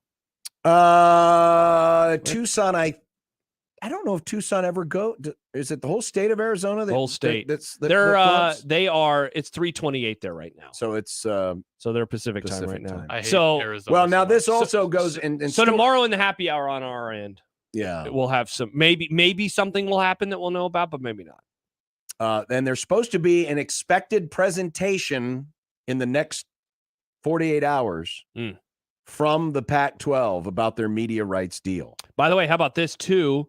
From someone who covers college football for CBS Sports. This is Shihan Jayaraja. He says kind of the preamble, but then adds one interesting wrinkle. The ABOR, the Arizona Board of Regents, oversees both University of Arizona and Arizona State. But this is not important. Oh, here we go. We need a sports flash. Do we really, Nick? With my new graphics. Time for an unsportsmanlike conduct. Is this just an sports excuse? Flash update. Yes. Sports Flash. From the Sports Flash Sports Desk. I do like 8-bit I graphics. told you the Cubs were coming, folks. They're coming. They're coming. They're coming. Call them the Cubs. What? The Cubs are now in on the trade business, and they ain't selling. They're buying, folks. Are they? They've just brought back Heimer Candelario. That's right. Heimer Candelario of the Fighting Candelario family. Heimer, hardly knew her. He Heimer's used to be coming. a Cub. Now he's a National. Now he's a Cub again. This is exactly what we need. You're a good missing the third post. baseman. It doesn't matter. I'm more excited about this news. I told you we were buyers. We're only 4 games out of first place, Josh. 4 games. And people thought we should trade the best player in baseball. I saw a graphic last night, and I was like, wait, what the hell? The Cubs are this far back? AKA this close? I couldn't believe it. I thought that they were doo-doo. I thought that people said this about the Cubs. It's doo-doo, baby. I don't know if you knew this, but they had an 8-game winning streak that just ended yesterday. Who did they play? Baylor baseball over and over and over? Remember that They bit? played the Cardinals. They played the White Sox. Garbage. Fine teams, all of them. None of them are fine. Text from the 308. That's Western Nebraska, John. Says, regarding conference talk, I don't understand why the Big Ten would get bigger. Adding Clemson, Florida State, Washington, and Oregon is a great fantasy booking, but why make more rich teams? Next season, there will be 32 rich teams, Big Ten and SEC. There will be another 2 conferences that have enough money to compete, Oregon, but not on the same level. Why make the pool bigger by adding more teams to the rich conferences? You lose your financial advantage by adding more. That's been a rumor of the last 24, 48 hours or so that the Big Ten this week is adding 4 teams. See, I don't think that's happening. Again, unless did they get permission to open up all of those contracts? Did CBS, NBC, and Fox just decide to open up their arms and say, "Yep, we're gonna pay you even more money"? And I would say that's even the lesser issue on my end. I would say, how the hell are Clemson and Florida State getting out of the ACC with the grant of rights? Bingo. Unless like half the league is leaving and the conference is going to be nothing. Yeah. I think people are just wanting this Colorado thing to create the same kind of crazy ripple effect as USC and UCLA leaving and Texas and Oklahoma. It's wish casting. I think this is a big deal for the Pac-12 or 9 or 10 or whatever they're going to be called. Let's get it. But I don't think you're going to see the Big Ten or the SEC do anything here. I think they are perfectly happy where they are right now. Because there's no pressure for them. They've got their mega TV deals. And the Big 12 could add any free agent they want outside of a current Big 10 or SEC school. Or Notre Dame. And it's going to be met with, oh, cool, from the offices of the Big 2. Yeah. This is not going to create the same ripple effect. Happer's Meme Guy texts in, and it is a good point. As within the last 2 months, the Big Ten's TV deal hasn't officially been finalized yet. It's final enough. Let's put it that way. I'm not going to say I'll eat my hat, but I would just be blown away if these kind of theories out there about those 4 schools end up coming to fruition. I mean, first of all, there's going to be one listener in particular who is going to say, "I told you so." But I'm going to be astounded. Not to go all, Elon is ruining X/Twitter, but there have been a lot more of bots, these types, call them bots or just call them these oddball accounts. And we saw this. We haven't really talked about it that much, mainly because it doesn't really interest us that much. But there's been a lot of social media sniping between the Big 12 and the Pac whatever about, throwing rumors up against the wall and this inner sniping and all these so-called insiders who have all of this data, and it's really nothing. And this round is much more different. You're not hearing this from the more respected reporters in the game. Yeah. You know what it is? It's the Sir Yachtification of college football. It is. It's Sir Yacht. Except we've got a lot more Sir Yachts out there, just with less catchy nicknames. Yeah, seriously, all of them and claiming handles. to be all these insiders. So bunch of numbers in their names. Again, I don't expect to be shocked by anything in any of the news that's going to be coming out, unless the Pac-12's media deal is better than the Big 12. That would be a which I would shocker. laugh, and I would hope that it happens, but That'd be it's nice. not Yeah. going to. All right, coming up next, we do have content. We've got uniform talk. We got running back talk. What? And how many of you are staying up until at least 2 a.m. tonight? 1620 The Zone. The cigar enthusiasts at Hearth Cigars and Pipes are a pretty diverse bunch of humans. Some enjoy an adult beverage or two, others pass the time with a competitive yet friendly game of dominoes. Still others enjoy shooting some pool downstairs, while more than a few are just satisfied with each other's company. The common thread with all of them is the awesomeness that is their favorite cigar from the humidor. Hearth Cigars and Pipes, just off the 48th Street exit from I-680 at the corner of Mormon Bridge Road and McKinley, and at hearthcigars.com. Happy birthday to us. That's right. We're turning 50 this year, and we're celebrating with you. Introducing my new birthday cake streusel, topped with vanilla cake and crunchy streusel, a swirl of white icing, and showered with rainbow sprinkles. Paired with our classic combo, the one that started it all, and your favorite one-topping pizza. Happy birthday feast. Enjoy one today. Godfather's Pizza. Do it. Your neighborhood is more than blocks of buildings. It's the people who live there that make it special. At Union Bank and Trust, we're not just creating home loans, we're making neighbors. We're not just small business lenders, we're small business shoppers. We don't just live in your community, we help you build it. Because our people are your people. Visit ubt.com/neighbor to learn more. Union Bank and Trust, member FDIC. Your future vehicle is waiting for you at Woodhouse Buick GMC. You dream of a top-notch experience and a place to purchase with confidence? 119th and I is your destination. They truly have something for everyone, from stylish SUVs to capable trucks to passenger vehicles, new or pre-owned. My lease is up, so I'm looking for something to meet my needs, and the vast inventory has given me plenty of options that will help me, with the help of the sales staff, make the right decision. Stop by 119th and I in the climate-controlled indoor showroom or online at WoodhouseBuickGMC.com. GMC, we are professional grade. Do you like to drink? Head to Wine, Beer, and Spirits. It's not just big, it's huge. Our 30,000 square foot flagship store south of 144th and Center has the largest selection and best prices in town. Drink while you shop. Yes, drink while you shop. Taste bourbons, craft beers, or fine tequilas at rock bottom prices from the in-store bar. Or enjoy the sun on downtown's largest patio at the new Old Market location on 11th and Jones. Wine, Beer, and Spirits is Nebraska's largest locally owned liquor store. Find out more about upcoming events at winebeerandspirits.com. Please drink responsibly.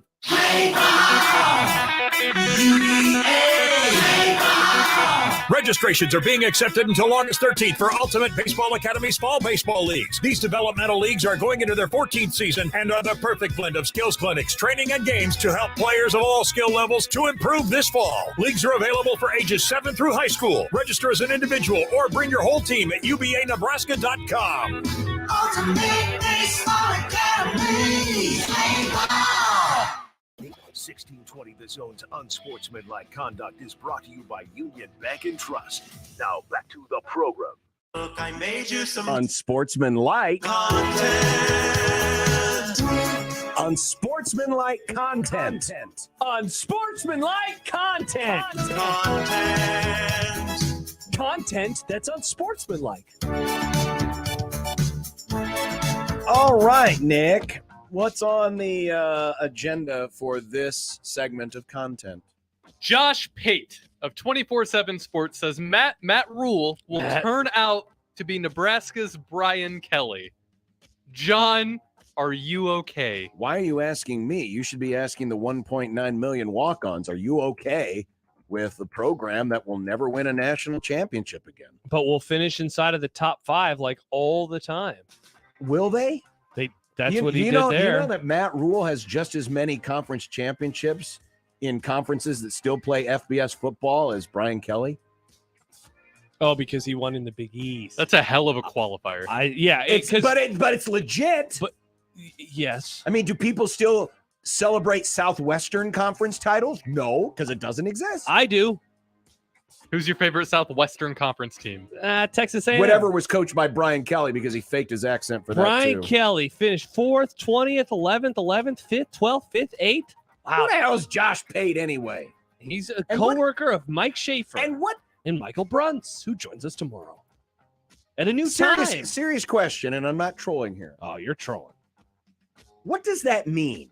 He'll be Nebraska's Brian Kelly. What does that mean? Are so you want to have an actual discussion? I'm asking you the question. So I viewed that as Notre Dame was a program that had kind of fallen on hard times in the post-Lou Holtz era, where they would have some blips and they'd go up and down. Brian Kelly made them a much more consistent program and a team that finished inside the top 10 more under him than they had under any coaching staff going back to the Lou Holtz era.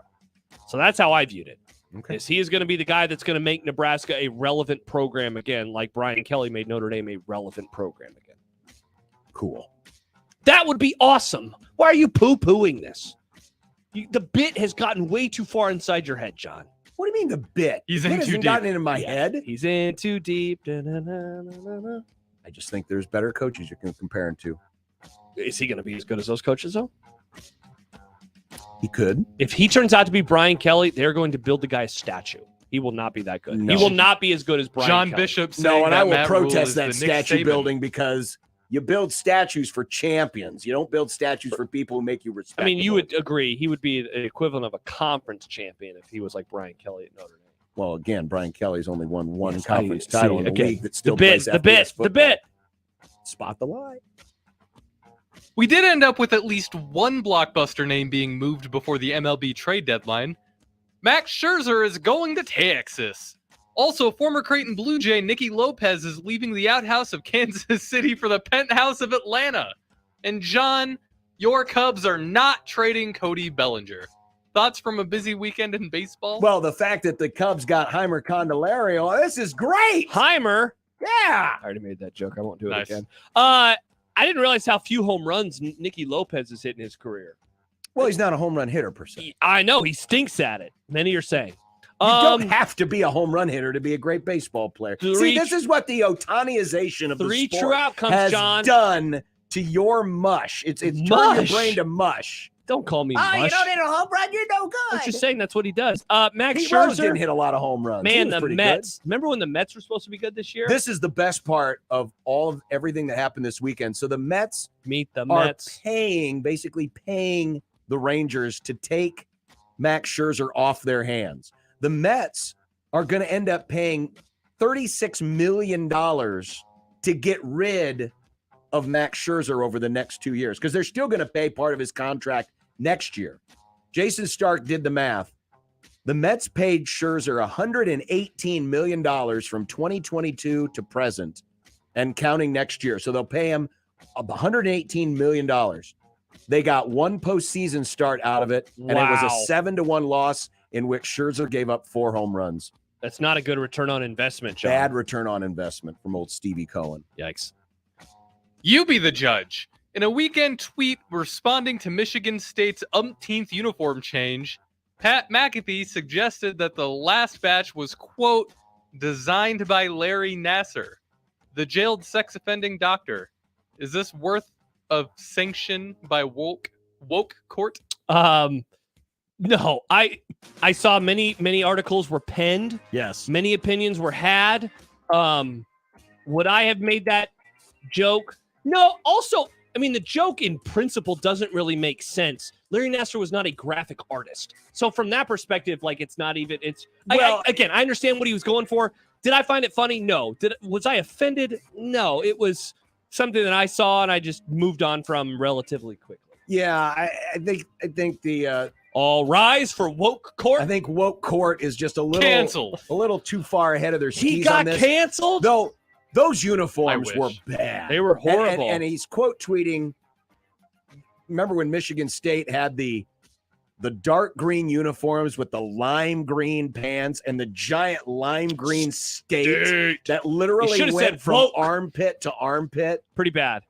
By the way, Michigan State is like turning it to the San Diego Padres. They can't make up their mind what they want their uniforms to It's be. been Michigan State Day today for some reason on Big Ten Network, and they've had different uniforms in like every Hey, every us one of the too. games.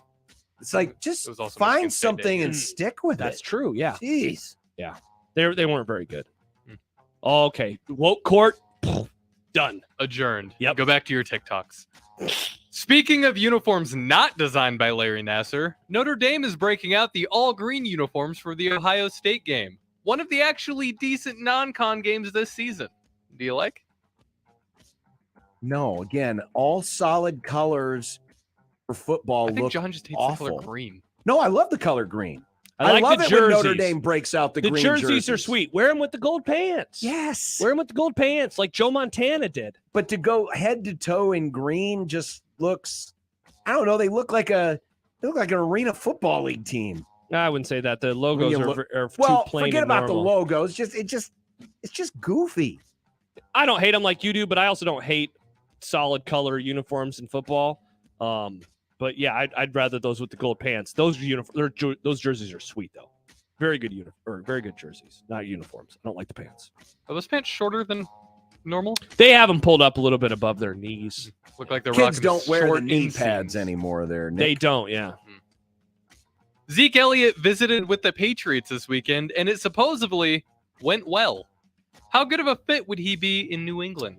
He'd probably have one of those games where he'd be like really, really good, and then we wouldn't hear from him for the rest of the season. So basically, like every Patriots running back in the history of that organization. R.I.P. Except Danny Woodhead. Corey Dillon had a good year for him too. He's so old. He's not very good anymore. No, Zeke is, I mean, he's lost his fastball. His fastball is barely getting over the plate at 50 miles an hour. Right Yeah, now. he's lost his changeup.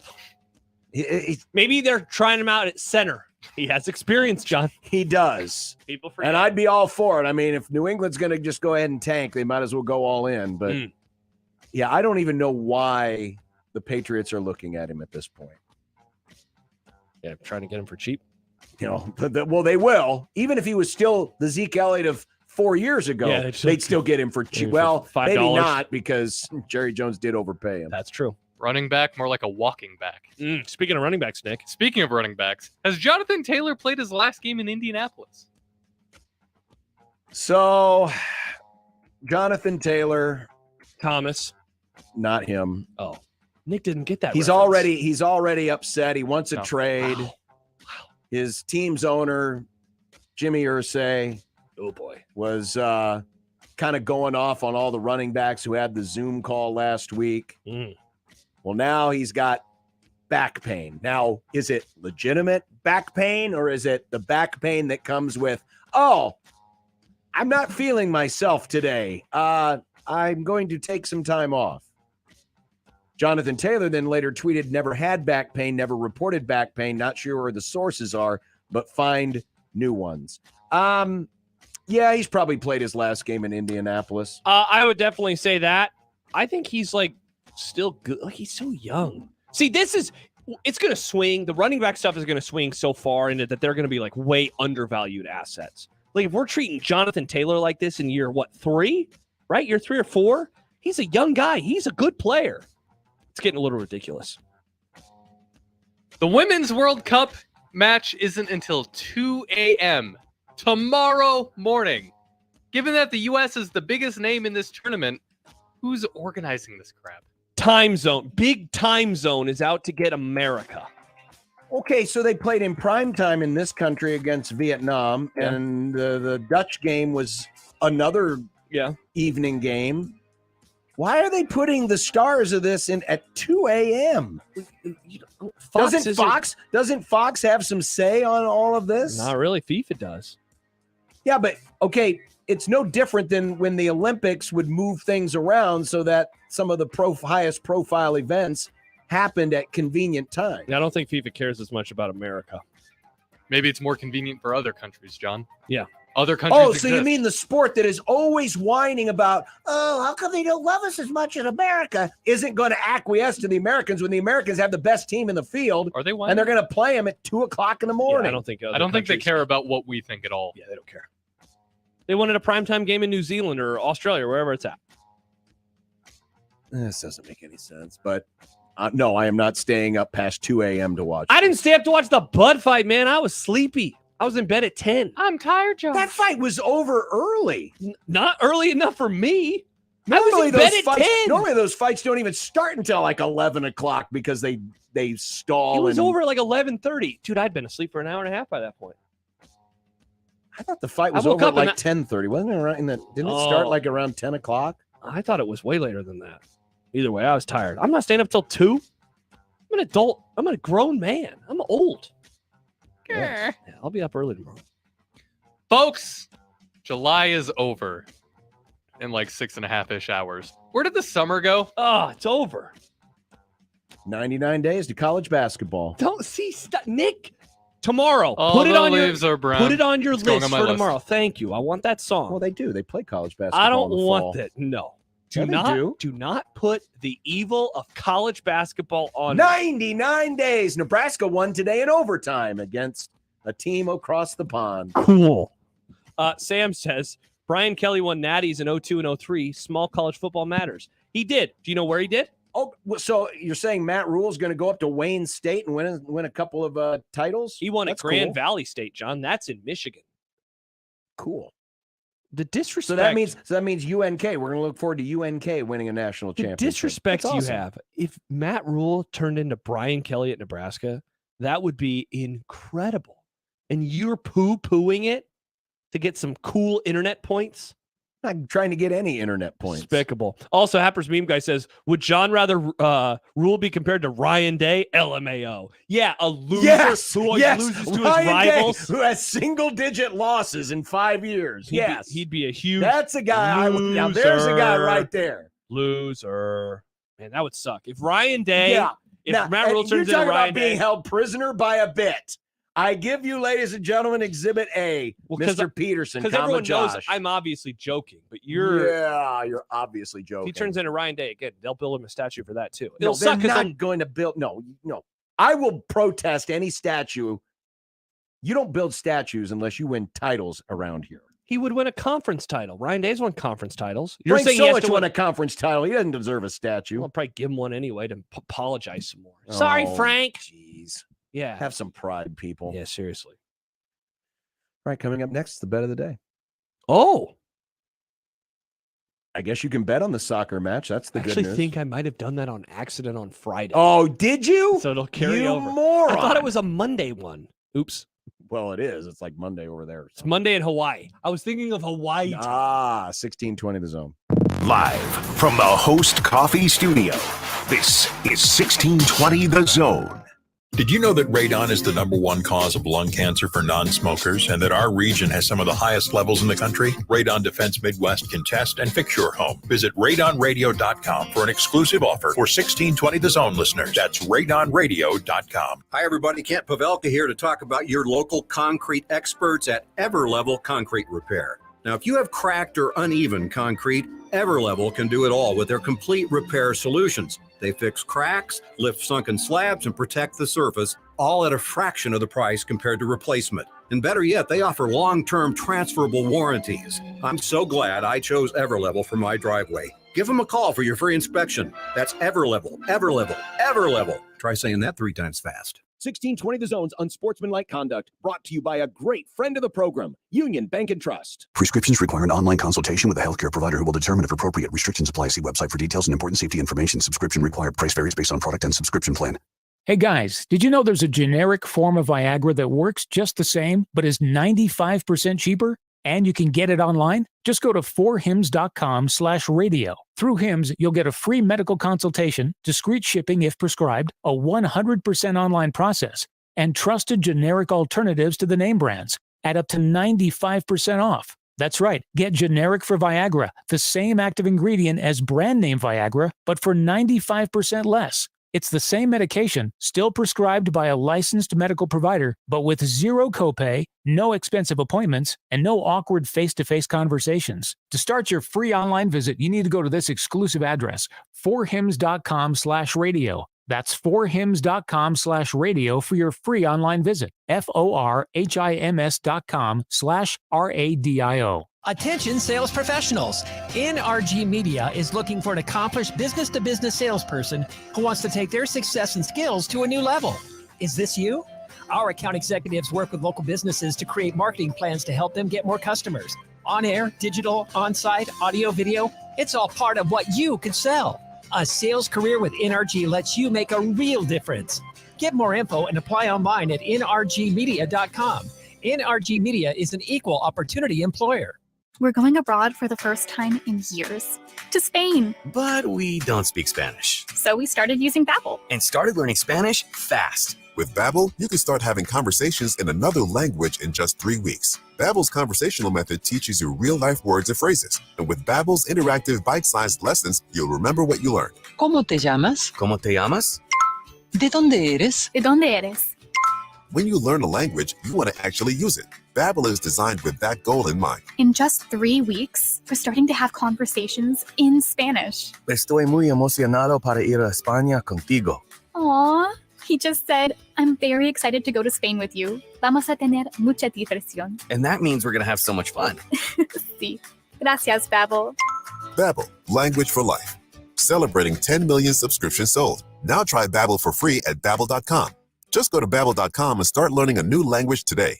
That's Babbel.com. Babbel.com. Your exclusive home for Royals baseball in Omaha. Right up the middle, base hit, and the Royals are winner. 1620, The Zone. No, I have never had a steak frizy in my life. This is Unsportsmanlike Conduct on 1620, The Zone. And you know why I'm laughing, don't you? Now, it's time for the Unsportsmanlike Conduct Bet of the Day. Just a little bit under where some folks would like to see this one wind up. Brought to you by nobody. You gotta be kidding. Really, we don't have a sponsor. Sorry. All right, on Friday, John had the Cubs, who won. Nick had Max Verstappen to be the first driver to retire. He also won. Not Nick, Verstappen won. I had the U.S. women's national team to win. Oopsies. I'm going to carry that over to tonight's match. Give me the U.S. women's national team minus 410. Let's go with the Braves minus 1.5 and the over in the Reds-Cubs game at 8.5. That will pay $283 to the good. Nick? Give me the Yankees, the Braves, and the Padres, and it's not telling me what that total is. There we go. It's not telling me what the total is.